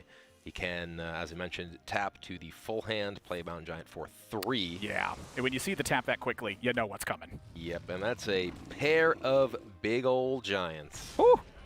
And there is the Sylvanas, which does something, but you're already taking 16 on board here. There's 2 Power Overwhelmings and a Hellfire. This is just lethal. Yeah. This is just turn 6 lethal from Handlock.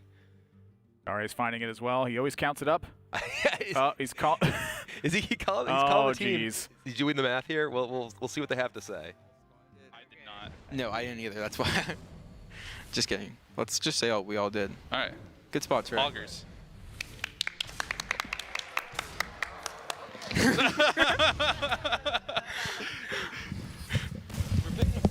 You gotta maximize your use, all right? Spend all your mana.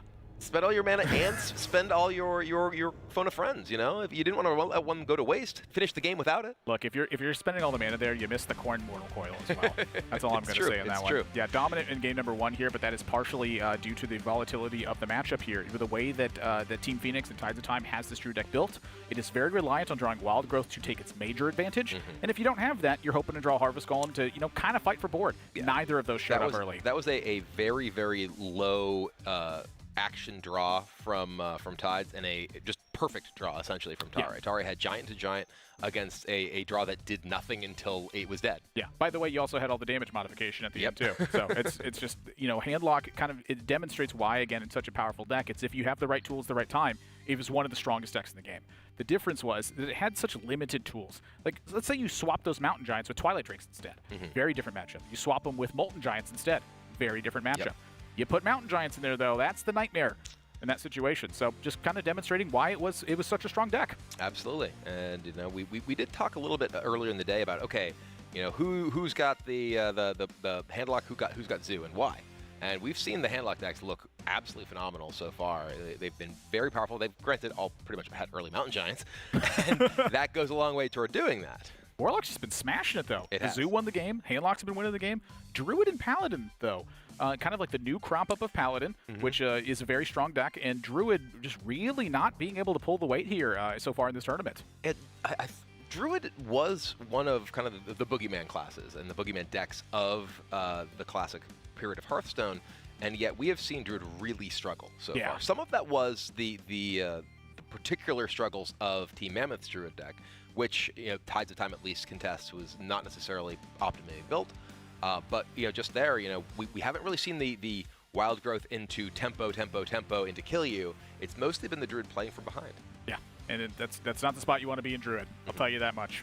And so as we get ready for game number 2 here, we now have Warlock out of the mix on Team Gryphon's side, and that's going to leave them with still some pretty strong options. Again, their lineup is pretty different from the rest of the field. Mage, Hunter, Shaman, and Druid are left on their side.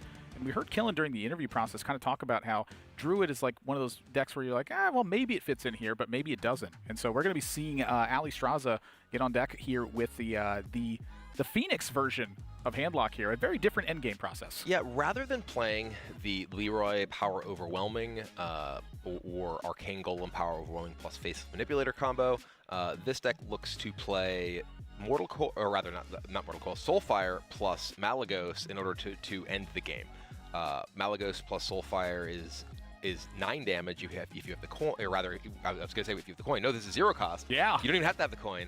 Malagos plus Soulfire is 9 damage, and if you have both of them and you don't discard the other one, that's 18 damage just from hand. It's a possibility that you have a turn 8 18 damage. Yep. You can coin them out. This happened before. I mean, at some point when all the dragon stuff got introduced, that turned into a real deck. Like that was the scary Warlock deck. But kind of looking at this one too, you don't necessarily ignore the Mortal Coil. Like Malagos Mortal Coil was a very real spot, and it's terrifying. It doesn't to kill face. opponents, but it can by killing their minion and let you attack. It can effectively kill opponents. Yeah, it's true. You know, just by the fact of discouragement at that point. You know, you lose your 12-6 Grom to a Mortal Coil. Doesn't feel very good. But Ali Strauss is going to be sitting on deck playing this one. The Lord Jaraxxus included in this variant as well, a card that certainly has the ability to take over a game, but is a very difficult card to set up. And so for Gryphon's side, you know, I do feel like that Team Gryphon's lineup, though, does fit pretty well against this deck. Yeah, we actually just got word that Ant is going to be playing, and Ant is playing Shaman, which the very, very aggressive Shaman deck in this particular matchup is a rough one. And it's got a lot of the correct tools in this one as well. The double Earthshock, it took a little bit of time before double Earthshock kind of got adopted here. The Hexes being a major factor in this matchup. But I'm looking at the Doomhammer, the Alakir, and the Rockbiter as well. You cannot leave yourself too vulnerable because you can instantaneously die. Yeah, I mean, it is worth noting one of the big weaknesses of Shaman back then, just like it is now, other than some stuff like the Dungeoneer card draw. But this was back in the day when Manatide Totem was actually like a legitimate way to draw cards. Yeah. You drop a Manatide Totem and you look at the Warlock deck. How do you kill a Manatide Totem if you get a Manatide Totem early? It's like Hellfire, right? You can silence it at it's times. Actually, yeah, there are owls, but everything requires like a diversion from what your game plan is. Right, and as we saw in that last game, you want to be spending your mana on your stuff, right? And if the Shaman is able to get a Manatide Totem out, it can just represent so much burn damage that even your taunts can't keep you alive through, or giving you earth shocks to get through those taunts. Yeah. So I think that's actually going to be one of the major things to look for in this particular game. Yeah, I do remember that I was playing Handlock during this Road to BlizzCon process that took place here, and I remember queuing into Shaman with it, and I was like, I really didn't want to play against Shaman with this one. That was during the last year's Standing Point. And against that Shaman deck, I traded 8/8s and 6/6s into totems for what felt like 18 years. I couldn't let him live because at any point I would die to a Flame Tongue or I would die to a Bloodlust. I had to just keep attacking 0/2s with my giant minions until I had 30 damage on board. Speaking of Flame Tongue, speaking of Manatide, both in the opening hand for Ant here.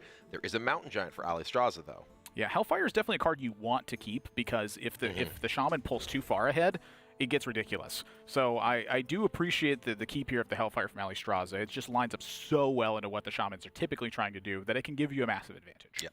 Yeah, the Shaman is a very, very board-based deck. This was the era of Flame Tongue Shaman, essentially. Flame Tongue was the card that generally carried you, though we do see Ant is sending that back in the mulligan, keeping the Manatide.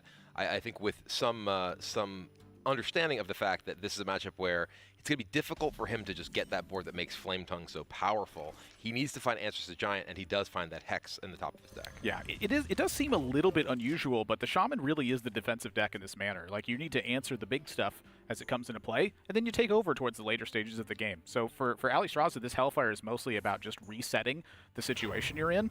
And from Ant and Team Gryphon's side, it really is find answers to this big stuff because the big stuff ends the game. And we see the coin into the Manatide, but there is the Owl, and the Owl with the Ancient Watcher means you're not just owling to stop the card draw, you're getting a 4/5 that can attack. That's the combo right there. The first time that happened to me, whew, I couldn't believe it. Wait a minute, I don't like this at all.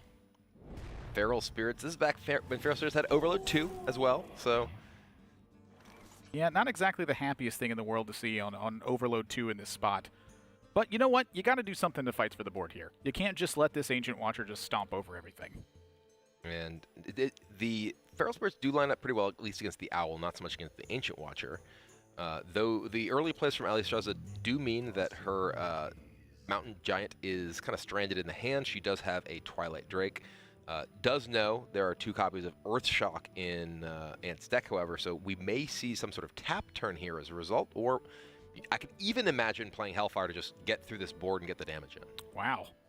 This is certainly a tough situation to be into here. You know, because of the fact that this has been an Ancient Watcher opening and that Ant hasn't pulled ahead or really dealt any damage, it's going to be a little bit more difficult for Ant to deliver lethal with a Doomhammer turn. And so what that means is I am already considering the macro options here of relying on Jaraxxus to be like a game carrier in this situation. I think it's very far off, but it could very realistically be an option in this game. And now the Blood Mage Thalnos is the draw, which does mean that you have at least the opportunity for Thalnos plus Lightning Storm next turn. This is again back pre-buff Lightning Storm. It is the random 2 to 3, so you do need the spell power to be able to guarantee to clear off 3 damage. Worth of Helfa minions. Pretty interesting turn here. Like, Ant does have the option to kind of line up the Senjin Shieldmaster against the 4/5 next turn, which would be a 4/3 if it has to trade into this 2/1. He's going to call his teammate here. He's gonna get a consult with the team. So let's listen in. Wait, what do we do? Yo, Ant, what's up? Oh, you call us on an actual tough turn. I know. We're thinking just hero power. But what do you think? I'm thinking I too set loud, up for Ant. the. Too loud, Ant. Too loud. Yeah. I think I'm setting up for the Thanos Storm. Yeah. And just hit the Drake. I think I have to hit the Drake. Oh, you want to hit the Drake? What about Earthen Ring Farseer, though? Yeah. That dies to the Storm too. It's fine. Okay, that's fine. Yeah. The Drake dies to the Bolt. Okay. Let's do it. Let's do it. Okay, that's smart. I didn't think about that actually. Maybe this is good. All right. Thank you. Yeah. Thank you. Love you. Yep. Likewise. All right. Well, we hear the consultation there of, okay, well, I want to set up to be able to use Thalnos Lightning Storm as we were discussing, and looks like this is pretty telegraphed though. With this play attacking into the Twilight Drake, Ali knows, okay, there's got to be some sort of AOE coming in.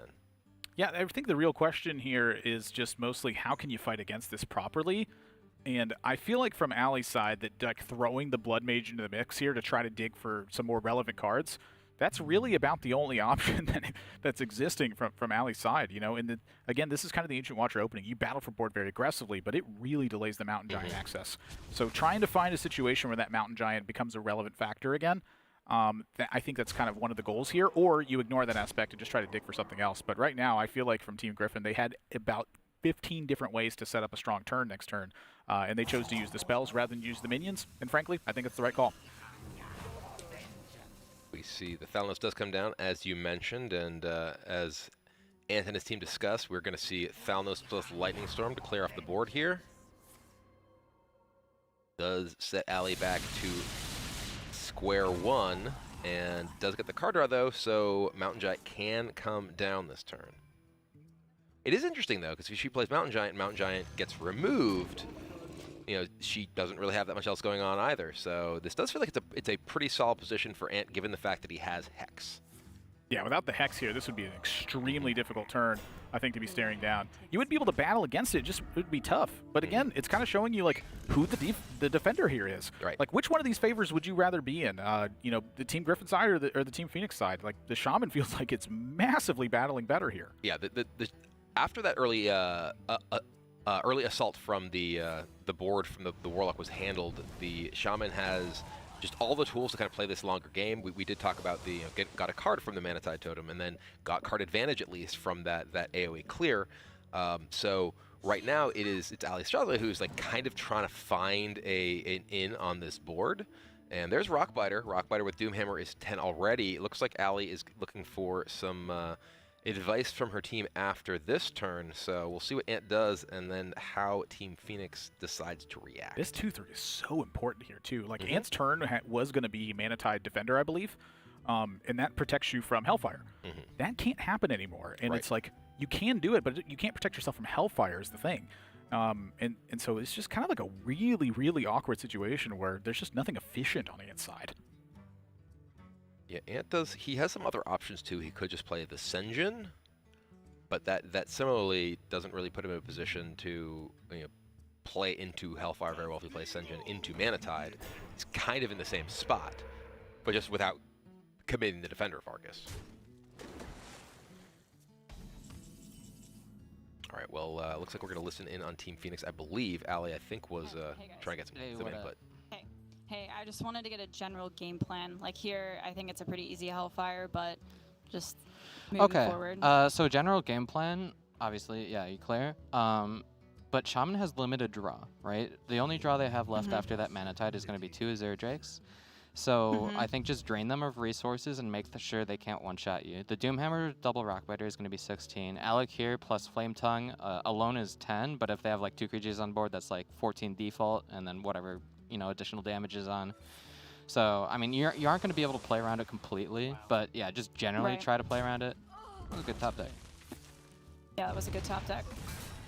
Okay. All right. Yeah. Try the draw thing is. Don't intern, because then. Try to save that second Hellfire to put yourself into Molten Giant range, but you only kind of want to do that when you can also Sun Fury alongside that. But also just keep in mind that they have 2 Earthshocks left, so. Yeah, like they're probably gonna Earthshock this Drake, so should I Defender it? Maybe. Well, if they Earthshock it, that means they. Oh yeah. No. Don't default Defender the Twilight Drake. Okay, cool. All right, thanks. I really think it's an interesting use of the kind of ask your team. It's not just, hey, I know what I'm doing this tournament. What should my general game plan be, right? And that's something that's very, very important in these sort of matchups. What are you looking to do overall? And you know, as Tide said, we were discussing this as well. You know, you're looking to exhaust them of resources. They've already used both copies of their Mana Tide totems. Those are gone. You have Life Tap, so you can just grind them out over time. Yeah, it's a difficult thing to do for sure, but that is kind of the objective from this stage because you weren't able to establish aggression. And that, to me, is like this is one of the things I loved about like the classic Hearthstone meta, was that your dynamic would change just depending on how the opening went.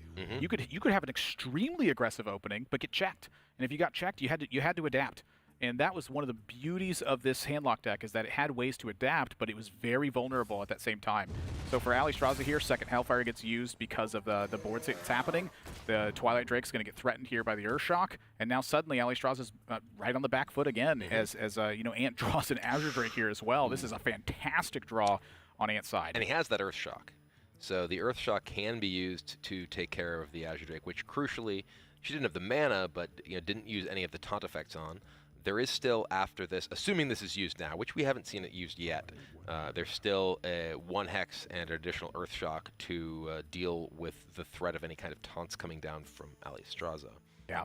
I'm looking at the list here on the Phoenix side as well. There is still 1 copy of Shadow Flame to try to fight against the opposing side of the board, but outside of that, that's the last point of AoE. And so I'm looking at like Sylvanas maybe trying to have a way to check something. Malygos just being a big threat actually feels like a very relevant idea here as well. I do agree with Tides and the exhaust resources here, but I think Ant has done a very excellent job of being patient on these resources. You know, we're looking at 13, there's 15 damage available this turn, so how can you keep that pressure going? Just make sure you don't get counter pressure too hard. And here is kind of the dance of the Molten Giant, right? Do you attack? Do you attack? Because that puts Molten Giant down to 5. You can tap it down to 3. Molten Giant into Sun Fury. Attacking here doesn't prevent anything that they couldn't do otherwise. Yeah, playing Mountain Giant plus, or Molten Giant rather, plus any kind of taunt providing effect. What a tough spot to be in. I will say that the Earthen Ring Farce here is kind of an interesting notion here as well. Like Molten, Earthen Ring, taunt him up, and then maybe launch the Soulfire at the Azure Drake? Yeah, I mean, that does give you the best defensive play right now is getting your 2 things taunted and getting rid of the Drake right away, which feels pretty strong to me. Interestingly, if Gryphon had not made that attack, there at least couldn't be a second minion played alongside the Sun Fury here. There would have to be just the single giant coming down with taunt. Yeah. And the Soulfire here not only takes the 4/4 off the board, but the spell power is a big deal because that means Bolt is down to 3. Yeah, Lightning Storm gets ticked down as well. It's just a pretty major difference. And so from Ant's side here, I don't see a strong opportunity to take advantage of this. And the fact that Ali Straza still got to maintain the Ooze plus the Defender of Argus, there is a very real threat for Ali to be able to take over this game from here. Yeah, and the way that this turn kind of lines up mana-wise, you could play Doomhammer Rockbiter, which would involve sending Rockbiter into a giant and taking 8. You can bolt that down, punch the other taunt, but then you've just taken 11. You're down to 5, and you have 3 minions on the board that aren't, putting your opponent really into meaningful lethal range. So that feels pretty bad. I do feel like the Defender of Argus is probably like a generally stronger thing here, just to try and continue to fight for board here. I am a bit interested in this Argent Squire here. I imagine it's getting traded in with the Lightning Bolt. Ah, indeed it is. And so that means the Harvest Golem's coming down. And so Ant has checked the counter pressure so far. And so once again, we are back into that spot. Ali needs a little bit of extra work here to be able to fight back, but you have a life tap. Shadow Flame. Is that ever enough in this spot? It's not necessarily great with this specific board, right? You could play Defender into Shadow Flame and clear off everything, except for the 2/1. There's another giant. So with the natural clear that Ali has in this spot, you're not fearing the Doomhammer Rockbiter lethal. Your Ant would have to draw another card on top of that. So if that's the case, what's the best setup you could deliver here? Because if Ant decides to move and shove in with that Doomhammer idea, let's say that is what's left, that opens up the Molten Giant possibility. If you were to you could just play Molten Giant and trade, and you leave 4 on board. That does mean that Doomhammer Rockbiter and anything kills you. Anything that deals, any additional damage. Gonna have to take a risk at some point. I'm not saying that's wrong, right? Ooh, she is going for the Ooze into Shadow Flame. So this does get a clear on the board. Does mean the Ooze is gone. This was a really nice play, though, but because from Ant's side now, the Doomhammer is open. However, if you're swinging with this Doomhammer, that means you are unlocking access to this Molten Giant at this point. And with Defender Molten Giant plus Siphon Soul in hand right now, I feel like Ali has a very realistic possibility of completely turning this. One thing that's very, very important to note that was, that draw was huge. One might say it was a huge draw. It was a huge draw. Like it looks kind of dumb because it's just a 4/5 that can't attack. But suddenly when it turns into a 5/6 with taunt, that shuts down the Doomhammer. It does, and I was going to say that Ant knew that was the single copy of Ooze in Team Phoenix's Warlock deck, so that meant coast was clear to actually deploy the Doomhammer. There's nothing that was actually going to take it out, with the exception of there's no Harrison Jones. So that was a great position to actually get that down, knowing that it's going to be safe. But now with 2 big taunts coming down, his face on that hex, it's like oh, I thought I turned the corner. It feels like it's still in this even fight. However, looking at these hands right now, I think Ali Straza has a massive advantage. Yeah, right now the huge taunted Ancient Watcher, I was going to say Arcane Watcher, is like, no, that's a new one that can't attack unless you have spell damage. So it can't attack either. It can't attack either, but.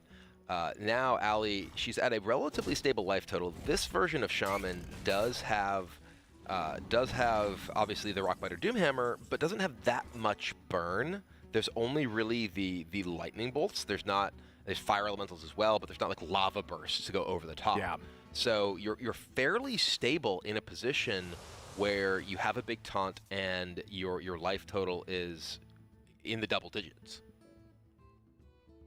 Soulfire is pretty rough turn. However, again, I think that Ali has a pretty significant advantage here. Yes. Like in my head, this advantage is probably like in the close to like 70% to win from this perspective. Because again, you have Jiraxis that you could draw. You have a Malagos that you could draw. Well, there is still a copy of Earthshock remaining in Team Gryphon's deck. So Earthshock will, and I like this play from Ali. She's going to go ahead and take that down. Whoa! This gets herself out of range of Earthshock just killing her taunt and getting in with the Rockbiter. I actually like this attack from Ali because of the Soulfire getting drawn here. What's happening is you're working towards a 2-turn lethal setup in this spot. You're able to Ironbeak Owl this Ancient Watcher still. So if you put Ant into a 10 health position going into your turn, that's it. Ooh, that was actually a pretty good roll here too. Bolt with for the draw does mean that this can go down to the minion plus the the Flame Tongue. Is not committing the Rockbiter. Decides to hold on to the Rockbiter here. Another Defender of Argus. Looking pretty good. The life tap is the situation now where you have to consider, should you be life tapping?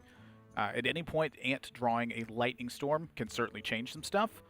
However, there is only 1 card in hand, so you would survive against like Lightning Storm Rockbiter for that 1 turn. Ali does have the opportunity to, she could deploy the Ironbeak Owl to silence either of these. I would imagine most likely the Flame Tongue, and then Defender up both, so she does have 2 taunts. Curious if you want to silence the spell totem and then just hit the flame totem as well. Also entirely possible. Just you can do it either way. Little nuances silence here. one and hit the other one. It works either way. Just the little nuances change like potential outcomes is all, and so that's really where your calculations at is just which one of these is more relevant to be silenced. You silence the spell power totem, and what that means is Ant cannot roll another one until that one leaves play. So just kind of a tough call to make. I think that the face damage is probably worth more, but it's tough to say. I think the life tap is really the critical spot here. I think that foregoing the life tap makes a lot of sense. This does leave her in a position where she has lethal next turn through the board and her Soulfire. Excellent choice, I think. Earthshock. Earthshock can be used to eliminate one of these taunts, but because of the silence on the Flame Tongue, means that she's not actually able to get through minion damage into the other. I think this looks like Ali very likely has this one. Ant can roll a taunt totem. But there is still a Soulfire in hand. I think he has to roll a taunt totem.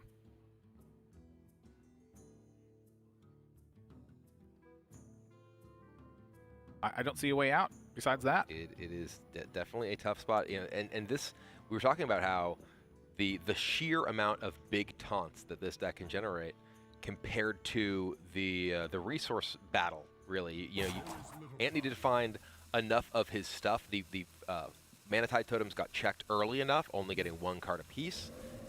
Is going to Earthshock here. Wow. Does find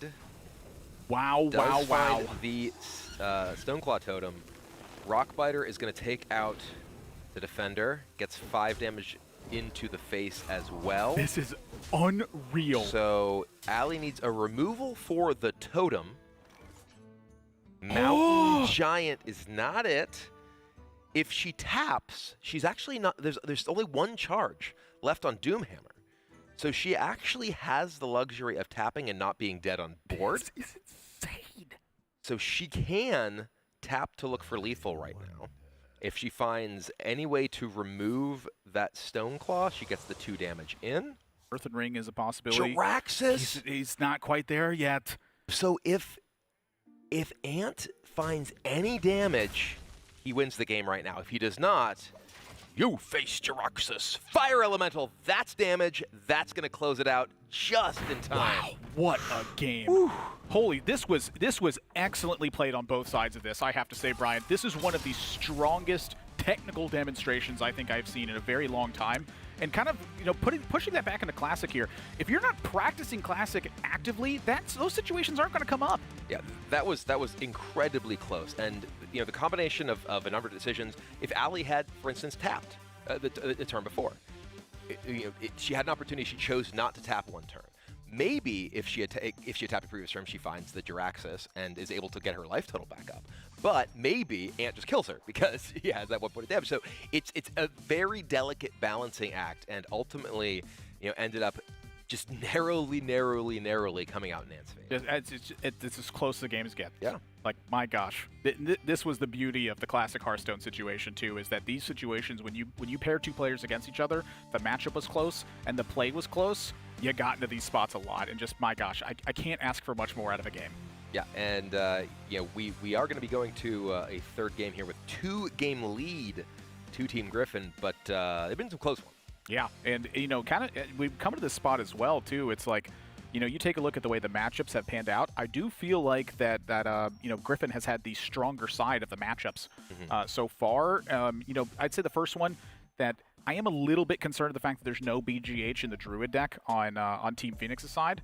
I think that's what would have given them the edge. But look at the way this game just felt. It was a battle for board the entirety of the time. Yeah, and you know, we saw the early game was very much in Ali's favor until the big AoE clear.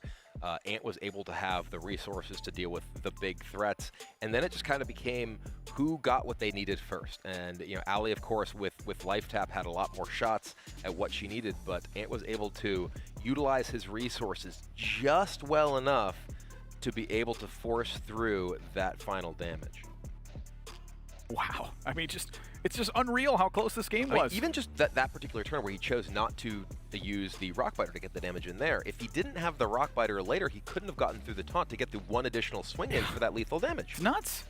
It's absolutely nuts because it also prevents the minion from cracking through. Finally, that Fire Elemental shows up. One charge on the Doomhammer. That's always one of the ones that was interesting to me, was that holding onto that charge. I remember like the first time I saw someone attack once and then not attack again, I was like, huh. And then I watched them battle for board the entirety of the time, and I was like, that's like a bootleg Gorehowl. that makes sense given the matchup. And, you know, just all these things, they slowly got unlocked over time back in the day. But now it's like these are just things you actively think about. It's crazy to see how much evolution has happened in just the strategy perspective for Hearthstone. Yeah, and it's not only, we've talked about this a lot, it's not only just the decks that people prize, the way that people think about the game. Yeah. And Tides is actually saying that, you know, he and Ali and Dexter practiced quite a bit together, and he was very impressed by the way that Ali was able to navigate the handlock deck in a variety of situations. He said that he thought that she was playing it better than he would. And he had a ton of experience back in the day playing this style of deck. Yeah, and honestly, that can be a liability at times too. Like when I first queued up when the Classic got introduced, I remember I was doing things where I was like, wait a second, I don't want to put this card in my deck. And then I would like make plays and be like, I don't want to make that play. What am I doing? And I was relying on like this old information that I had stored just because, you know, I had strong performances back then. But really what ended up happening was it was a liability from this old conventional wisdom that I had that just wasn't the case anymore. Well, this deck was definitely not conventional wisdom back in the day. True story. This is aggro Paladin, and I think that the reason this is the Paladin deck that we have seen or are seeing in this event is just how much people have understood the power of Divine Favor. Divine Favor is a card that ultimately ended up in the Hall of Fame because of how it made every aggressive Paladin deck kind of look like this. It was just a bunch of cheap stuff. You vomited on the board and your opponent felt awful when they drew any cards themselves because, well, that just means more cards for me and more ways to fuel my juggler or more ways to dig in to find that Leroy Jenkins. Yeah, not to mention that Baku was part of the deal then as well. That's true. You know, that deck was a little bit egregious, but you know, Divine Favor. This is certainly one of the most contextual cards that can possibly exist right now. If your opponent has more cards than you by a heaping amount, this can absolutely just completely end the game because of how many resources you've drawn. And something that really is important to me about that Divine Favor and how it works is that it does demonstrate the importance of tempo, but at the same time, it shows that card advantage can still win a game. You just have to have the right amount of card advantage take place. In this case, you know, it's like draw 5 or 6 cards or something like that. All right, well, let's take a look at the deck that will be going up against the Paladin from Team Gryphon. It is, in fact, Killing All Day on the Mage. So we saw this matchup in the very last match. This was the deciding matchup, in fact, for the previous series. Killing All Day did win that one with the Mage deck. This was actually a matchup that when we spoke a little bit with Team Mammoth earlier, they felt like was significantly advantaged to the Paladin, specifically because of the power of Consecration and answering so many of the threats from the Mage. But we saw in the last match, you know, the Water Elemental and the Ragnaros just too big for Consecration when the qualities were used. Also, you know, we kind of revisit the Hall of Fame and kind of idea there. You know, Mana Worm, you know, likely should have been in that Hall of Fame for a long time. You don't say. It got nerfed to a 1/2 at some point. It got nerfed to like it just kept getting nerfed. Like it felt like Mana Worm was probably one of the most changed cards that was out there at one point. But you know, when it's 1/3 state with +1 attack per spell you spend, this is one of the most threatening cards you can see in the game. And we saw Killen fight so aggressively for board, and then eventually start getting the 3 and the 6 online. Consecration can't handle that. And that particular deck, I think, is one we mentioned this before, that we didn't really see a ton of that style of deck back in the actual Classic days. Yeah. We saw much more Freeze Mage. People were kind of messing around with, oh, I want to Blizzard all your stuff, Frost Nova your stuff, and then kill you in you know, the course of a couple turns. The understanding of tempo and the value of tempo in the game of Hearthstone is something that has evolved a great deal over time, and I think it's no surprise that now we're seeing these decks that just have, oh, it's like I'm going to play Mana Worm and Sorcerer's Apprentice and a bunch of cheap spells. That's kind of been a recipe for success over the years since Classic, and both of those cards at this point, Hall of Fame. Yeah, I'm going to get some stuff and play and hit you with it. You know, that was a hard concept to understand back in the day because, again, you know, I came into Hearthstone with this, you know, 15-year demonstration of card games prior to this where it was like, no, get the extra card. Yep. Don't worry about the 2 damage. You'll get damage eventually. That's just not the case for Hearthstone. I don't want to miss hero powering this turn. Yeah, what the heck? That's like half a free card. That's the way we played back then. It was crazy. Tempo Mage didn't get introduced really until Mad Scientist came out. This like insanely powerful card that would just fetch the secrets from your deck for you. But as we jump into this game now, it's a 2-0 lead over on Gryphon's side. Can Killen make it 3? Well, if the game plays out like the last one with the power of the jugglers, the power of the mana worms, it just might. But it is, at least in the opening hand, Dexter, who has Knife Juggler and Consecration, 2 of the key cards in the matchup. Kind of an interesting mulligan spot too. You know, we talked about how strong Consecration is, but your opening for this Paladin deck's pretty strong too. Are you considering keeping this Consecration? It's interesting because you really want to be proactive. I feel like you need to get ahead, and I feel like keeping the Consecration, despite it being a powerful reactive card to their threats and their best threats, is leaving yourself in a situation where you're not doing enough in the early turns. And I like the mulligan from Dexter to find himself an actual 1-drop to ensure that he's able to actually get his tempo going. Yeah, when you don't have the coin, that Knife Juggler looks a little bit worse if you don't have a 1-cost minion in hand. And so Killen All Day already faced with some decisions that are possible in a spot like this. Because right now, there we go. I was kind of expecting it. Yep, Killen All Day asking for some support from his team on the very first turn. Let's hear what they're talking about. Killen. Coin ping. What's up? Hello, can you hear me? Yeah, what's up? I'm saying, thoughts on coin ping? I was thinking coin ping. You guys like coin Yeah, ping? I like that's it. what we were talking about here. Yeah. I don't know. I have no idea what I just said. Good luck. You're Good luck, doing great, Killen. Good luck. Thank you.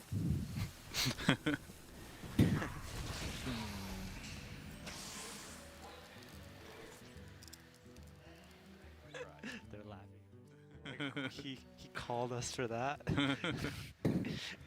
Why can I still hear you guys?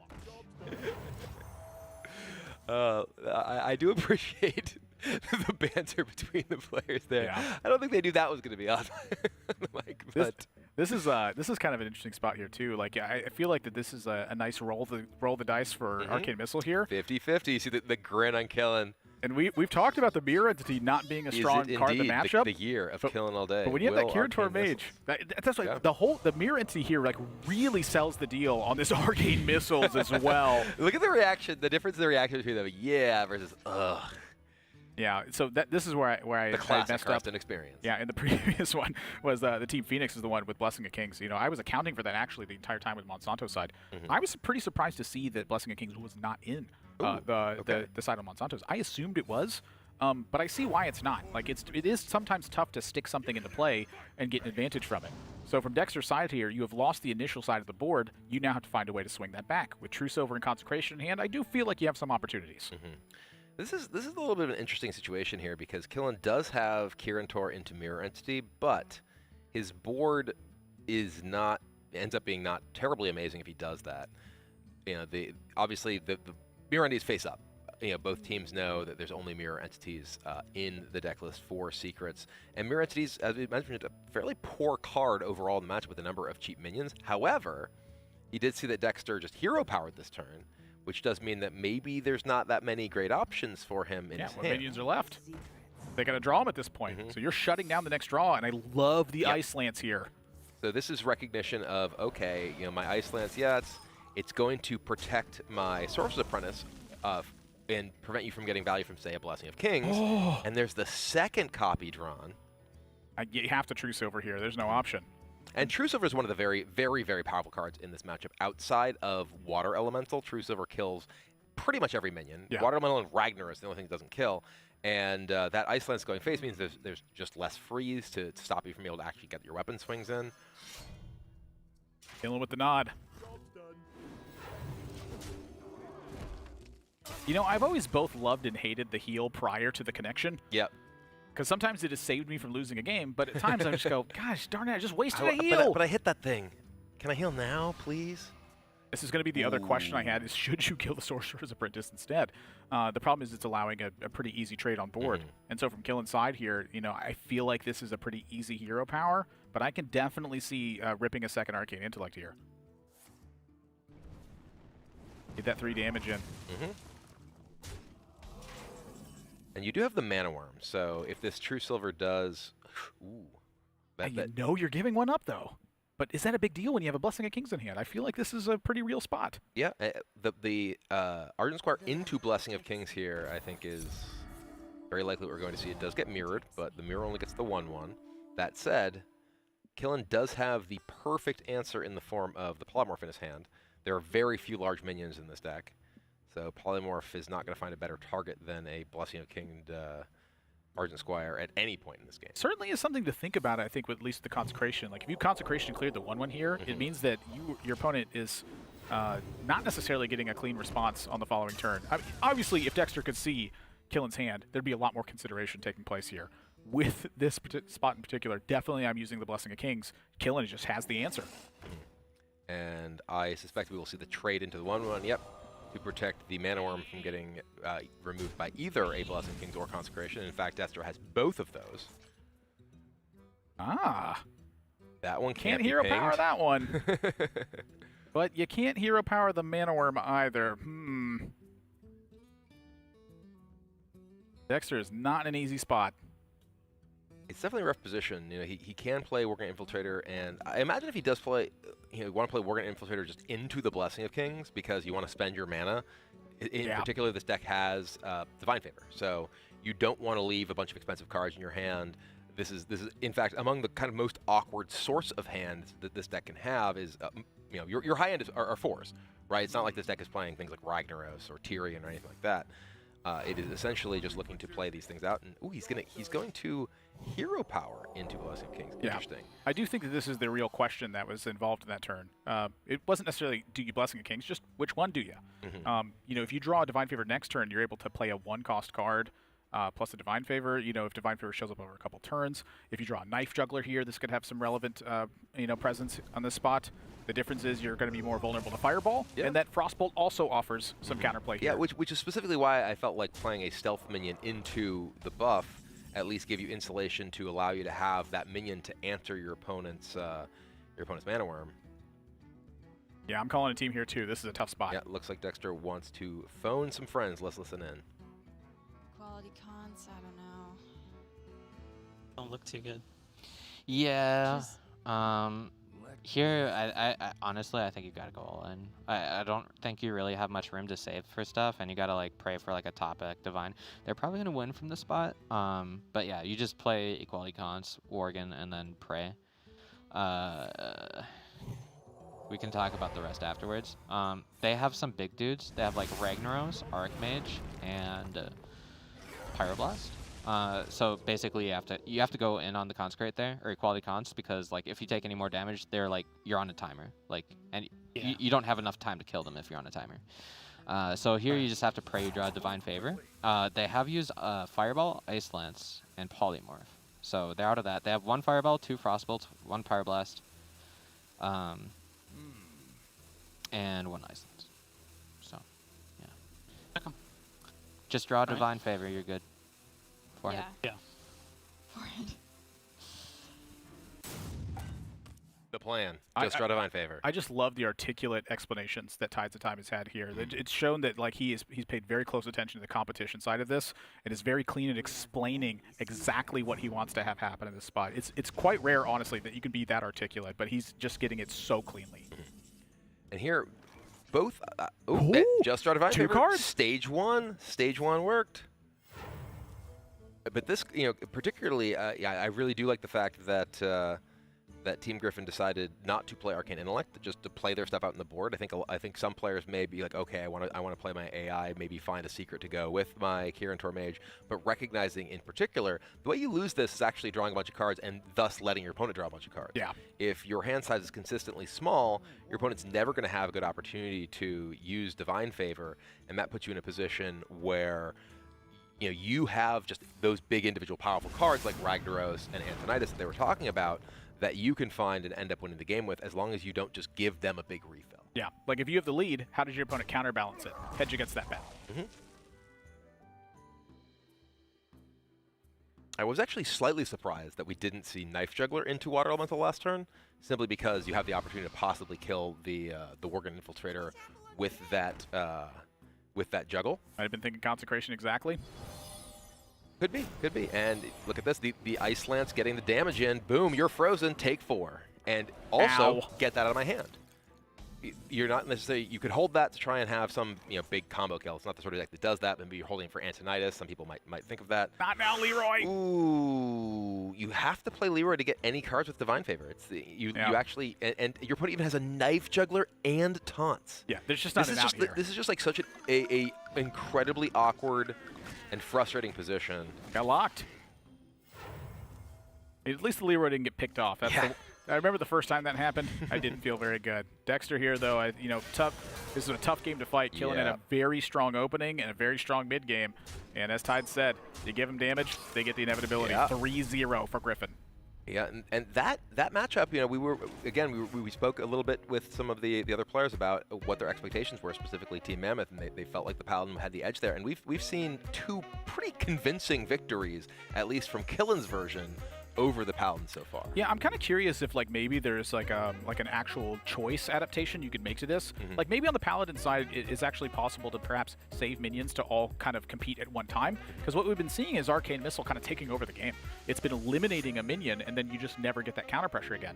Is there a weird possibility you can accept some early damage and just deploy a ton of stuff all at once? It's possible. It's possible. And to be fair, in that game, we did see the early Arcane Missiles kill the minion, which if it hadn't, the game might have been very different. And that's the other thing too, though, is that you are forcing your opponent to not only have the Arcane Missiles, but to succeed. Have it work.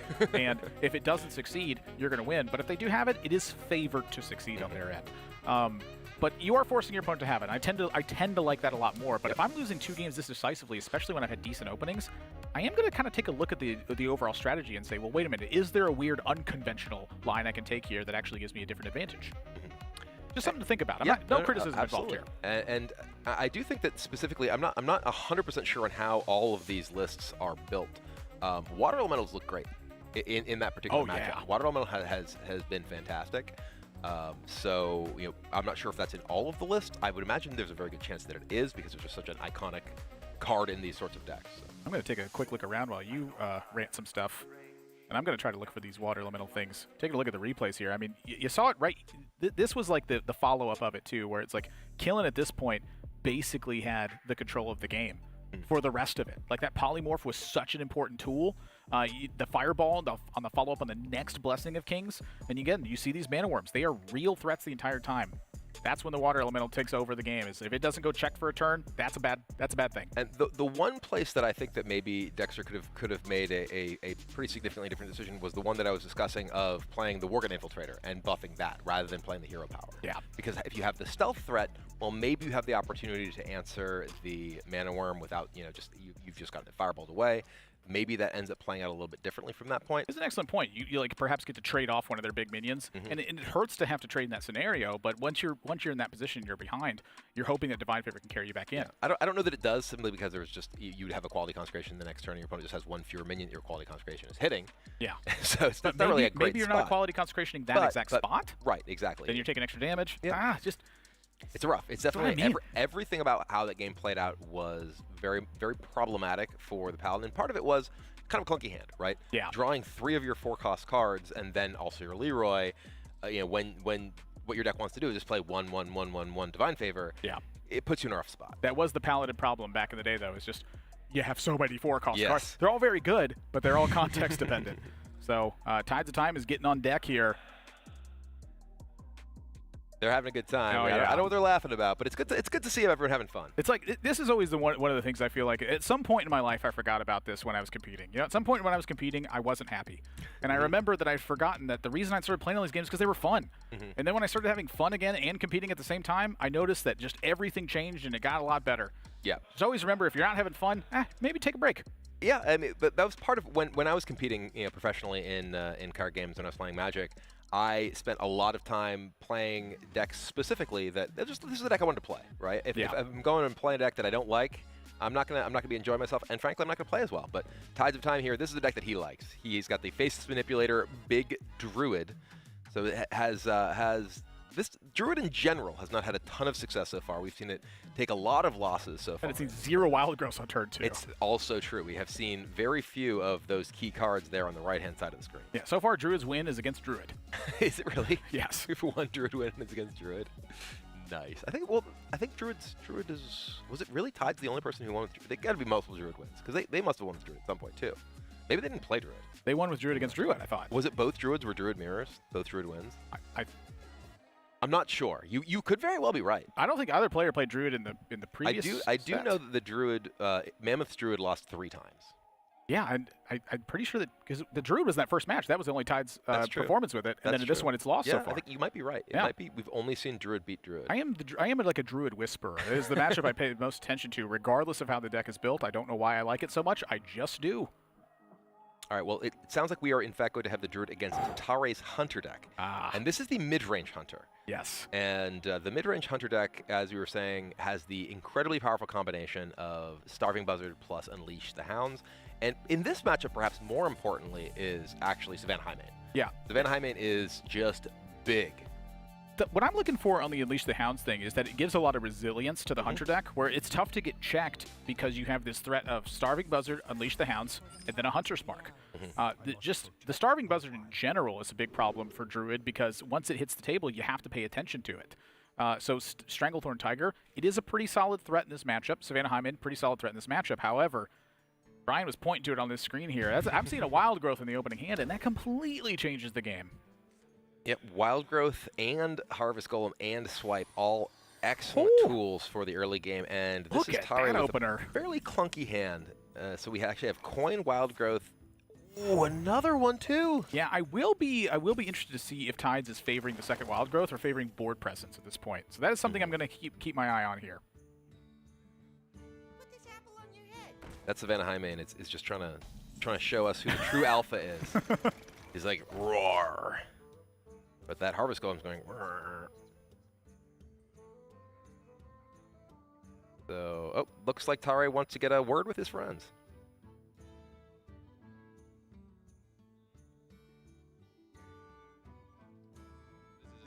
This is a really sick bluff hand raise, Trey. This is really sick. We're bluffing. So you're bluffing explosive. We're check, right? completely bluffing this. Yes.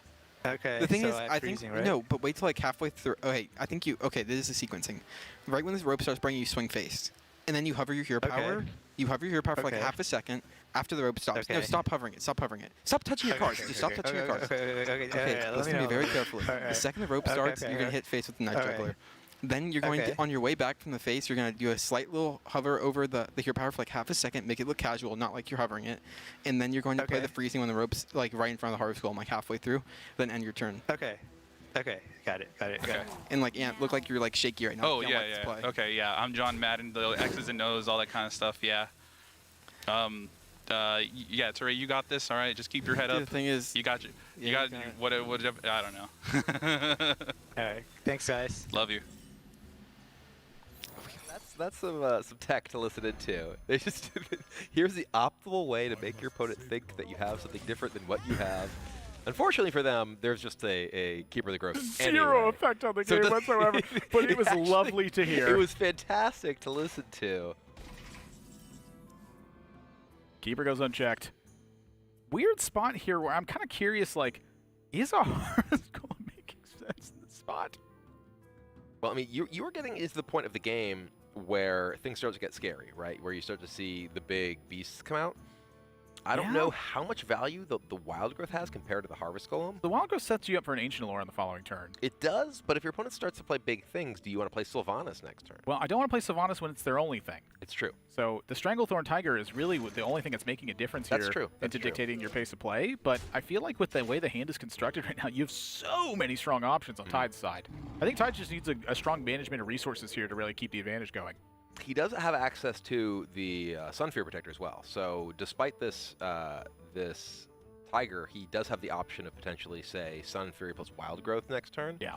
To put himself in a position where this is not going to hit face, and he has some defense to lead him to that potential Sylvanas turn into a Highmane. The one thing on Tare's side he's going to have to really keep in mind is that we are approaching that Force Nature Savage Roar threat. And so you can't be taking too much damage, and I think that's why he's slicing into this Harvest Golem right now, is I feel like this Stranglethorn Tiger, as much as you'd like to have it kind of sit and play in camp for a while, it probably is just not a realistic option.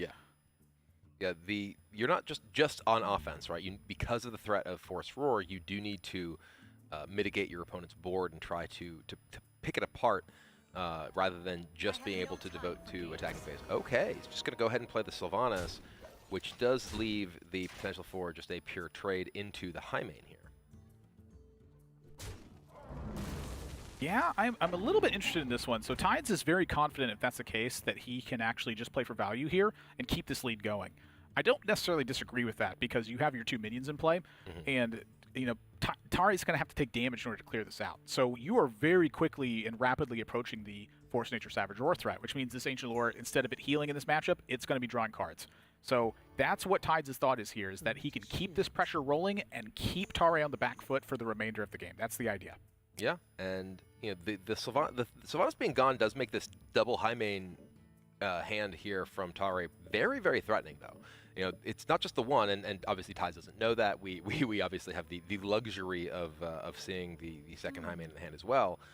But here, I think from Tare's perspective, he's deciding, okay, do I want to kill this Harvest Golem, right? Do I want to use both charges, take 4 damage to get rid of this 3-drop? It's a calculation of, like, is this 3 damage also changing your lethal perspective as well? And so when Tare decides to not attack with this, I think that is the case. I think it's a long-term process where a lot of stuff changes, but that 3 damage directed to face could perhaps win Tare the game. And this is one of the positions where, you know, Tides does have the option of, okay, I could go wide with Sun Fury, you know, keep some damage off my face and have some more threats for this Roar. However, as we were saying, this deck has Buzzard Unleash.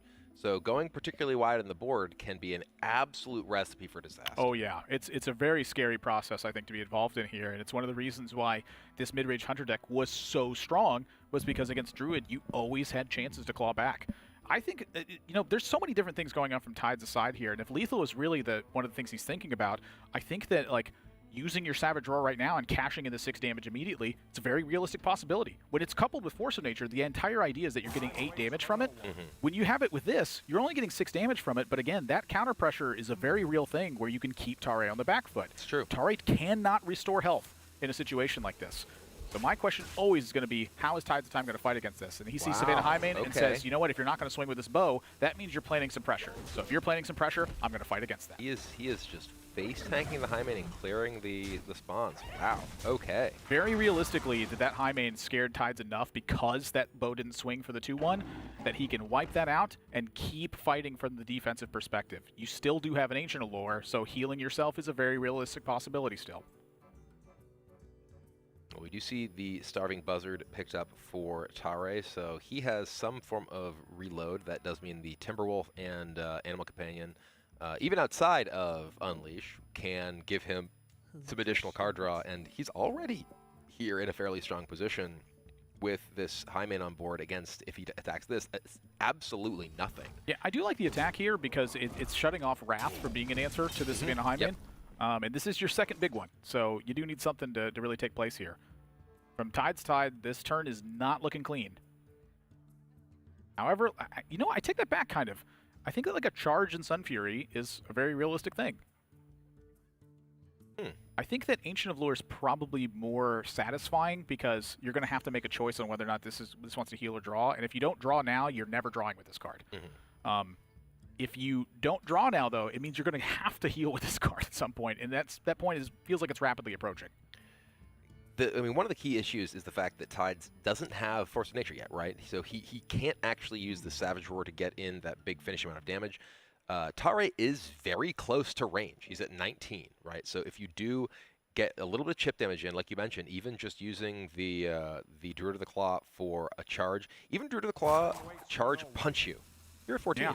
Right? Druid that of the Claw means charge that punch. if you draw Roar, if you draw Force of Nature, you have lethal. Exactly. Like you have to be playing with the cards that are in your deck as well. And since that whole plan right now is Force of Nature, I really feel like this deal the damage part is super relevant right now. You're probably not going to find the lethal next turn. However, you still have this 2-3 in play. It's very, oh boy, that's a big one. Yes, it is. That is a huge draw on Tare's side, and my gosh, has this game gotten spicy. Yeah. So as you mentioned, the charge from the cat into the taunt. You get both sides this way. Yeah, Kill Command is looking massive here. Yeah, Kill Command plus Houndmaster is 8 to the face, get through the taunt. You have a consideration for the Timberwolf as well, yeah, just, it could be 9. Just to get that little bit of extra pressure going. However, you do have a Starving Buzzard in hand, so maybe you don't play the Timberwolf. I think either way that this Houndmaster may have been able to just drastically tip this game Yeah, scales. because the Houndmaster means that Force of Nature is no longer a lethal threat. Yeah. Right, because now you get this damage in. Ow. Boom. Down to 14. Kill command is there's Force of Nature too. Wow, wow, wow. So now, on Tides' side, this is really about making sure that you can live and find the counter pressure. So Ancient of Lore and Sun Fury here, that looks like a real thing.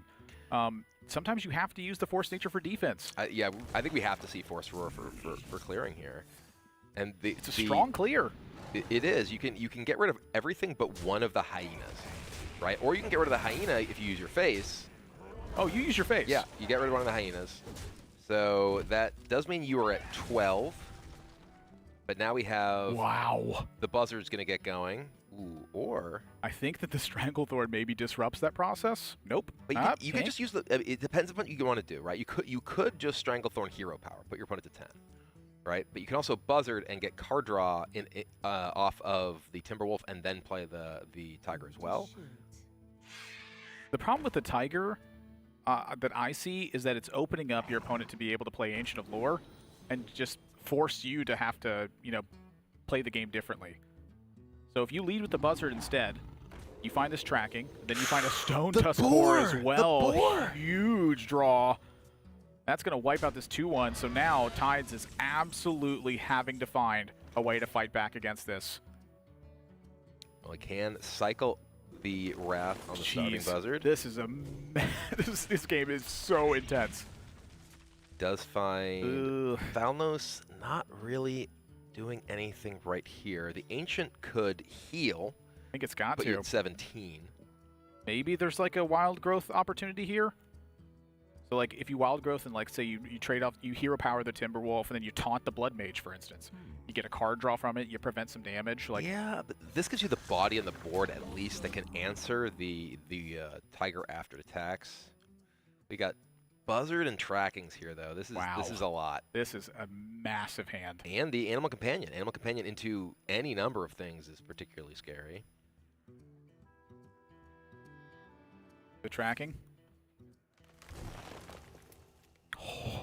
Houndmaster Kill Command. Kill Command is 5. There's already 7, 8, 9, plus an Animal Companion. There's also just Houndmaster.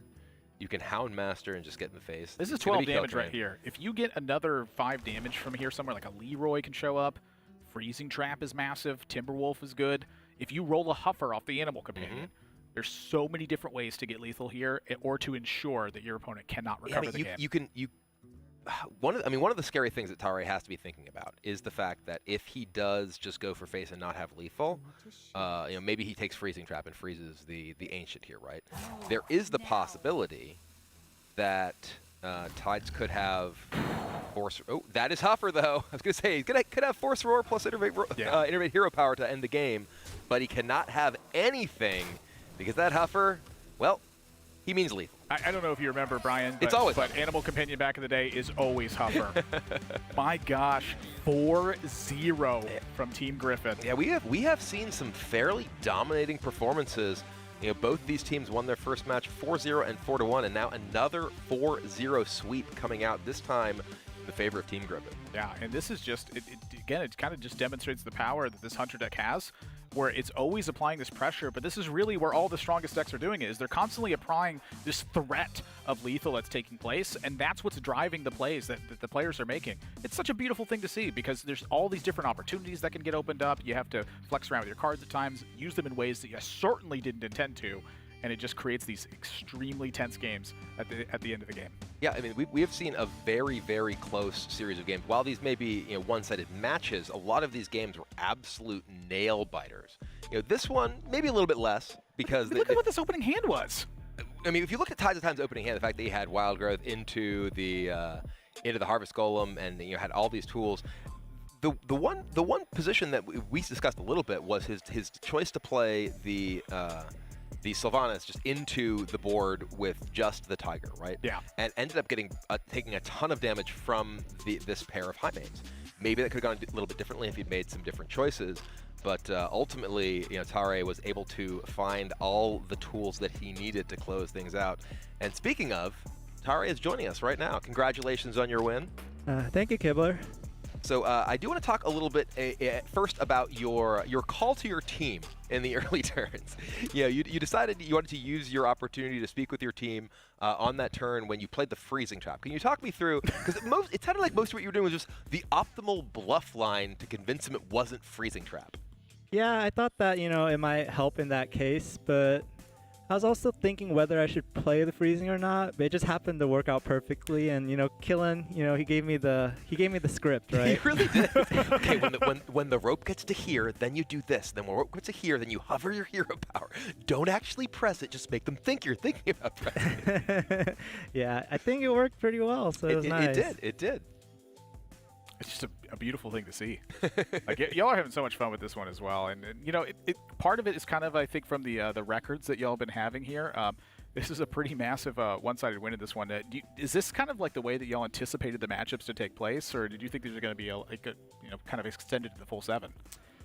Yeah. Well, I think we believe we bought the best decks, right? So since a lot of people are missing like mid shaman and mid hunter, which like takes advantage of the buzzard, right? Buzzard unleash, buzzard and a beast. I think we do feel like we have a pretty big edge going into this tournament. So you've already advanced with that win to the finals. So given your thoughts on the way that the decks and everything broke down and the rest of the competitors in the tournament, who would you like to face in the finals, and who are you hoping perhaps to avoid? It's probably best if we could avoid our first opponents, because they're the ones with full aggro, and it does seem a little scary even though we were able to beat them.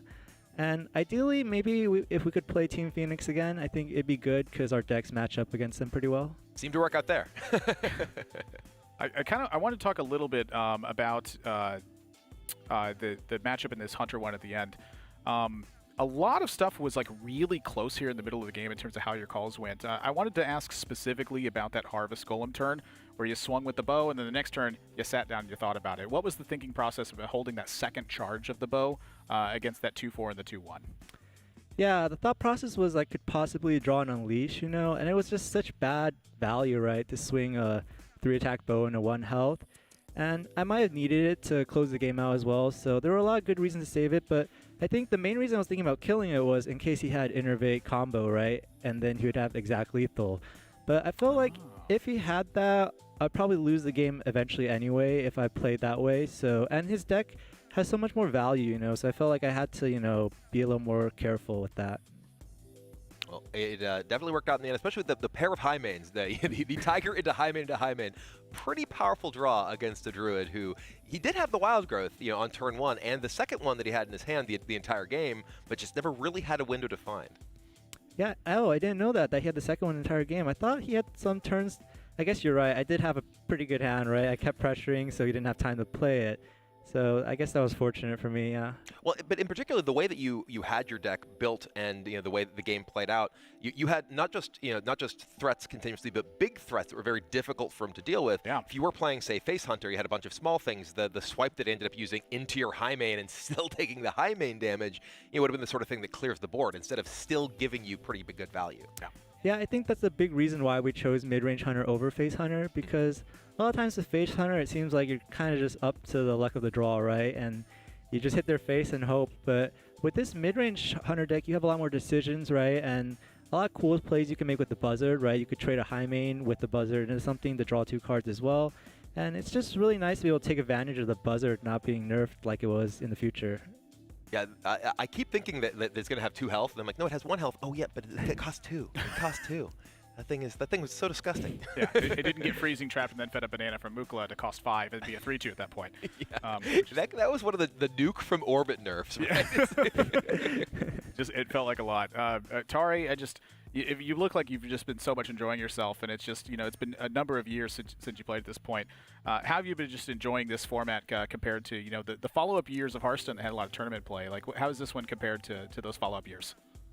Yeah, I think I've been really enjoying it because probably like these type of decks were like my favorite ones, right, during RF Hearthstone. So it's just going back to playing, the decks I enjoyed the most and played the most probably. So yeah, I think that's why I've been enjoying it a lot. All right, well, thank you very much for your interview here, Tare. Congratulations on your win, and we look forward to seeing you again in the finals tomorrow. All right, thank you. Absolutely. Well, let's take a look at how that particular match played out. We see that the Rogue Valera has not had a chance to participate in this. You know, it is kind of classic all over again, where everyone's like, nope, don't want to see Miracle Rogue. Yeah. Nope, get that out of here. Don't blame him. You know, the difference between like a ladder performance and a tournament performance too, like this was something else that was so greatly structured, is that Rogue was so distinctly powerful compared to the rest of the game that when you hit a tournament situation, this was banned. That's just the way it worked out. There were some times, like once when Nax Ramus was released, where there was some counter pressure that was available, but for the most part, this deck just got banned every time. If I'm not mistaken, basically the reason that Hearthstone tournament formats have bans is because of Miracle Rogue. That Miracle was just such a dominant deck that it was like, okay, we need to do something about this. So they introduced bans to allow people to get rid of Miracle Rogue, so they just win every single thing, and it's working out here. Yeah, I mean, it was last hero standing at the time, not Conquest. In Conquest, it's getting banned. Imagine last hero standing. It was just like everything. It's like whose Rogue won the Rogue Mirror, and you're like, oh no, this is terrifying. You know, that's why almost every single tournament I went to, I had just complete anti-Rogue across the board because half the tournaments just didn't have bans at the time. Yeah, and welcome back to the desk here, Strife Crow, as we get ready to end the day. And do you have any particular thoughts on how that match played out? I actually watched it over with Trump's team and Language Hacker and stuff like that. So we were just all talking about the games. They were really fun games to watch. I think the funniest thing was me and Monsanto complaining about Paladin the whole time. Paladin. We're just saying, oh, this deck sucks. You know, it's all garbage minions. It's all garbage. I mean, it's all garbage at the Vive to draw even more garbage. That's what I said. So you draw enough garbage. Enough garbage, it turns to treasure. Yeah. Great. Just need a heaping pile enough. All right, well, are there any particular highlight moments from the day as we are getting ready to wrap up the day that stand out to you, Admiral? So for me, the thing that really stood out to me was just the deck building across the board. However, that was right up until the call-in right at the very end, where Killen gave very specific instructions on how to bluff it being explosive trap instead of freezing trap. That's just one of the funniest things I've seen in a long time. You, Strife Crow? I really liked Killing All Day's team dynamic. I just loved every time they would talk to each other, and you know, I just loved their dynamic. It was always fun for me. Yeah, I loved hearing the listen-ins from the players. It was a blast to hear their thought process, or they're just goofing around. So let's take a look at the bracket for how today played out and what we can expect tomorrow. And we do see that we just had that upper bracket match between Team Gryphon and Team Phoenix, with Gryphon moving on to the finals. Tomorrow, we will have the lower bracket match between Mammoth and Kraken for elimination. The winner of that will face Team Phoenix, and then the winner of that will go on to face Gryphon in the finals. 4-0, 4-0, 4-1. There were some lopsided matches. To be fair, these weren't lopsided overall games, right? There were a lot of very close games. That Shaman versus Warlock, game that came down to a single draw, a single point of damage essentially. Yeah. That was one that stood out to me as something that a lot of people might be like, oh yeah, this is lopsided in favor of the Shaman. It's like, well, this was really close. Yeah, like score-wise, sure, lopsided. Go back and watch these games. These things are so close, and it really shows, I think, such a big demonstration of, like, if you watched Hearthstone at this time as well in the tournament stuff, the players just play so much better than they did in 2014. Yeah, exactly. So a lot of these games came down, even like that one you're talking about, just one Tauntaun roll was the difference between a lethal and a non-lethal, right? So, yeah, but I think the one thing I take away was, like, even though the skill level has gone up a lot and people are playing well, I feel like there are still times where you can see if people made a different play, you could potentially see a different result as well. Yeah, I had a conversation a little bit with Just Saying. He was saying, Classic is so punishing. Yeah. There are all these very small margins, and if you make one small decision differently, it can absolutely change the outcome of a game. Yeah. Because you just use one extra resource, well, now you don't have that. Yeah. It feels like that D&D roll the 1 instead of the 3, and you're like, oh, my character dies instead. like everything results in like a reasonable outcome, except that one tiny little thing that just completely changes the game. That's Classic Hearthstone. Absolutely. Well, if you enjoyed today's foray into Classic Hearthstone, we've got more of it coming to you tomorrow as we come to a conclusion of the Global Esports Tour. So back tomorrow, same place, same time. We look forward to seeing you then for more Classic Hearthstone action.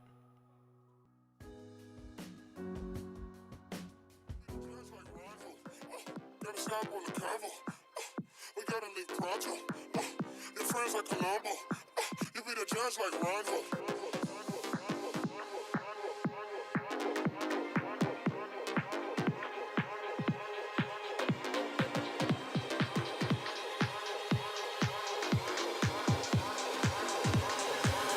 slow, walk hard like a rhino.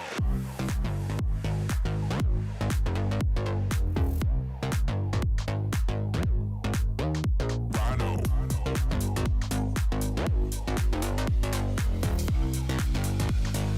Never go slow, walk hard like a rhino.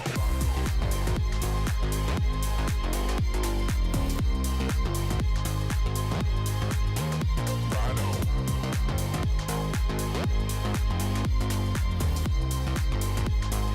Never go slow, work hard like a rhino. Never stop on the convo. We gotta live pronto. Your friends like Colombo. You be the judge like Rondo. Never stop on the convo. We gotta live pronto. Your friends like Colombo. You be the judge like Rondo.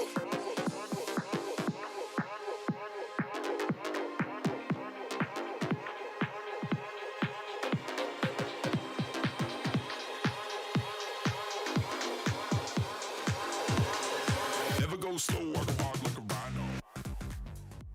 Who's playing games, wanna play it safe? I'm setting pace for the younger man to imitate while you hesitate. I ain't had a pad or pen, but since I'm in a place, never had a plan to span. But let me set a plate, demonstrate at a better rate. It's begun, gotta set them straight. We ain't never late. Is you done? Had to meditate, get my head away from the slums. Let me predicate. This is for the way and the sun. He the boast. Coffee with the toaster. Yahweh shower blessings on me. Never leave me alone. I can never pay back. You ain't even know. Had to take them way back, homie. Now you know. Yeah. Dad were right when they told me this wouldn't be nothing. Maybe I should take their advice, go get a life, or maybe get a job or something. Pack it up and head back home, tell everybody I was bluffing. Or maybe I'll just get out my head and focus on what I know's coming. Yeah.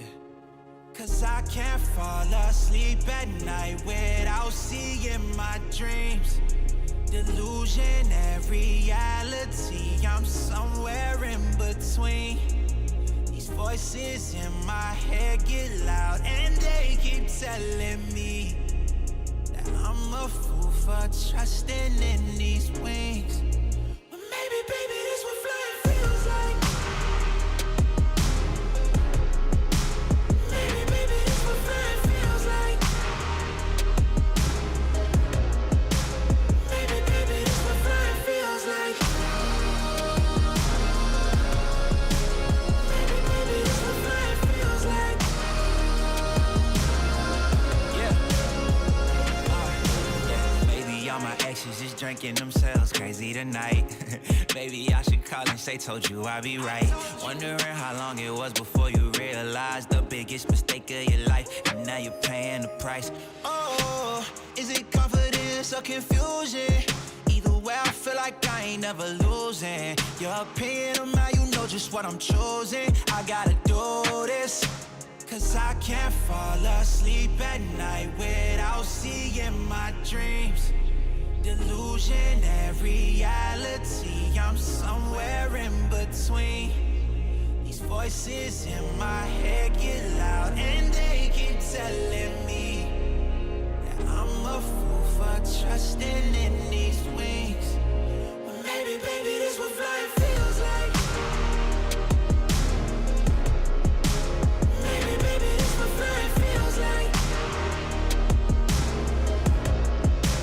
Maybe, baby, this what flying feels like.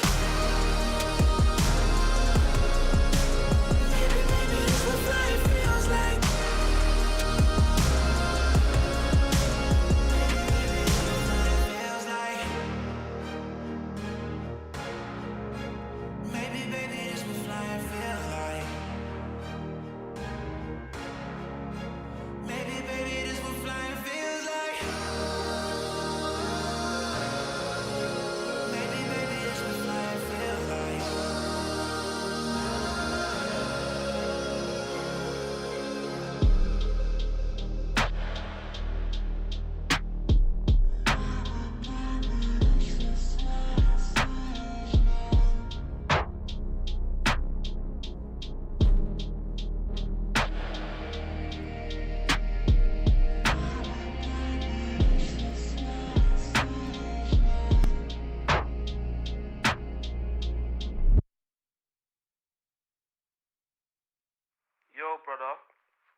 It's time for us to start talking the real, man.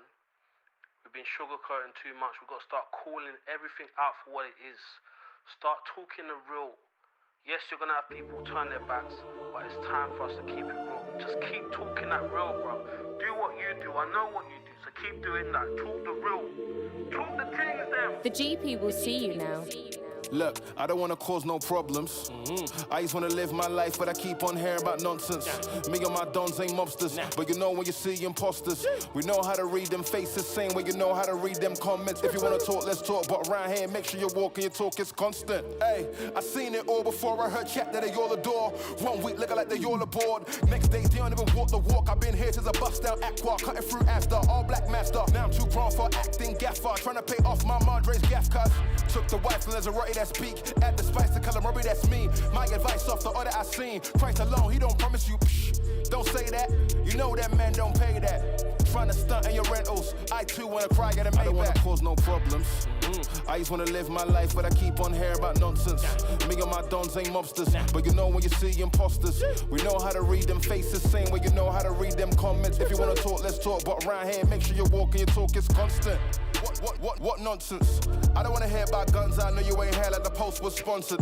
You ain't never been down junction, you ain't never hit no trunctions, you ain't never hit no blocks in your mouth rub, you ain't never peeled no onions. You don't really look so G to me. Fly wife out for the scenery, go Blue Jays for the eatery. Then I come back where I need to be. A black man who ain't move so easily. One grievance is the money or God that you're preaching. You ain't talking that poor law Cephas. You don't know peace if you don't know Jesus. I live in a place where we all got mashes, no permit, and we all could back it. Even a hermit under his jacket. Still that peace couldn't conjure a challenge, no. My man looking like a savage soul. Still we don't know what he has to know. Ain't we men to be saving souls? Not them houses and faking loans. Go tell mom that I'm writing again. I don't wanna hear you were right in the end. Wrote this here for my guys in the ends. Those still stuck in that social housing know that they won't stifle the pen. You ain't gotta fall for them imposters, then nonsense will come to an end. I don't wanna cause no problems. I just wanna live my life, but I keep on hearing about nonsense. Me and my dons ain't mobsters, but you know when you see imposters. We know how to read them faces, same way you know how to read them comments. If you wanna talk, let's talk, but around here, make sure you walk and your talk is constant.